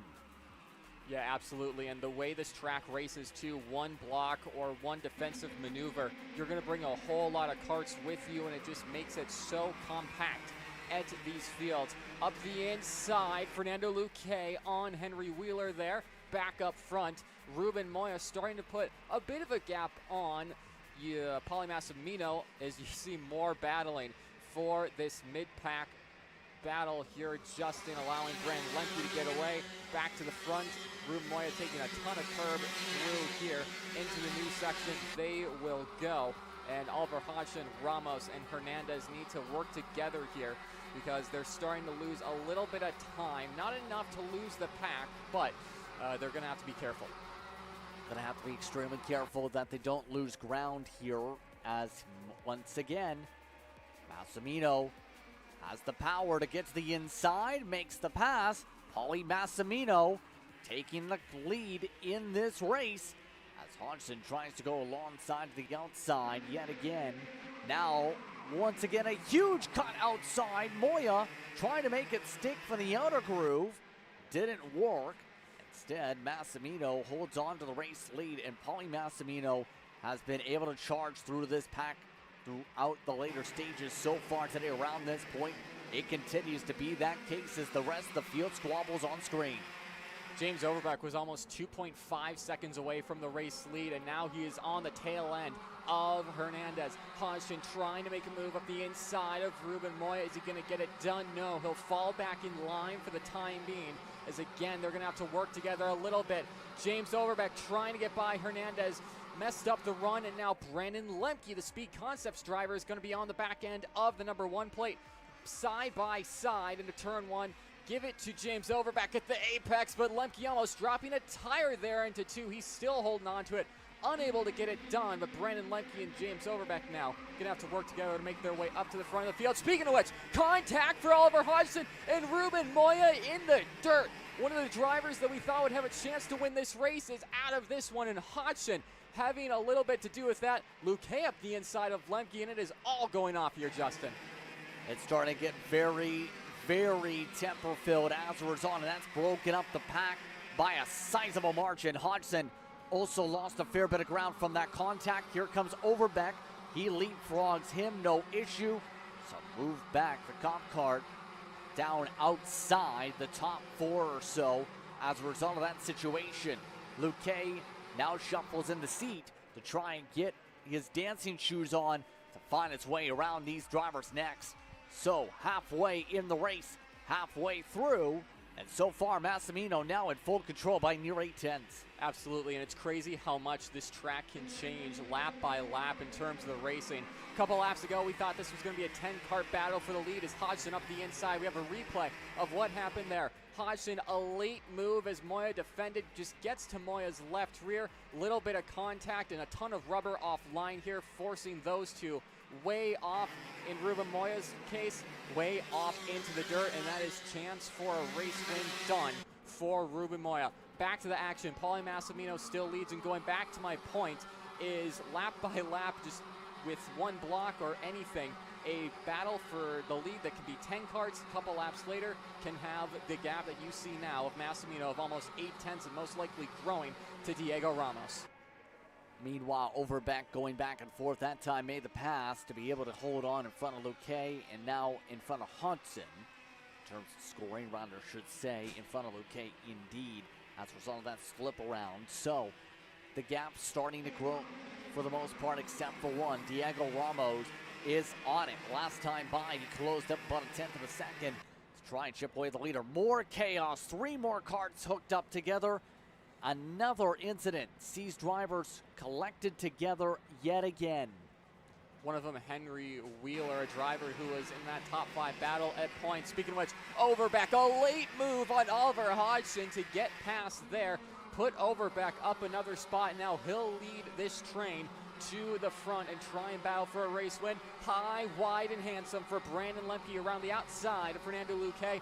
Unable to get it done, but he might set something up onto the front straightaway here, Justin. A huge drafting effect for these drivers. I don't think Lemke's going to be close enough, but it might be worth a shot in the turn 2.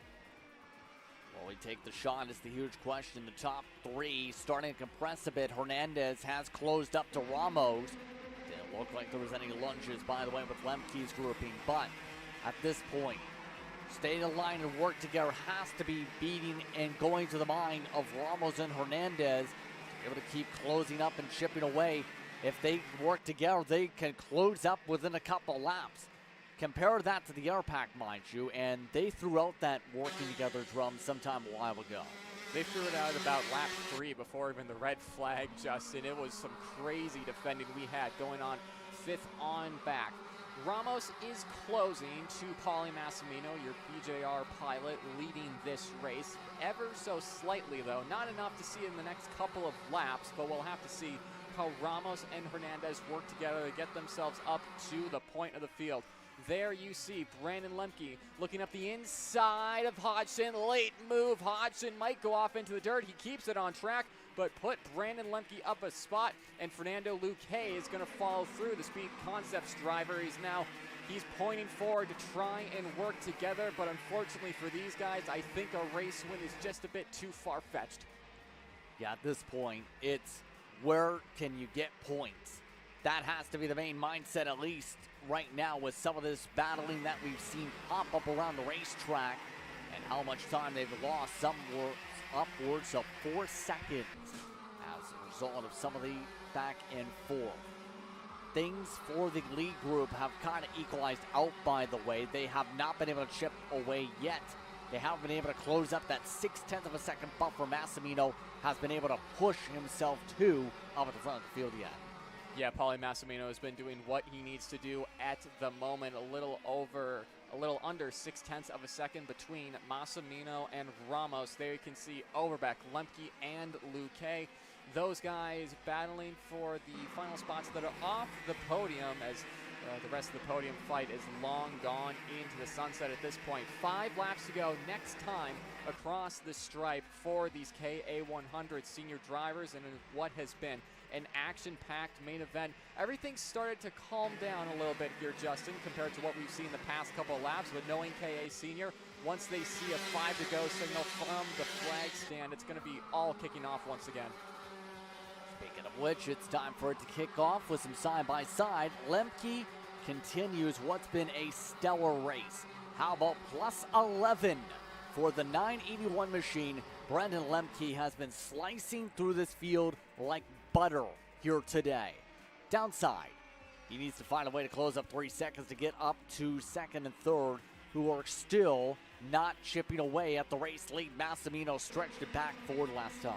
Yeah, they lost about a tenth and a half between second and third. That being said, Hernandez did get by Ramos, so that's the reason for the little bit of pace differential. We'll see if the Orsalon Racing machine can do anything to pull his way back up forward. There are the drivers that are just off the podium who couldn't seem to work out who wanted to lead their way up to the front of the field, and they've suffered that consequence here on lap 16. They are well and truly out of the race lead battle. Hodgson, though, might get by on Luque as he dropped the tire. We still see, though, the PSL karting driver of Ramos hounding the back end of Hernandez to see if those two can make up any time. It was 7.5 tenths last time across the stripe here, Justin. They'll come across again to give us a sense of where they are. No real gains for Hernandez and Ramos. It's looking good for Paulie Massimino. That's what the pass factored in, keep in mind. So it's going to be the true test this time by in theory, but even then, they would need to close up rapidly to be able to have a chance for the last couple laps. Speaking of chances, still back and forth for fourth they go. Lemke going back and forth now with Luque. Luque able to slip his way back to P4. So, where does this now go? Lemke, we know, did not get the best of positions in the first place, put him in the heart of a hornet's nest for today's final. And so far, Lemke has been very strong all race long. If he had the track position, we might be talking about him in the race lead. Absolutely. In my opinion, he's one of the more underrated drivers in American karting. Many national championships to his name does Brandon Lemke, and that's obviously what Speed Concepts Racing saw when they went calling. Overback looking up the inside of Hodgson, unable to get that done into turn one. Might see a late move from the BJR pilot into turn two. Yes, we do. The reigning champion up the inside of the Comp Kart driver to put himself up into fifth. Ramos retakes the position from Hernandez. I think, Justin, these two know that it's too little too late to get by Paulie Massimino. More battling going on in this mid-pack, being led by Donovan Bonilla, one of the GFCs, then Warren and Bailiff. But for these two, it's probably just points racing at this point, Justin, because Paulie Massimino almost a second on those two at this point. Yeah, but the question is, when do they start to battle it out even more? Ramos already retaking second this lap. We'll see if they start getting even more fiercer to be able to try and get the second step of the podium and help out third championship hopes. Now, 2 laps to go. Bit of an adjustment now for Ramos. Hernandez looking for a way to get the peel down to get alongside the 921. Little bit of a carburation adjustment there for Diego Ramos, reaching into that area of the engine. Don't think it's going to be a 1.3 second a lap advantage that he might be wanting at this point. He seems like he is comfortable, though, from Hernandez to potentially hold off in the second spot. Of course, would have liked that race win, but some big championship points for Diego Ramos heading into the next round tomorrow and Newcastle Motorsports Park, the season finale. I'm sure he'll take the points haul that comes with, but Hernandez isn't content with that. Up the inside for the Orsalon Racing driver. Able to move his way up to second yet again. Battles his way to the grip roll, through the corner. And now it's the matter, was that move too early? Let's find out. Final time around. White flag is out. Massimino looks to close it out. All while Ramos looks to try to retake second. Defensive line by Hernandez towards the middle of the line. Through turn 2. They rumble out of turn 3. Ramos now sees Hernandez hug the inside for turn 4. Yet again a diamond line by Ramos. Not able to find the run yet. Hernandez trying to hug the inside yet again now for 7. Hernandez is going to have to be smart here. Diego Ramos has some of the best racecraft on this grid, side by side through the S's. This doesn't work through here, boys. Around the outside goes Diego Ramos to retake the second spot here, Justin, as they're going for it yet again further back in the pack. But this race belongs to Paulie Massimino. A couple corners to go for him now. Coming through the final stretch, looking comfortable for Ramos, but it already has been for a while comfortable for Paulie Massimino. Paulie Massimino wins in KA 100 Senior here in Cincinnati. As the Field crosses the stripe. Ramos, Hernandez, Luke K, Overbeck, the top 5. And Pauly Massimino showing why he likes this package. Absolutely. He doesn't do a lot of KA100 senior driving nowadays. Mainly does the X30 stuff, but whenever he comes to the KA100 senior class, he's always up front, always a competitor, and yet again, showing his stuff. A win by 2.5 seconds at the end for the BJR pilot. A dominant performance for him, and one that the rest of his competitors will be a little scared of going into tomorrow. And there's still some separation compared to the rest of the field, hence why we still see the drivers work their way around the cool-down lap. Celebration about to be on for BJR at 1-4-5 for them. Ramos in between.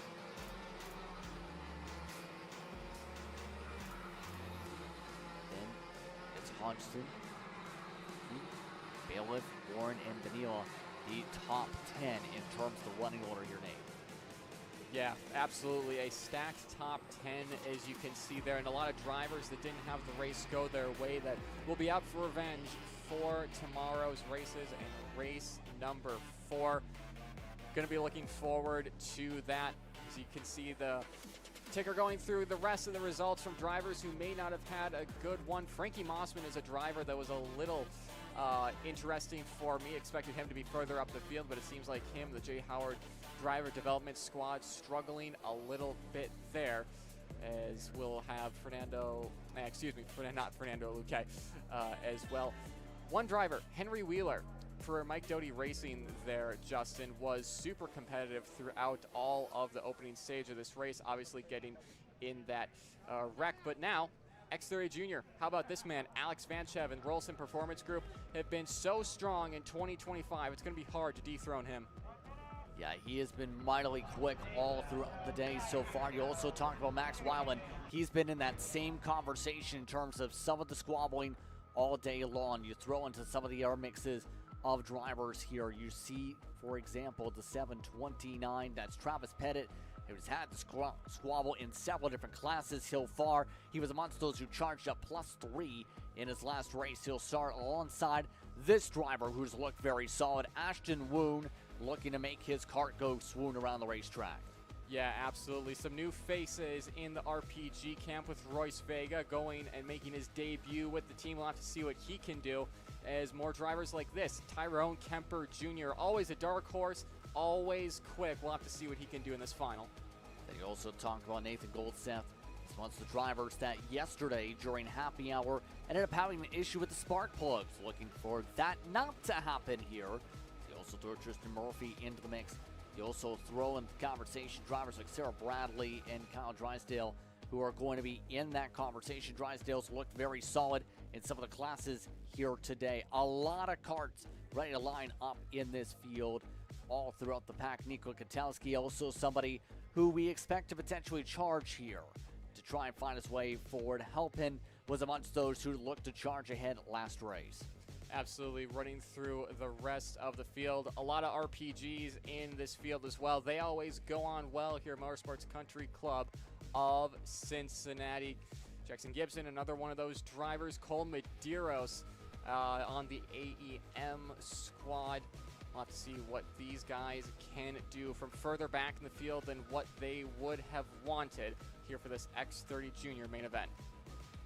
So much work being done by the camera crews right now to get every one of these drivers. You have Laura, who has bunts those in the back grouping. Peyton Anderson going to have to hope to be on point and on focus here in this one. You also throw out Leonardo Saravalli, who is looking to try and hope to get out of the valley of 24th position. And then you have some of the other drivers as they continue to look on through. You have drivers like Edward Kennedy towards the back. You also throw in the mix like Assad Bamov.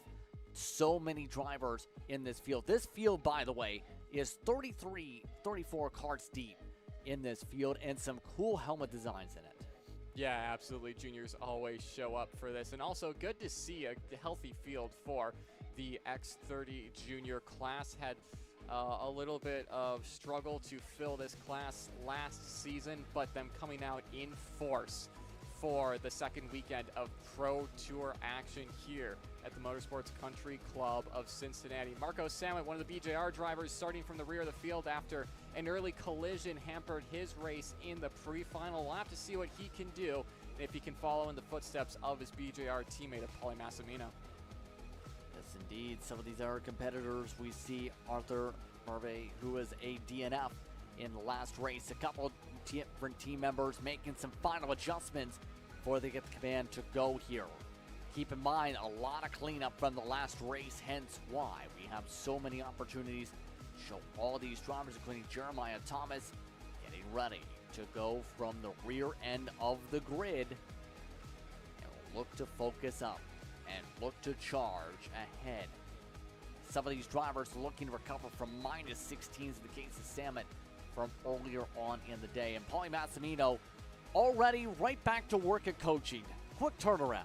Absolutely, and for Marco, that's going to be huge for him to see his teammate that just came off of a dominant win in KA Senior come over, wish him luck, probably give him a few words of encouragement for a driver that is so talented to hopefully charge his way through the field and get a good result, both for him and for BJR. Drivers are just waiting, and this is a horrible feeling, Justin, as a driver, just waiting for track cleanup to finish up, sitting in the seat, having to focus on the job ahead. As you can see there, the rest of the field already in their seats and just waiting for the command to fire engines for this X30 Junior main event. And it should be a fun time to see which driver comes out on top in this field here today.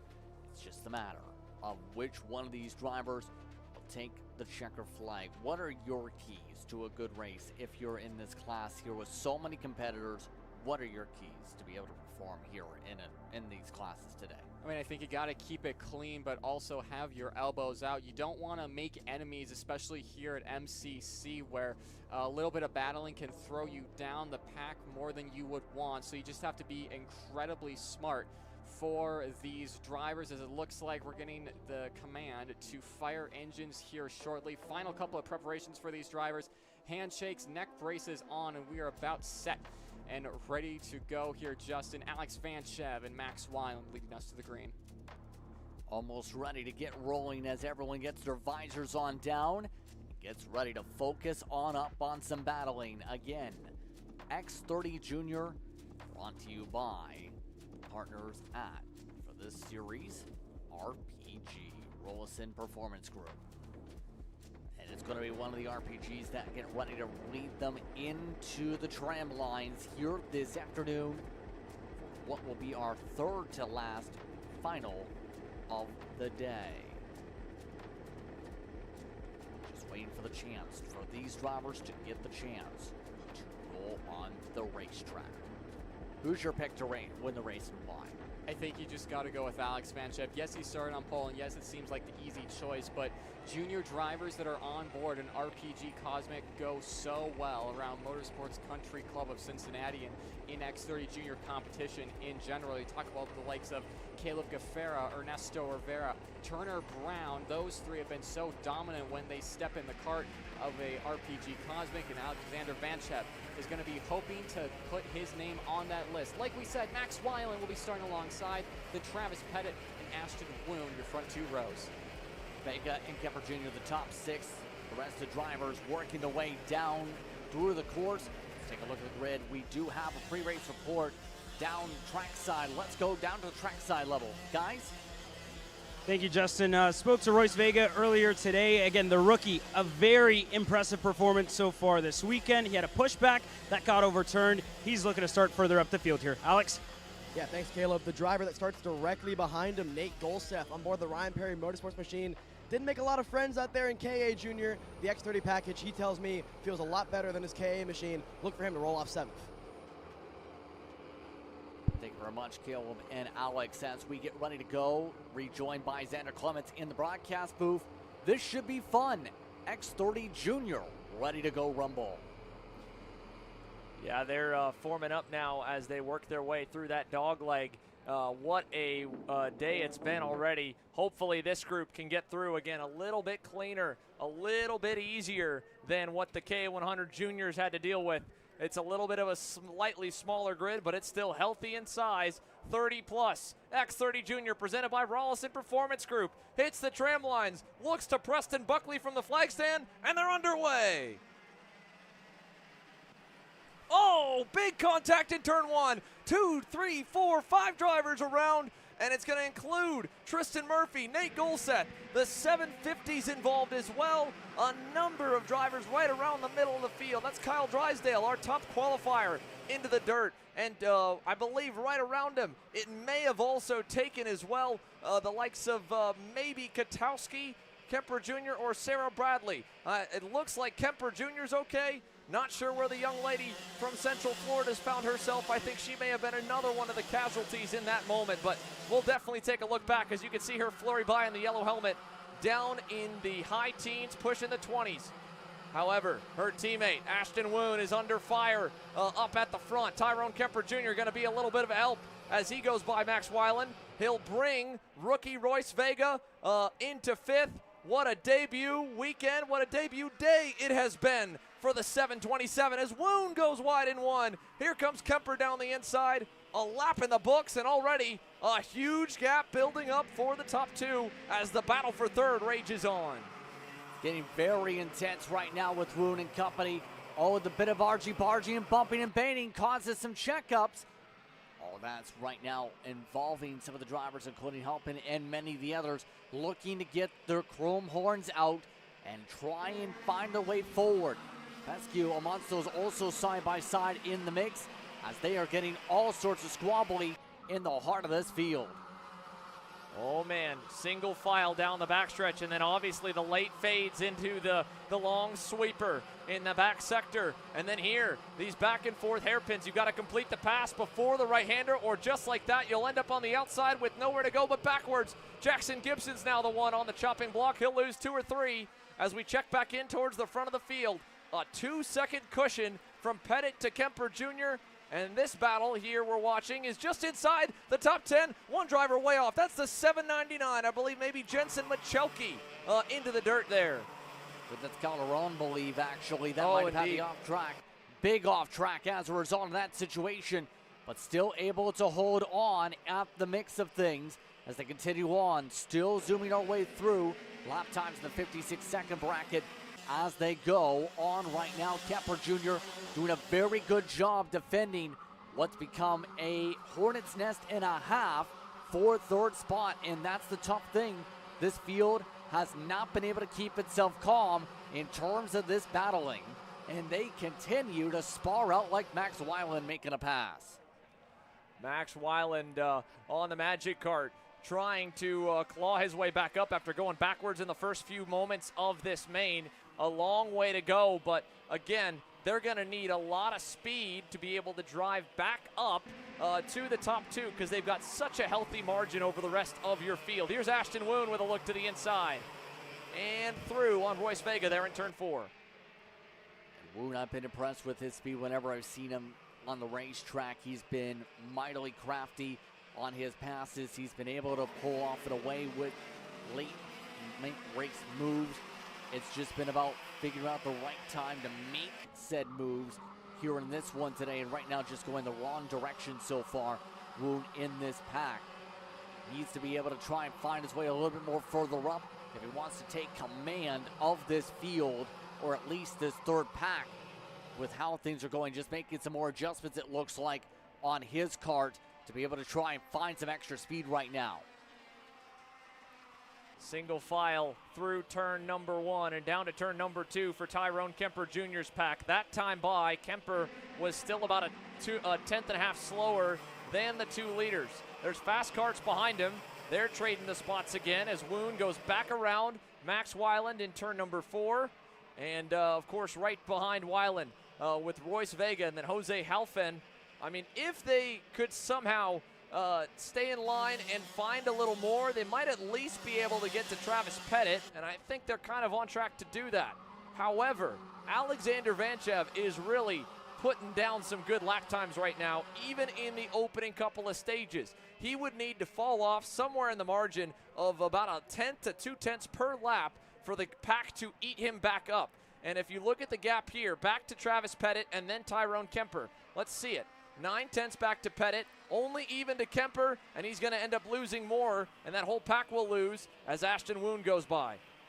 Bench has had the confidence all day long from what I can tell and what I've picked up upon as a driver to be able to power himself away in these situations. It has been mega what he's done today. Speaking of mega, Max Weiland trying to make a mega run for the outside, trying to make the move on Kemper Jr. Instead, has to fend off a charge from Vega yet again. But you are right in terms of those respective moves right now for Vanchev and what he's been able to do. Looking to try and get the double on the day. A bit of a off track there for the 719 Popescu, putting some tires off, still able to hold on, just cost him one spot on Doan. As they round that back hairpin here and head back down the front straightaway, still only in the early parts for this group, which means there's time right now for us to kind of check in with some of the drivers that had to claw from much further back on the grid. Ethan Sky-Manuchek currently up about 9 from 23rd to 14th. Make it 13th now, up 10 spots for the Rocket Racing Company driver. Up as well a good bit is Eric Doan, of course. He's now clawing to the back half of that kind of second pack into the 8th position. But here's a look further back at some of the drivers trying to claw up from the turn 1 moment. That was Tristan Murphy there. Here's a look at Manuchek. He's just got around Lourenco Varela, so mark that as another one. That was the 10th position he's gained, 13th now for him. Still in tow as well, right behind him, Jensen Michelkio. I mistakenly called there. My apologies, with the 799 machine instead. There's Edward Kennedy on the energy cart, just ahead of Sarah Bradley. You mentioned Bradley was one of the drivers we believe may have fallen down the order. Well, it looks like Kennedy was also involved. The front nose cone has definitely ripped off the front bolt. The top two up by the steering wheel are holding it in place, but that thing is rocking it around left to right, and you can see it's all cockeyed there through turn number 1. Yeah, that's not great in terms of that, and we've seen those fenders or that front end hold on for dear life at some hour track Charlton Motor Speedway. We've seen that hold all the way out for the whole race. Now a bit of contact for good measure, in fact. That was with the 711 machine. That was Tristan Murphy having to back out a little bit from that argy-barginess. Yeah, Tristan Murphy and the Ryan Perry Motorsport Tony Kart. This has not been an ideal Saturday for him and his championship hopes. He was one of many that I think thought they had a serious shot as we got 2 in the wall. One of the Ital carts and the 750 RPG machine colliding over in turn number 9. Drysdale's race continues to spiral. He was 30th. Last scoring loop, and that is with Mateus Borkin, who's now getting pushed across the other side of the racetrack. So just like that, he started on the pole today, Drysdale did. This has turned into a nightmarish day in each of the races. Oh, check this out on Max Weiland. Mad Max might have been a little bit too mad as Ashton Woon drops a tire and goes off there at the exit of turn number 5. But that Magic Kart front nose cone is fully deployed, full pushback. That's a 6-second time penalty he would need to outrun or, again, try to state his case in the appeals afterwards, because he's on track for a podium right now, having gotten his way into the 3rd spot ahead of Tyrone Kemper Jr. But that's all still with a lot left to play for. 9 laps completed now, 11 laps to go. Alexander Vanchev's lead continues to build in this dominating performance here today at MCC. Travis Pettit, he was best of the rest, especially with a good start to give him some clean air and some clean racetrack. But even still, losing anywhere from a 10th to last time by, a full 3/10 given up to the race leader. And even with that, with all this going on behind him, he's not yet been reeled in. Woon back another 2 spots off the bumper of Jose Alejandro Halpin. Halpin yet again making another move, and Halpin has been impressive from what I've seen from him today. He's been very crafty on his moves to be able to punch his way forward since a poorer qualifying effort. He's got race pace, just didn't have the qualifying tempo pushed on down for earlier on today, in my opinion, from the 736. Today, looking so in focus now that he's in a race tempo. The top thing's going to be getting up to Kemper Jr. and Weiland to be able to try and battle for a podium position. It's going to take a lot of work to be able to try and hold on to the draft, but he does have a teammate that might be willing to help him do that right now, and then maybe find Vega if they work together here. As they roll through the infield at the halfway mark, 10 down, 10 to go. Looking back here to the 736 at Halfen with Royce Vega still right there. Luca Popescu into the 8th spot for the 719 after rolling from 4th. Let's check back in here with the middle pack. How about it for Ethan Skye? I think his progress is kind of about faded off here in the mid-teens. As you can see, he's now dropped back behind Lourenco Varela into that 15th spot. But catching up to the tail end of the pack here are some of the drivers involved in the first turn moments. Mateo Calderon there in the 799. Sarah Bradley, they're trying to make up for lost ground here. We'll see what they can do as they head down the front stretch. How about a pass in the grass attempt by Calderon? Put the right side tires into the grass in the final corner. Did not work out the stick alongside Peyton Anderson. Instead, letting on by Sarah Bradley as a result. You can tell some of these drivers are quite simply focused on recovery drive. I've got to recover all these spots, but it's not so easy to be able to do that in this type of a race here today. It takes a lot of precision and luck to be able to recover all the ground. Some of these drivers have really lost, some of them upwards of 15, 16 seconds this race.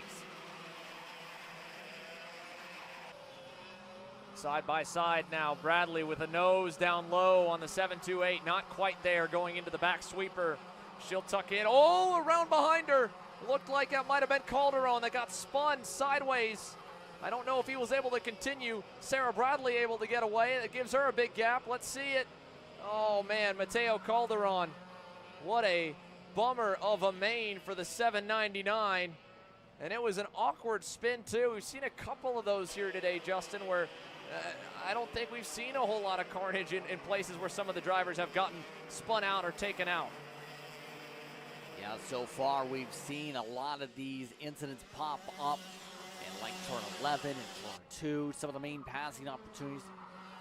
And hearing things continue to solidify amongst this field, it's going to be difficult for a lot of these drivers at this point to try and figure things out. Weiland, mind you, with the pushback situation, just trying to fiercely hold on still for as long as possible in that 734. Kemper Jr. looking for a chance to reel him on to the inside.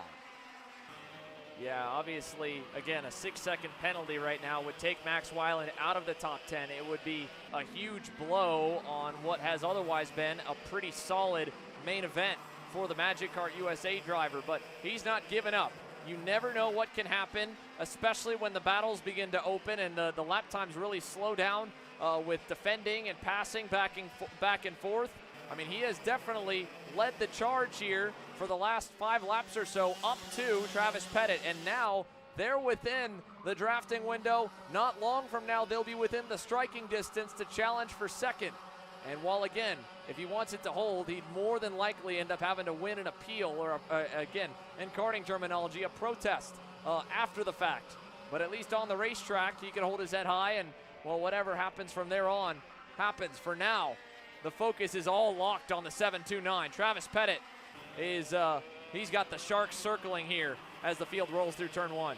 I mean, it's to the point where for some, hey, if you're a driver that's out of the race, may as well pick up a camera and try and get some photos down, I guess you can say. But I think that was Golseth. Nate Golseth, the only DNF so far in the infield at turn 5, is taking some photos and videos of, I imagine, at least his teammates and maybe some of the rest of the pack as well. That's too much here. At least he's trying to make lemonade out of lemons today. So the only DNF so far in the X30 Junior Division, I believe. There may be 1 or 2 others, but marginal. Edward Kennedy out as well. We saw the nose cone broken for him. It may have fully gone, or he may have gotten the meatball flag for it being partially broken there, because I do believe even if it's partially dislodged, it is a technical DQ after the fact. But while we were checking in with Nate, well, Max Weiland's gotten around Travis Pettit. New kid in second. Jose Alejandro Helfin now in 4th, getting by Tyrone Kemper Jr. in the fray, but it cost him a bit of time, and at the speed that Weiland's going, if he can get away from Pettit, and if the RPG and Speed Concepts Racing pack now behind him with 2 of the black and white and red machines and 3 of the blue, pink, and purples begin to trade blows, well, he might be able to outrun some of that penalty. Here we go. Kemper off the bobble by Helfin takes back that 4th spot. Vega as well. Woon also through. Able to slip on by just as a result there, and it looks so good for Helfin before he just lost all that ground he's made up and had to fight for the past few laps. Woon getting a little bit darty in towards 1, wanting to find a way to get a cut ahead. And Woon, I know, based on what we've seen, does not usually like to wait this far back. He likes to be able to try and move up, be in that conversation with the top 3. Another cut towards the inside, couldn't get alongside Vega. Yeah, not quite there for Ashton Woon. Still, though, Jose Alejandro Helfin pushes him back forward. Alessandro Truccio's had a pretty quiet race. Started 11th. He's avoided the chaos. He's all by his lonesome there in the 8th position. About a 1.5 seconds up the road from Luca Popescu. Probably won't see much action from that point of view. Jackson Gibson up 6 to the 10th spot as the passes finally happen there for Woon. He gets by Vega. Here's a look at Parolin USA's fastest junior in the X30 Junior ranks.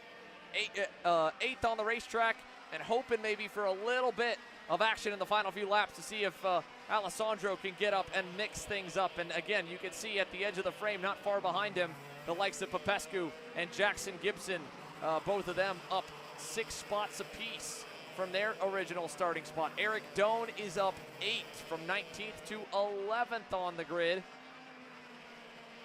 So some major net gains. Still the biggest mover inside the top 10 remains Jose Alejandro Helfin. He started 13th, currently rides in that 6th spot. He's trying to maybe get that 5th spot back from Ashton Woon.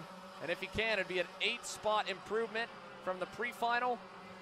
But your top 3 all pretty static right now. Vanchev, Weiland, and Pettit. And while Weiland lost out on a chance to maybe challenge Alexander Vanchev when in the pre-final it looked like he might have had something for him, he's at least driven his way back to 2nd on track. But again, we know with how loose, we can visually see that that nose cone is fully deployed, fully pushed back.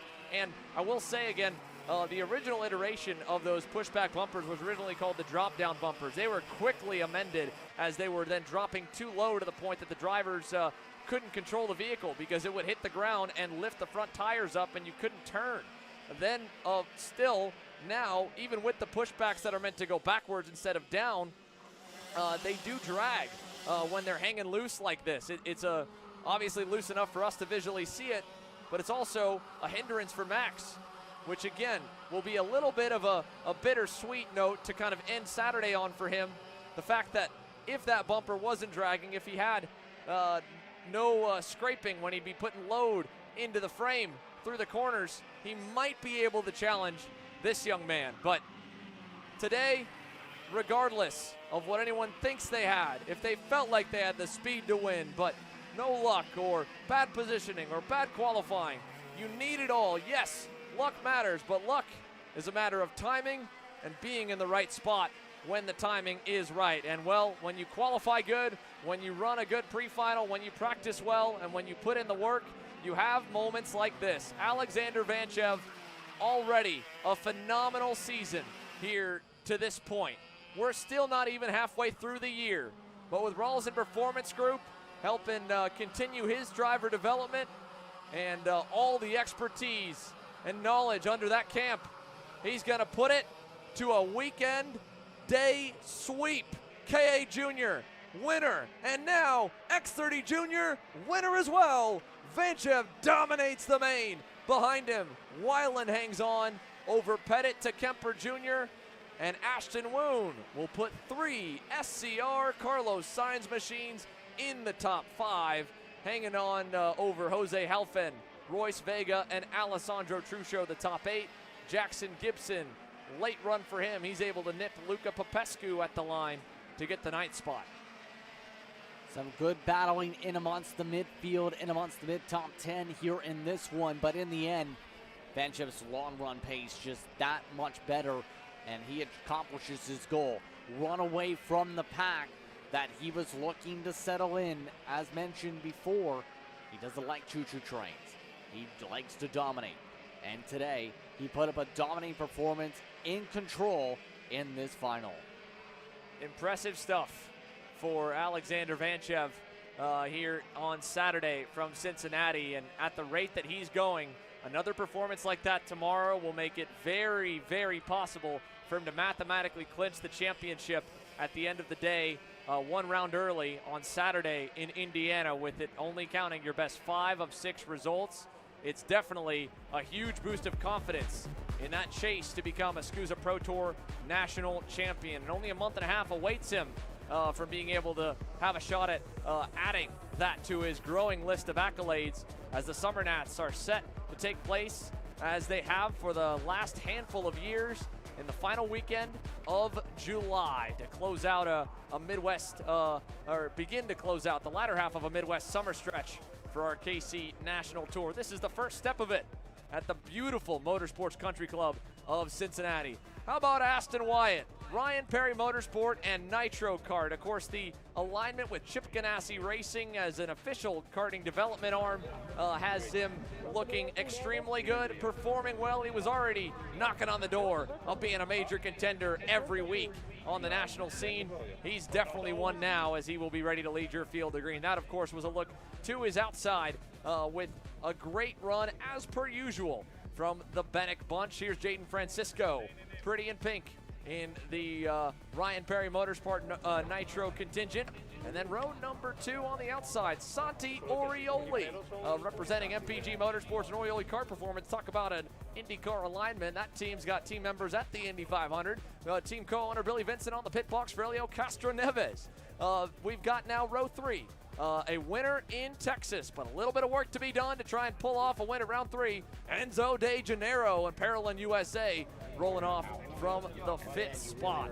Of course, this weekend, we would definitely want to make sure to keep your eye on the entire Mini Swift field. Paxton Romero in the 155 has a shot. Realistically, anyone in those first handfuls of rows will have a serious shot at the win here today. It is a pack race. We know that. We've seen it, and it's going to look like that probably from start to finish if it doesn't split apart in the first 2 turns. Maxwell Macha and Cameron Johnson in all Parolin. Row number 4, Marcelo Flores this weekend on a Kart Republic. He's made that chassis run extremely well in the start of the year. Just needs a little more to continue that momentum here today. And what about Bernardo Goubert, the Brazilian, closing out your top 10? And how about one of the coolest helmets on the grid? You can see it close up there with that great close-up angle here for Lawrence Perriman. The full basketball texturing on his Lando Norris-inspired helmet. He's going to be a driver that needs a little bit more as we continue to work our way down the leaderboard for the rest of the lineup for the Mini Swift main event. These drivers, again, aged 8 to 12 years old. It's the one step up from the Micro Swift class. The only difference is they move from the restricted exhaust and slightly lower minimum weight to a little bit higher weight, and the unrestricted 9-horsepower IAME Mini Swift engine. But beyond that, it's one of the simpler transitions mechanically or physically that the drivers do in their run up the ladder. Big jump is really going from this to what we just witnessed there in the junior ranks, especially going straight to X30 Junior. You're talking a horsepower jump of more than 2.5 times, almost 3 times, from a 9-horsepower motor to a 28-horsepower X30 Junior machine, and you're over 100 pounds heavier when you cross the line, or just about really, from the minimum weight for the class. So it's a full-size go-kart and bigger rear tires than the fronts. The fronts stay the same. They use them on all 4 sides, the 4.5 inches for the minis and micros, but it's 4.5 on the front, 7.1-inch rears for the full-size go-karts. And that's at that point when you move up to junior, you've got to maybe start taking it really serious, get in the gym a little bit, put on some muscle to wheel these things around a track, especially like the MCC Kartplex here, where you know how physically demanding it is just by visibly watching the load of the karts through the corners, and all the airtime, and I'm talking physical airtime, not TV airtime, that they spend on a single lap around here, jumping the curbs to shorten the lap and try to make things a little bit quicker by the time they hit the loop. So here we are, ready to go for Mini Swift. The engines are just about fired. The visors will head down, and our second to last main event on the day will be ready to go green here, Justin. It's talked about, and probably, I don't know if I would even call it a hidden secret anymore, hidden gem of all the divisions that the SKUSA Pro Tour and the general U.S. karting scene gets to put on display when we broadcast these weekends. But the Mini Swifts, the Micro Swifts, they put on some of the most entertaining races day in, day out, week in, week out, session in, session out, because you just never know until the very last minute. Exactly, and a lot of these competitors in these classes make it quite clear where you would see a lot of plotting and planning, single file for a little while, for maybe about half the race. Many of these competitors at the younger levels say, pass, I want to go. Pass, let's make a pass. Pass, let's make another one. Pass, let's make a pass. There's a fair bit of aggression that I've seen pop up amongst some of these drivers. The best ones know how to taper that at some points, but also control that aggression that we do see. But a lot of these competitors make it clear with how they battle. They like to go back and forth. They like to lead. They like to be in command of a pack like this one. Well, here we go. 18 laps on the docket for the Mini Swift division, presented by Speed Concepts Racing. Aston Wyatt, Fast and Wyatt as he's more well known, on the Ryan Perry Motorsport Nitro Kart. Getting ready to lead. Win Godshock's Bennick to green. Francisco Oriol. Oh, we have one driver trying to fire off the grid here. Who do we have here? It's one of the Iron Rock entries. That's a 117 of Clayton Stiles, trying to get fired off and away. Now he's on the clock at this point here. They are trying everything they can to make sure that the carburetor's not flooded. They've got an external starter they're able to use if the onboard starter fails. But you're putting your critical thinking to the test right there when that happens, for sure, because you have to go through the process of elimination in less than 90 seconds before the field comes around. Let's go down to pit lane really quickly while we show you the grid to Caleb and Alex for a last-minute report with our second to last main on the day. Fellas. Thank you. Spoke to Marcelo Flores' dad earlier today. He talked about the move up to Mini Swift. He said to become a Lion, you have to get thrown in with the Lions. Alex? Thanks, Caleb. Talked with Maxwell Macha. Have you noticed new colors for him this weekend under the Super Tune tent on the Paralin chassis? Feels really good. He said, listen, just wise words from the coach. Got to drive a little bit more aggressive here in the final. Here we go. Speed Concepts Racing Mini Swift ready for action. Aston Wyatt on the inside. Win Godshock on the outside. Looking for green here down that front straightaway. We've got it. We're racing down to turn number 1. All good so far down to turn number 2. Single file and then double file there. Now in the run out of 3, we had, I believe, a moment there in turn number 2 for one driver. You saw the yellows waving, and it looks like it is Zane Burgess. That is Bernardo Goubert, the 115. My mistake. Bernardo Goubert around over in turn 2.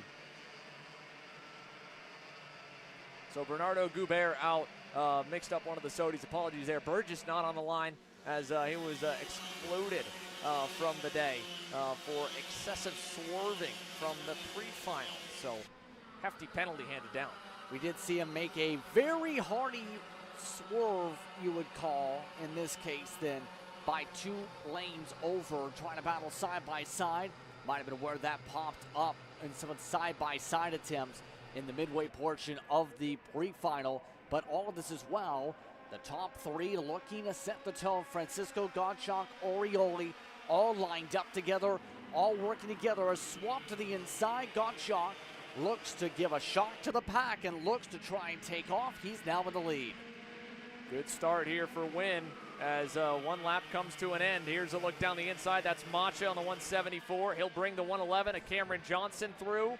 And a position improvement for the pair. Here's the 121 of Aston Wyatt going by his teammate in Jaden Francisco. They've got to find whatever the right formation is and find it quickly, because out in front and beginning to pull away a little bit is Win Gottschalk with help from Santiago Orioli. Right now, Orioli trying to find a way to get back around. He was amongst the drivers, very aggressive in the last run. Speaking of looking aggressive, how about a 2-for-1 special? Gerald able to make a pass on 2 competitors. He's looking for big points to pick up after coming in as the points leader, entering this round and entering this weekend. Now, into the podium spots for really the first time today in the 190 kart. Through turn number 2, all good so far, no problems yet for this main pack. I always like to say, you just don't know when it's going to cut up and start to splinter and split apart, and those gaps are really hard to close back up. In that X30 Junior main, the split came after second, and that alone kept the likes of Weiland and Kemper and Woon from having even a sniff of a chance at trying to hold on to Vanchev's coattails. It was only up to Travis Pettit, and it just wasn't quite there in that main. Obviously, still, it's been a good weekend for him, and a podium and a top 5 run at the end of the way things will probably shake out for that main is going to be really respectable. But look at the grip there. What a moment it was for Aston Wyatt, up on 2 wheels with the load through that left-handed hairpin. Nearly flipped over just on the turn in rotation. Able to get it to stick, though, as he tries to stick to the back end of the 190. All of this is while Orioli is working very well with Gottschalk to try and push those 2 ahead. The rest of the pack, and this is what I said. You're able to taper off that aggression, start to work together a little bit, start to see some of the drivers start to pull off and away and be able to break away and be able to control things. Very smart move so far by Orioli. Try and close things away. The problem is, DeGennaro is really quick and still keeping up with their draft with the double toe. Yeah, Enzo is looking really, really good early. But again, it is early. There's time, in fact, even for Lawrence Perriman's group to try to close up to the leaders. Down the inside for the 174 Macha, as Jaden Francisco continues to slip a little bit further down the leaderboard. We'll put 4 laps in the books now. 14 laps to go. Win Gottschalk from Curacao continues to show the way over Orioli and company. And this pack goes all the way back to Cameron Johnson's Parolin right there in the 7th position. Perriman about a second away in the 8th spot with Paxton Romero in the 155. And then Marcelo Flores. But they might get closer now. New leader, Orioli to the point in turn 4.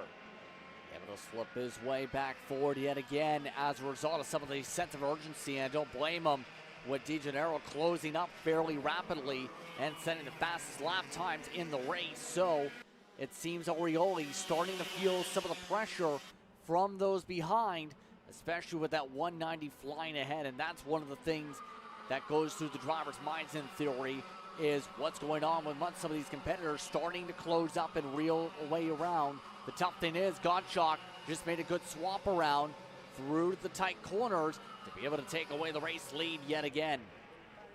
Down the front stretch now, 5 laps completed, 13 to go. Move maybe, not quite there for Maxwell Macha on Jaden Francisco. He stays in line, no change. Aston Wyatt, big lap for him that time by as he closes up to the bumper of DeGennaro, 102.90.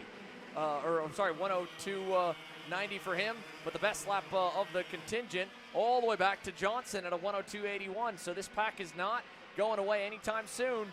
Win Gottschalk doing what he can to whittle it down a little with hopefully some good laps now with clean air in front of him. And thankfully, the field further back has kind of begun to spread apart, and that's a good news omen, or a good omen for the leader, knowing that the chances of someone in the back of the pack going off and bringing dirt and debris onto the racing line and having him be the snowplow to clear a path is probably a little bit lower. I mean, I don't think there's any group that has as many drivers as tightly packed as our leading group of 7 right now. Yeah, all of them grouped together by 1.2 seconds right now, and you throw in the top 8, 1.8 seconds if you throw Perriman into the mix as well with how they are running at the moment. Still, though, we're still not at the halfway point of this race. Still a lot of thinking about what's going to happen, what's going to spar out amongst this field. I'm, in comparison, very interested in what 90 does in the second half of this race. Just recently spoke with the local media, had talked about how he thought he was going to be not so good at this racing thing at first when talking to the Poughkeepsie Journal, but then mentioned once he started off well, especially second from his first ever race back around 2020, he's been very much confident, has been growing that confidence as a driver, and when you're doing well, the confidence is there. And that really helps in your driver development when you know you can do well. It's so key, right? I mean, we see it all the time that once you get your kind of first breakthrough moment, your first breakthrough win or podium or new best result, that all of a sudden it's achievable. You can do it. And that belief right there, that's what it comes down to when you're talking about especially races like this. And it's not just for you either. It's also kind of proving and building some confidence in you inside the minds of your competitors, because in a pack like this here, as we see Johnson and Macha trade the 6th spot, Orioli would not be pushing Win Gottschalk around if he didn't believe that he would have the speed. He would pass him at the first opportunity, but he's seen Win Gottschalk at the front.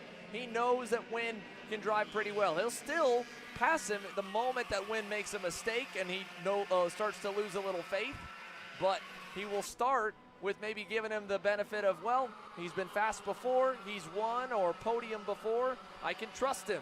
At that same moment, sometimes to earn that respect, you've got to go out and take it, and right now the Nitro Karts are doing that.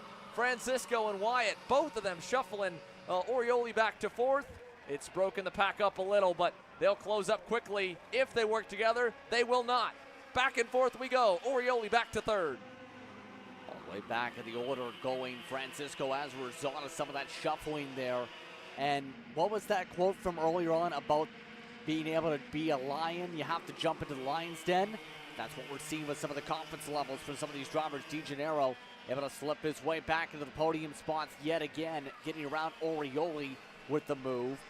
As they consider to swap coming up to halfway this time by, needing to close up 2-3 kart lengths to be able to join the conversation yet again amongst the top 2. Gottschalk has looked very fast all weekend long in just about every session.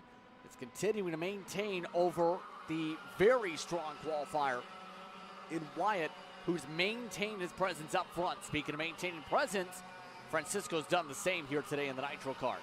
Yeah, Jaden Francisco back on Orioli. We know that they can trade those spots easily now, but the more that they go back and forth, the higher the odds that the leaders get away. And you see Francisco defending there in 1. Orioli to the high side, caught the marbles, lost another spot. Johnson by. Macha's still there. Here comes Lawrence Perriman. All the battling up front has started to connect the 2 groups a bit.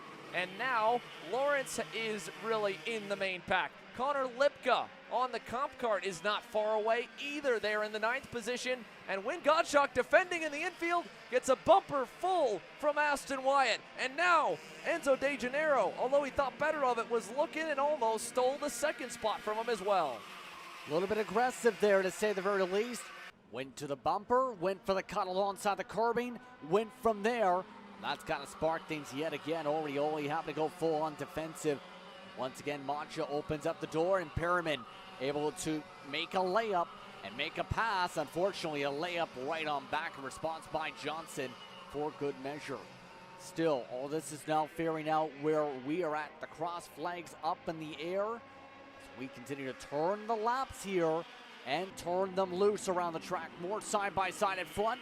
Gottschalk and Wyatt getting a little bit darty once again up front.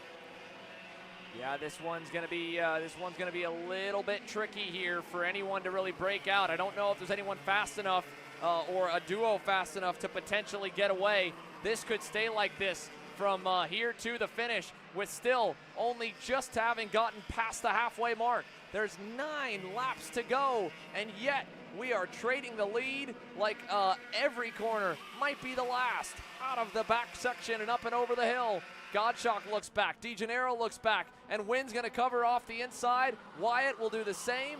Francisco, the first one to go to the normal line, and then Orioli all the way to the outside. He's gonna try and make a move on Macha, and he'll get it done, ripping the high side. Able to get it done to the high side through 13 to get that preferred group for 14. Showing a lot of prowess and, better yet, a lot of confidence in the grip in that cart to swing around the high side. Oh, a bit of a swerve. Nearly hit the side of Mancha with the swerve.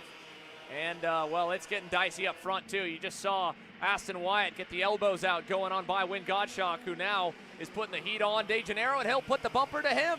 And De Janeiro gets shuffled to the wayside. Orioli gets through. Macha does as well. Win Gottschalk back into third, but for the first time all race, there's teammates lined up in first and second. Francisco and Aston Wyatt, they have an opportunity to break away from all the chaos. And the pack is going to realize that, or they're going to watch them drive away. Let's see what happens here down the back straightaway. Gottschalk and Orioli worked good together in the opening couple laps, so Win obviously looked back. He trusted Santi. Santi, unfortunately, is going to lose his spot to Macha, and as well, check out Perriman on the BJR machine. He's now past Enzo De Janeiro into the 6th or 7th spot, and Enzo is already looking to try and see if he wants to go back by him. Look at Orioli versus Macha with more hip checks on the line. This is almost like they're trying to battle back and forth like a boxing match. Orioli running to the back end of the 174.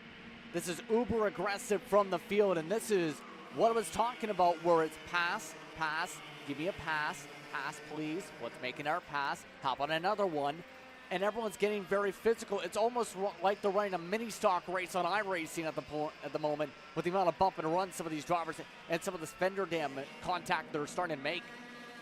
Yeah, this is definitely going to get a little bit gnarly here before it cleans itself back up. Connor Lipka, a front row seat to all of it right now in that comp cart behind. He just got to keep his nose clean, and he might get a few spots off penalties alone. Look at this, Marcelo Flores, he's lost the right side pod. So the 124 of Marcelo Flores is going to be headed for the meatball flag here in a matter of moments, and there it is, Flores getting the point, getting the waved meatball flag, the mechanical DQ, a heartbreaker for the young kid from Mexico.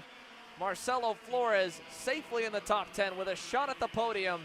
He'll have to pull it into the pit lane now or risk an unsportsmanlike DQ, which would absolutely hurt his chances at anything more. And you saw just that little look down. He knows it. That moment where the wind just instantly leaves your sails, Justin.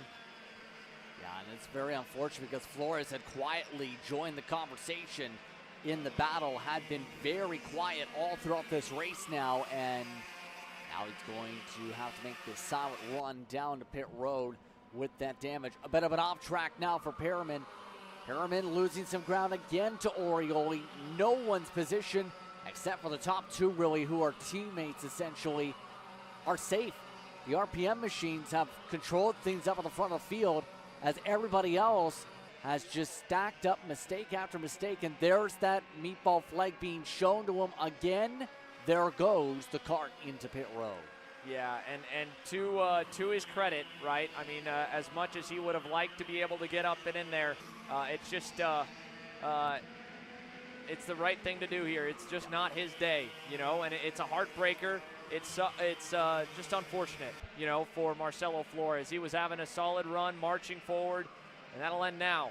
But the one variable is that blue and white machine in the middle. Win Gottschalk has pulled himself up by his bootstraps and reeled in the top two. Now he wants the lead with a great move right in front of us here in the low shot on the back. But Francisco's going to answer with an over-under. This is the Hail Mary moment that Enzo De Janeiro was hoping to see, and now it's happening with still plenty of time for him to get there and mix it up himself. At the line, it'll be 3 to go. Francisco is parking the bus, knowing that he no longer has help behind him. And check it out. We've got that board out again. They're going to be waving a black flag, a waved black flag. Who is that going to? I believe that might have gone to Macha. Oh, that's not good to say the very least in the middle of the run. So the penalty starting to build up here. Oh, this is while Gottschalk tries to build himself up a run. Bit of a dart towards the inside. How about a big dart to the inside up turn 4? Runs it alongside the rumble strips, makes it stick. Gottschalk able to take away the lead. And guess what? That cushion is just about gone. Orioli has eaten up all of that gap and has now gotten himself to the rear end of the top 3. That is big right there. Santiago Orioli and the gang have arrived. This is going to be a fight all the way to the end, and I don't know if everyone's going to make it out without some tears or some moments. Orioli's already ripped the high side before. He's going to try it again. This time, will it get him to third? It will. He gets by Aston Wyatt. Now Wyatt's got the over-under. Orioli on the outside. He'll lose it back. But that's something that was a big moment there, and there it is. That's the 166. That's for Orioli. They're flagging Orioli off as well, so it may not have been for Macha. It might have been for Santiago Orioli, who is staying on the racetrack, but he has been disqualified for something, obviously, that he's done so far. Yeah, curious on the reason potentially there. We've seen a lot of close calls and some near swerves on that situation. That's the thing, so that might be coming into play. Remember, we talked about those hard cuts, those hard defensive lines, where it's very dangerous when you cut alongside to try and block things off. Looks like that's coming into play for a lot of these drivers that have gone for those big, hardy cuts while side by side with somebody. Down the backstretch, big run around the outside. Orioli doesn't care whether it's a black flag or not. He's still trying to send it. Sadly, I don't think it's going to end up paying off, and if he's not careful, he may lose his chance to race tomorrow if he doesn't head for the scale line right now. I think they may flag him one more time, and if he still fails to pull to the scale line, which he's done, well, this is going to be wild. Final lap underway. Multiple officials giving Orioli the black flag. At the same moment, there is an all-out brawl for the lead and the win. Aston Wyatt trying an over-under. Nothing happening out of 2. It'll be a run to 4. Win Gottschalk on the inside. The Canadian Jaden Francisco right behind. Then from Texas, Aston Wyatt side by side for the teammates now in the run to the infield. There's no gap for Wyatt to go back down the inside, so he's trapped. He'll lose one spot to Orioli, who again is facing a DQ. Now he's split up the teammates. What does Santi do on this last lap? He's not going to send it there. Francisco's going to have a run at Gottschalk now. Big run, up and over the hill for the final time. One more opportunity to be able to get something done. Going to require some good aggression as they work their way through 13. Orioli still trying to do things despite it. Makes some contact. Hits the side of the 121 of Wyatt. Several drivers slow down. Coming up to the checker flags. Win. Gottschalk is going to get a huge gap and win on day 1 in Cincinnati. Francisco second. Enzo De Janeiro third. And a picture-perfect day for Aston Wyatt to this point. Ends provisionally all the way down the order in 11th. And again, that's off the contact with the previously black flag Santiago Orioli. It's such a bummer for us to watch and call. Obviously, we want to stay as center for all of you watching at home and listening in, but that's a doomsday scenario right there, Justin. A driver that's already been disqualified disregards the black flag, stays on the racetrack, and ends up affecting the outcome of not just the race, but the podium results, potentially the race for the win. And oh no, Aston Wyatt, keep your head on. He just sent Santi back into the grass. And now, again, this is gonna beach Orioli. He'll be able to push back onto the track in the thick and wet runoff. But now Aston Wyatt, well, you were an innocent bystander and had a good case, and it's a little tougher now. Check it out here. It ends up clipping Francisco. He ends up okay because he was higher up in the rev range, but it instantly bogged down both Orioli and Wyatt, and everybody was able to file around them. But I think there's going to be a lot of chatter in the scale lines that, well, if they were, again, our pro shifters, our pro X30s that are on grid, it'd be a little bit of a different story. But this is not going to be the type of lesson learned day for some that we would like to broadcast to you. However, that should not overshadow the incredible drive Win Gottschalk put together to score the win here for round number 3. Provisionally, again, these are your results all as they cross the timing loop before any official intervention is made. And again, we already had one driver excluded. That was Zane Burgess from aggressive maneuvering in the pre-final, and it looks like that's bled over into the main with some others. So, well, we move on. Pro X30, ready to go green here. How about it for Gus Lawrence? It's the second of his only 2 confirmed weekends thus far here in the United States, and he is capitalizing on it to this point. The Rolison Performance Group driver has just been a little bit up on the number 1 plate, but a great battle to end the pre-final. Ryan Norberg, he's won from second. He's won from further back before, outside of your front row. And then row 2, Paulie Massimino, hot off a great run and a win in the pre-final and the main for K100 Senior, rolling from the inside in third. And Blake Nash having a solid day so far here in Pro X30. He had the third spot up until the final lap in the pre-final, dropped a tire. He'll still roll safely from fourth. Austin Garrison said he was going to be racing as hard as he possibly can. He said the hunger, especially from the way that round 1 ended for him, has continued to light a fire, and he wants to get onto the top step of the podium from 5th. We've got some commotion down here on the grid for Diego Ramos, who's slated to start 6th, and well, let's see if we can figure out what we've got going on. So I can get it. It's a 4 and 10.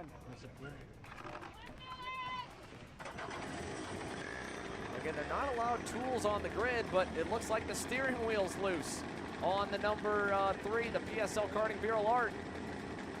They'll try and hope that thing stays. Again, there's 3 bolts on it, so if one fails, the other 2 should be okay, but this is a track that is definitely putting all the metal to the test. Behind him, of course, Caden McQueen and the Energy Corsa Americas crew, after such a great start to their partnership and his new ride, his full season here in the States. In the winter, it's been a little bit less than ideal as we've gotten through the spring, but P8 is still a good position to fight from if you can get through the opening couple of turns. And well, he knows he's got fast drivers around him. Alan Isambard, our top qualifier from the morning, rolling from 7th on the inside of row number 4. Rounding your top 10, podium finisher from the opening weekend, Jesus Vasquez Jr. for GFC, and Dono Bonilla, P10 on the grid for the number 8. Aiden Ingrata and Colin Lloyd will be on row number 6. Ruben Moya looking for some redemption after that KA Senior main. He starts alongside Chase Gassey at Lee. Then it's Finnegan Bailiff to complete your top 15 and onward as we head down to pit lane for a final report from Alex and Caleb. Thank you, Xander. Spoke to Paulie Massimino, said they missed tire pressure in the qualifying session, got it dialed in the pre-final. That's why we saw that drive from 10th up to 3rd. But we're seeing tire pressures up into the double digits here. Alex? Expect a big drive here for Aiden Ingrata, a driver that's inside the top 5 all through practice Thursday, Friday. Didn't get a chance to do the happy hour, so that's why he's been rolling off through the field steadily. He rolls off 11th in this one, but he feels like he's got the pace to win it. He definitely had pace in Texas, and 20 laps is a lot of time to be able to try and charge up the grid. Much different than the story that we witnessed in the pre-final. Double the distance. Maybe it allows the field to collect themselves a little better or hold back a little on the opening couple of turns where they allowed Ryan Norberg and Gus Lawrence to get just enough away that they could build a gap. Do they let it happen again, or do we have an all-out fight from lap 1 on? Pro X30, round 3 from Cincinnati is green.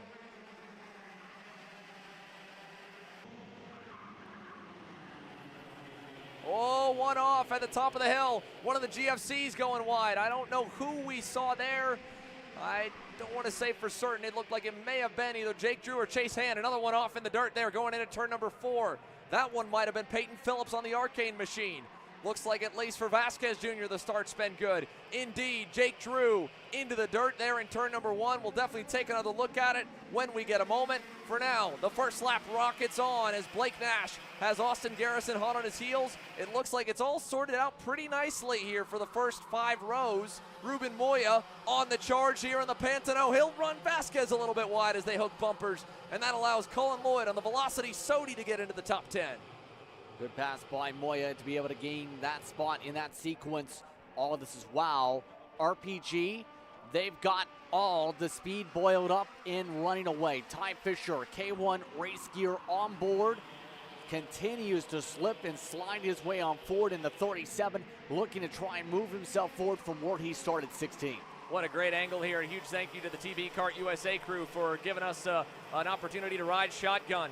as we see him close into this midfield scrum. We'll keep tabs on Ty throughout the duration of this main, as again, like you said, they're all struggling for grip in the opening couple of laps, and that's what's usually the difference. At this level, there is so much talent, as we see Garrison pull the trigger on a move there on Blake Nash.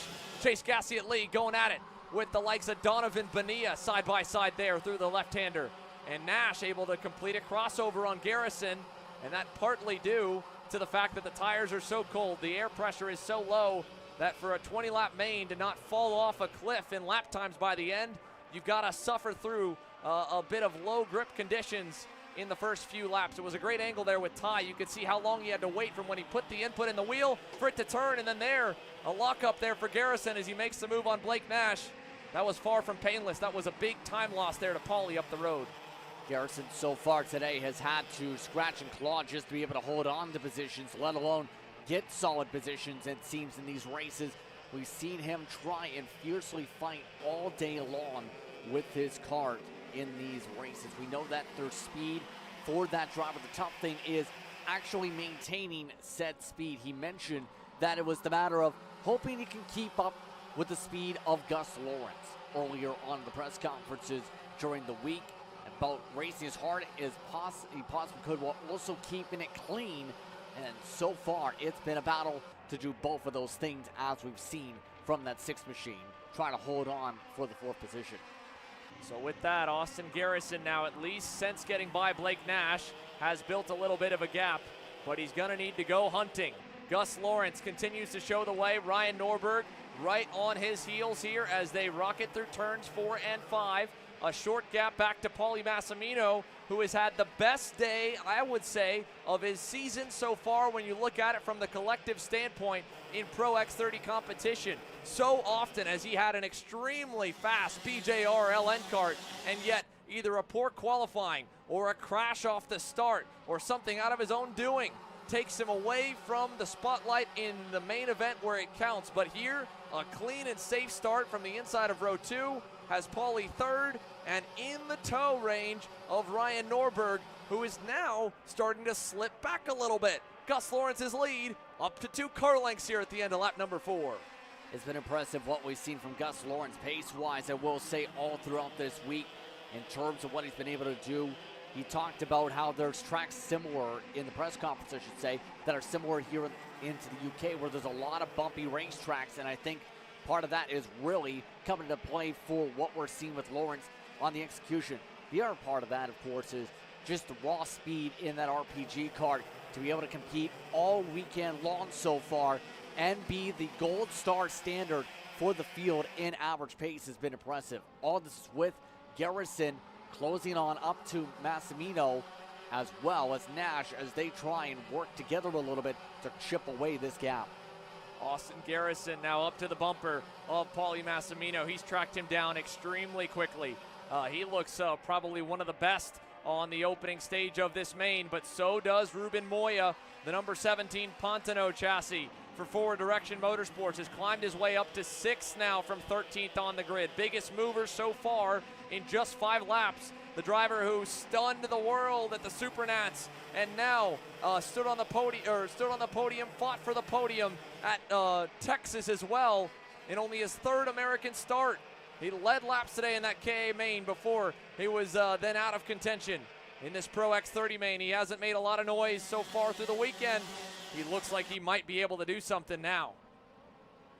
Yeah, right now looking very much so in that chance. Moya up 7 as this race has gone on as well, to give that note as well in that regard. So, it's been very speedy for a lot of these competitors. That second pack still has Isambard, who started off with a great qualifying effort earlier on in the day.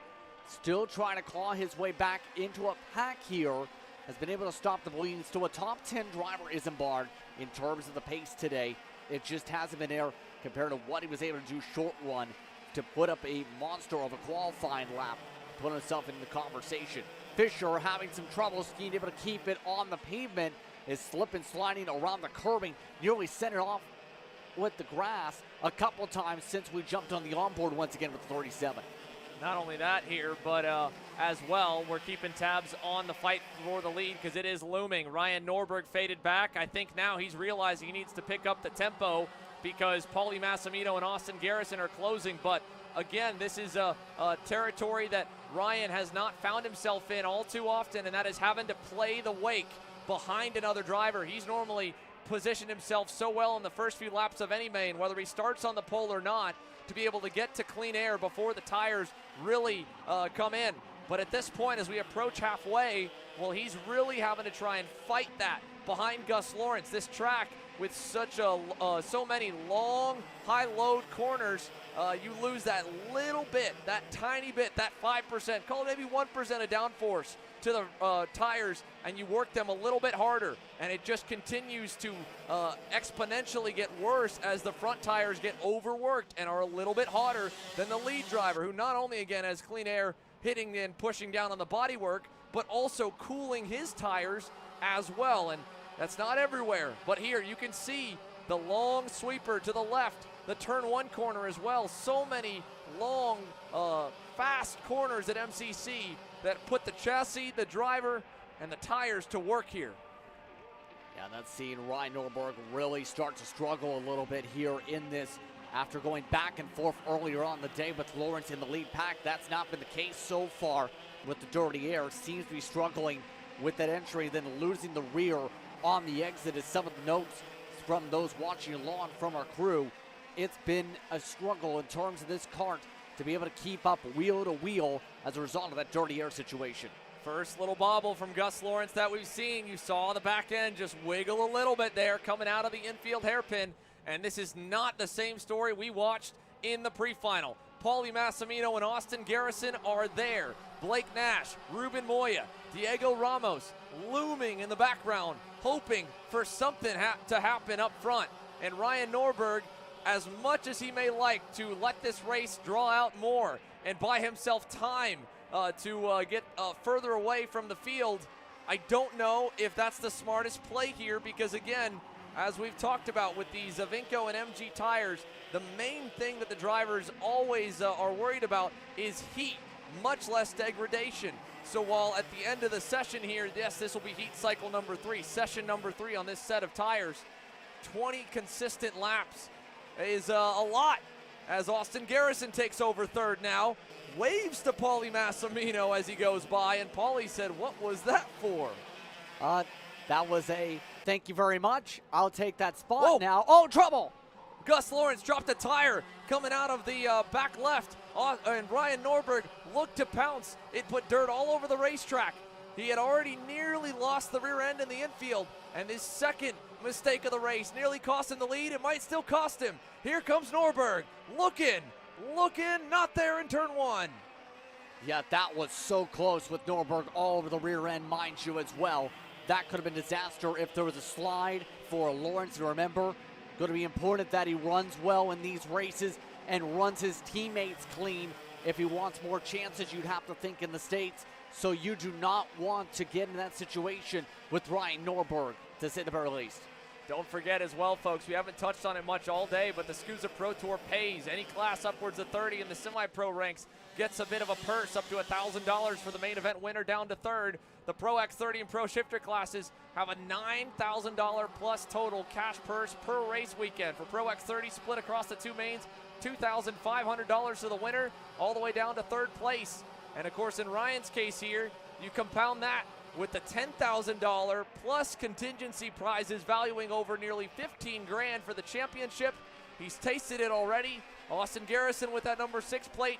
He'd love to understand what that feels like. He was able to make it into the SKUSA Circle of Champions and get the fees covered for the SCR crew to run him again here in 2025. But if he could get himself a better spot in the title fight, potentially with stealing a race win off a day that's been dominated by these two up front, well, that would be huge. Again, he enters the weekend separated from Ryan Norberg by just a mere 10 markers. You couldn't script it closer. And now with Gus Lawrence in the middle, again, no fight in the championship. He said it's all about trying to get a race win. That's what he feels like he has to do to give himself a chance to get back here again, to get to perform on our platform and see some of the best drivers from around the world that continue to migrate here stateside and be one of those big names. at the line, 8 to go. He's led every lap so far with 0 room for error. 2 minor hiccups, and that's been it. One more, and I think Ryan Norberg might be able to capitalize because he has adjusted his line now to run behind Lawrence, and he is staying closer than he's been for quite a while. And he's not sliding the rears as much as he was when he was trying to line up line to line. It's been much more planted, and that's been really helping him stay within this dirty air and within this toe in through the corners right now. A lot of grass taken into the curbing. A lot of these drivers have ripped apart the turf.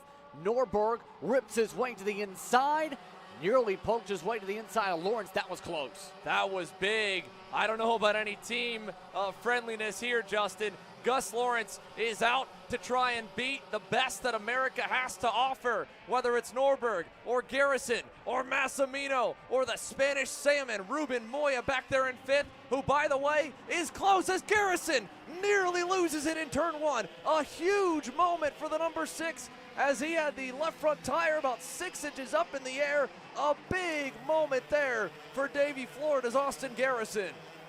That could have been absolutely disastrous with that spin. He was near 45 degrees sideways down the straightaway. Another massive save and a showing of car control from Garrison to be able to hold on. He's actually closed up a little bit since that slide once again. He is right now setting his sights focused on the top 2.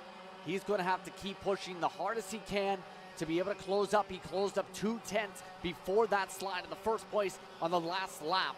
Now it's the matter of, can he find a way to break up the RPG carts to be able to see if he can have a chance at Gus Lawrence. What a big moment it was for Austin Garrison right there. Again, on the ragged edge. These drivers are absolutely pushing the limit right now with 6 laps to go. Paulie Massimino still trying to stay close as he's faded back and forth. He'll have to deal with Moya sooner rather than later.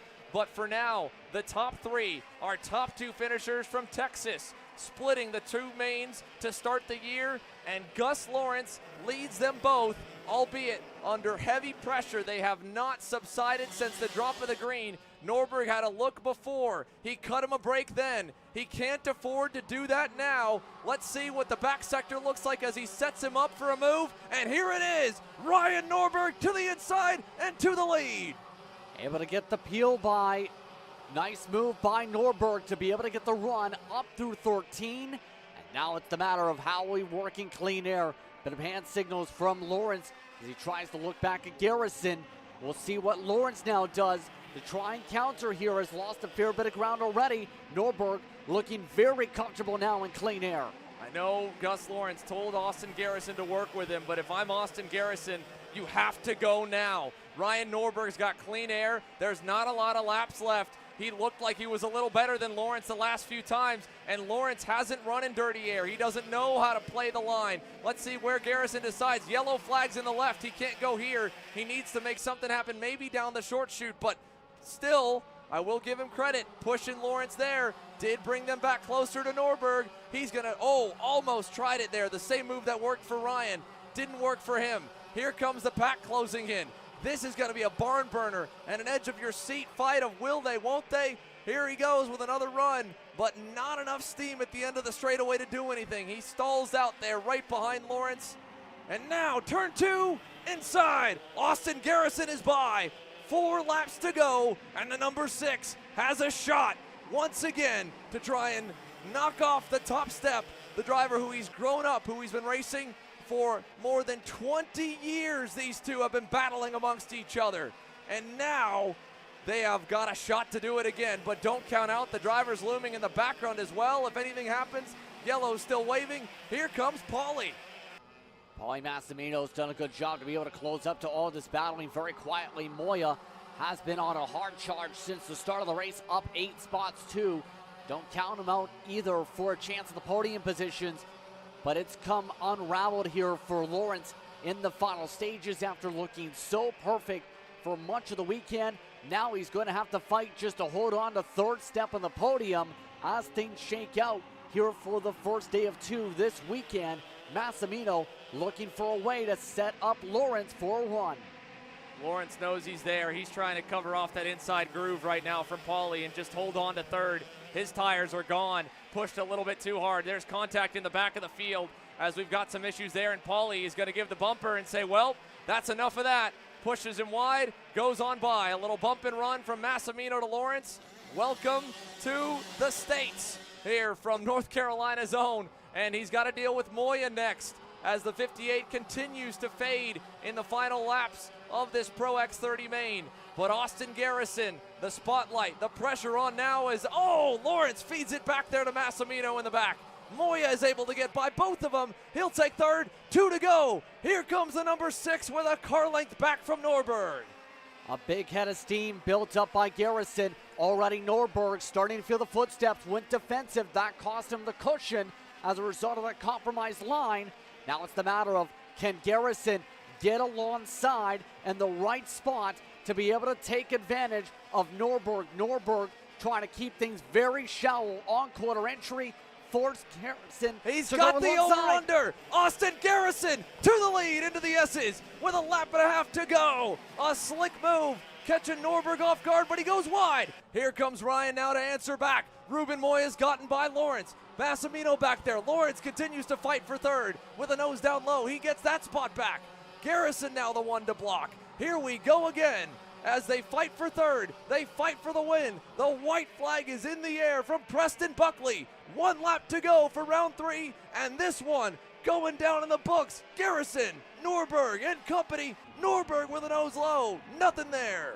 And our defensive line for Garrison this time. Norberg trying to cross him up several times over. Now it's the question, can he find a way to make the outside work? Tries to cut inside. How about Moya to break up the battle? That was exactly what Garrison needed. Norberg loses his momentum and now has to reset through 7. They're all stacked up behind the 17. Ruben Moya is going to fight for third, I think, from here on out. Ryan Norberg needs to pull something out of the hat. Or can Austin Garrison park it enough? He parked it a little too much. Just there. Norberg not able to get the nose down low. 2 corners to go now. Garrison on the low side, on the dirty side of the racetrack. Just has to cover it off. 1 more turn to go. Final corner, all in one big line. Isambard on Massimino. Here comes Norberg trying to set up a drag race. To the line, side by side. Ryan Norberg steals it. Ryan Norberg by 0.02 of a second gets the win in a drag race against Austin Garrison in the last 50 feet. He sets it up. He times it perfectly, and the score moves from 1-1 to 2-1 in favor of the number 1 plate. Oh my goodness. How about that battle? One of the more fierce battles you'll see in SKUSA competition. Back and forth on the crossovers. Lots of opportunities. Garrison overcommitted defensively, opened the door for Norberg for the first look, and eventually Norberg had to take the drag race. What a finish. Unreal stuff here from Pro X30. That right there is American top-level karting at its absolute finest. Ryan Norberg and Austin Garrison, from those two back to Paulie Massimino in 8th. 1.2 seconds is all that separated the lead pack at the line. Ruben Moya able to get a podium on his 4th ever Pro X30 try. Lawrence and Ramos, but Ryan Norberg victorious.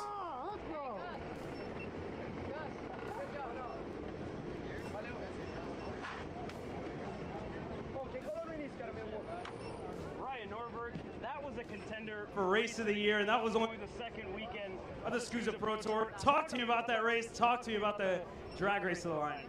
Oh man, I really didn't think I had it right up to the end there. I mean, I was like, I had a good run, but it was like, it was so close. I didn't really know I won. I thought I did, but man, that was a close race, the whole race. I mean, everybody was right there, and I could stay with Gus, but I really had to just kind of throw one in there to get by him because I knew the rest of the pack was coming. And then once I saw him shuffle back, I was able to do some good laps, but that back hairpin has so much grip. All it takes is like just going a little too deep, and then you're just hopping through the whole corner. And then I messed up, and everybody just caught right back up. And so, yeah, I got a lucky break there at the line. First weekend as a husband as well. Is that the lucky charm? It is a lucky charm. The ring's on, so it's working. Congrats, Ryan. Thank you, man. How about that? Ryan Norberg on top in RPG Pro X30. You can see how much it means. He's going to be a father. He's got himself married. He bought a house. It's been a busy last 12 months for our reigning series champ, and now he's 2 for 3 on main event wins as we approach and officially get to the halfway mark in the season.